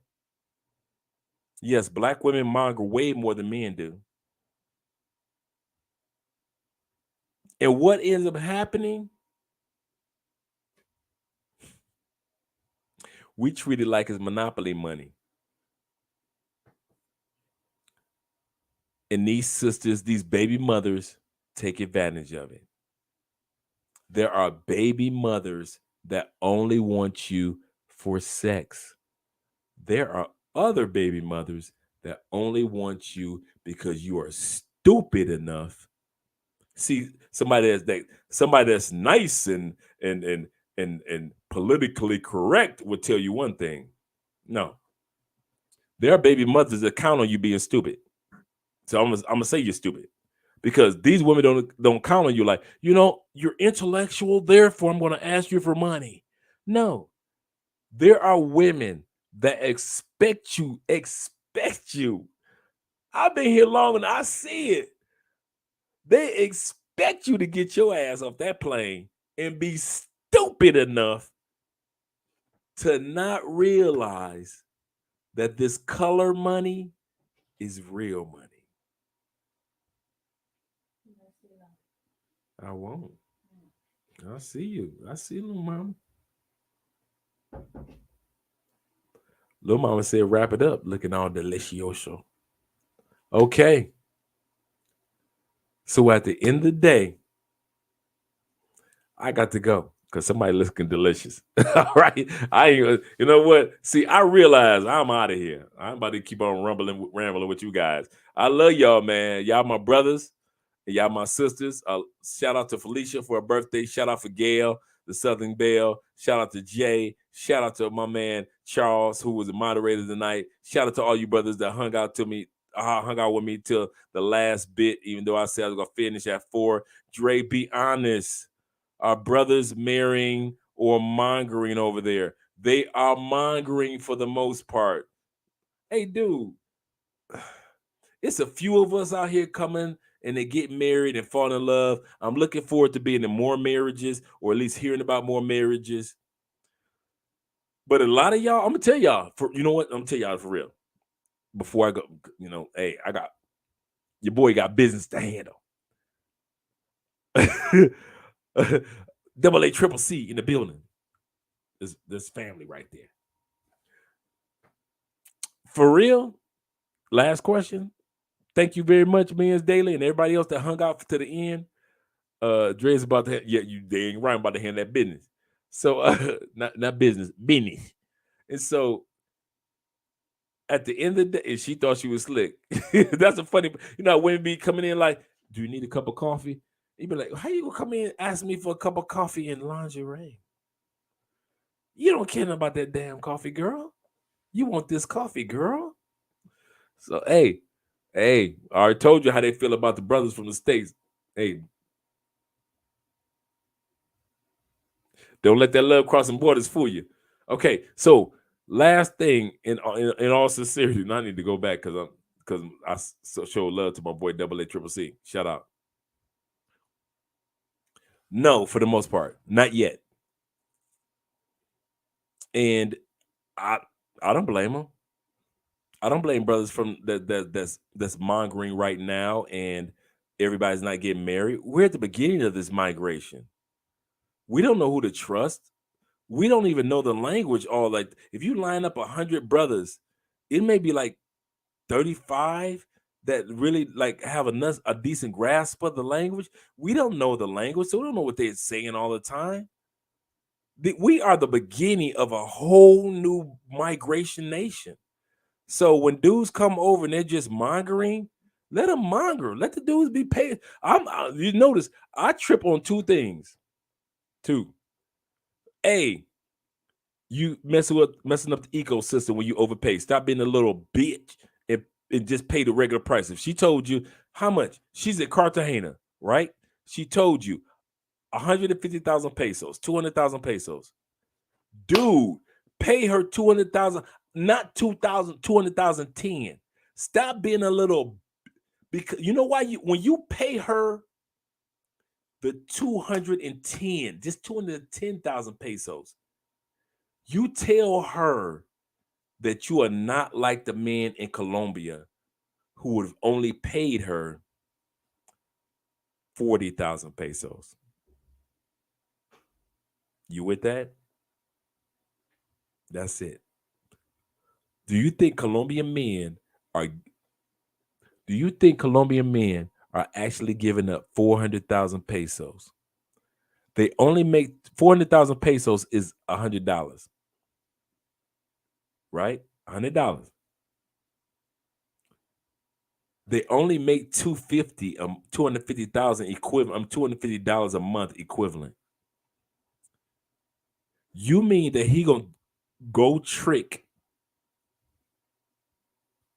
$100 and go back home to his wife and kids with $150 to take care of the family for a month?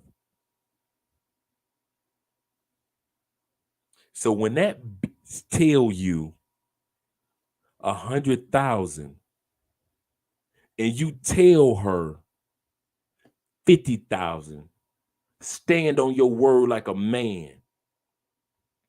50,000. All right, bitch. How much do Colombian? Ask her. Use your WhatsApp. How much do Colombian men pay? He pay 100. Bitch, stop lying. Colombian men don't pay no money. They ain't got the money like that. Remember I told you I think like Colombian men. You think like as American men. American men. American men gonna have you broke and going back home to America talking about Colombian men, women, they use you. They try to get a number money. They want to agree because you's a bitch. That's why you got used by Colombian women. Because a Colombian dude they wouldn't dare frame their motherfucking mouth to ask. It ain't a here that would frame her mouth to ask a Colombian man unless she was like high caliber and she came from an escort service. That's different. But them clock tower, Medellin, Parqueyeras, sexy mother, them chicks that you falling for, ask a Colombian. Hold up, babe. Hold up. Oh, so you stand right here. I'll be right back. I want you. You sexy. Don't go nowhere. If you get sold, that's your fault. You about to miss out on this money. Bruh. Come here, bruh. Come here for. I don't care if you got to use your Google Translate. Man, how much would you pay for pussy here? How much? No, not here, no. Dog, how much would you pay for 300,000 pesos? No, you ain't gonna pay no 300. Stop that line. How much do I need? How much do you pay for pussy? Okay, you want to bullshit? 300,000 pesos? Here's 20,000 pesos. How much would you pay? 20,000 pesos, number $5. How much would you pay for some Colombian pussy? Dog, for real, I'll pay you like 40,000. Here's the 20,000. Bitch, 40,000. I'll pay you 50 at the most. And if you ain't man, because she's so pretty, if you ain't man enough to tell her fuck you, if she need to move the fuck on, that all that y'all paying as foreign costs, that's your fault. That's the gringo, that's your fault. It ain't the Colombian man, it ain't the Colombian woman fault. It's because you's a bitch and you sat up there and paid all them prices. The fuck out of here. The fuck I would pay the prices. I've been watching these Colombian dudes for the last, got the dimes walking behind them. I got Miss Sexy in the next room. And I'm about to sit up here and pay 200,000, 400,000, because New York told me it ain't tricking if you got New York talking about. You gonna go broke around with New York and in Colombia. You gonna go broke around with New York in South America. You need to go ahead and tip one of these Colombian dudes. Dude. I got 20,000 pesos. How much should I pay? If you lie to me, you can't get the 20. You can't get the 20. Now, how much do y'all pay for? I don't care if I got the tip. I don't care if I got a tip 4 Colombian dudes with 20,000 pesos just to hear what the real price is.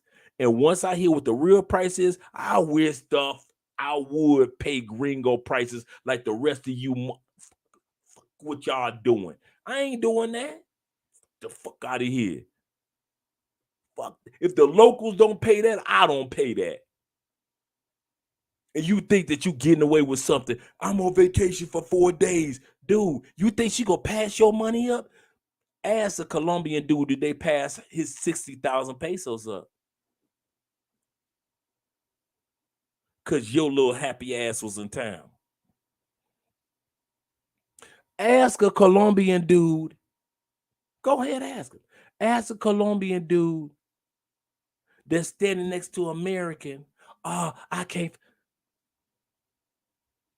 They know better because they know the Colombian dude will tell an American, this, I've been for,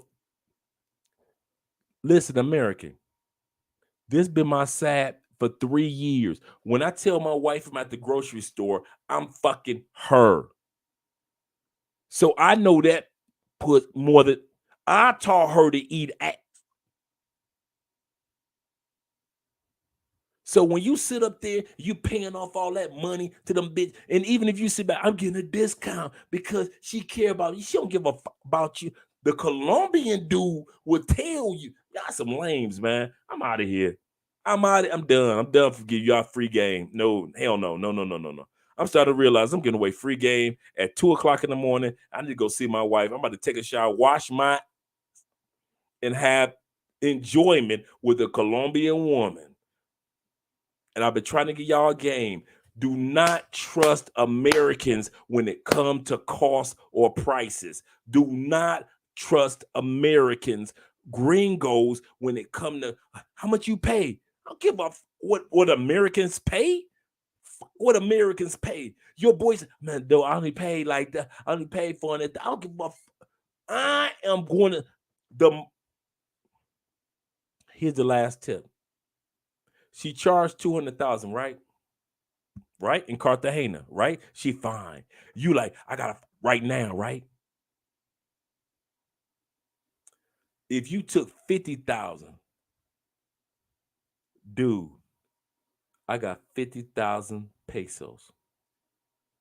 That 50,000 is more or less like $17. If you lie to me, you don't get it. And I know a freaking liar. How much do Colombian men in a brothel pay on average for pussy? I said, if you lie to me, you don't get the money. Now you better tell me the mother, and if you lie, I'm walking away. We pay on average 30,000 pesos. You need to walk straight to that bitch. I give you 40. What? 40,000? You've been walking the street all night, bitch. I've been watching you. You get 40,000 pesos like the Colombian dudes get, or you don't get nothing. Now, you got a choice. What's up? It's 1:30 in the morning or 2:30 in the morning. The club is closed. What's up? I got 30. But some of y'all ain't got the patience and the balls to do nothing like that. So I'm up out of here. I love you, brothers. Y'all my people. But yeah, I'm about to jump in the shower. I'm out of here. Once again, this is Andre, Love Crossing Borders. Oh, I'll be breaking this one down. Shout out to you guys. Shout out to Kings of Dreams. Shout out to Ant-Man. I'm trying to get y'all brothers the game, man. Y'all keep on trusting America as y'all want to. Y'all be paying gringo. Trust the gringo. You get paid. You go come out that money at gringo prices. It ain't tricking if you got it. Keep on with them New York dudes on that bull. It ain't tricking if you got it. All right. Relationships, not tricks. Oh boy, I wish I could ride into that one, boy. But we're gonna finish this one off next week, man. Hopefully we don't next week, because I'll have the interview with the young lady next week. It'll be me, her, and Andrea doing the interview next week. Like I said, I want to interview a lot more Black women, not just Afro-Colombians, but Black women in general. And D got somebody who wants me to interview. So over the next few weeks, guys, you guys will start seeing me interviewing Black women. All I ask is please be respectful of the ladies. And that's why I'm going to be talking to the moderators in advance to tell them, if y'all act a fool, you will be removed for a couple minutes outside of the live stream, because I want these ladies to feel comfortable enough to come back. You see what I'm saying? If we let them be comfortable one time, they'll come back another time and a third time. The reason why Afro-Wahita will come through 3-4 times, because we're a channel that they can trust. So is D. So is Kizzy. Because they were like, we don't have to feel attacked on this channel compared to other channels. So when we bring Black women, whether they be in the States or traveling or here in South America, onto the channel, please respect these women, or you're going to be up out of here for a few minutes. Timed out.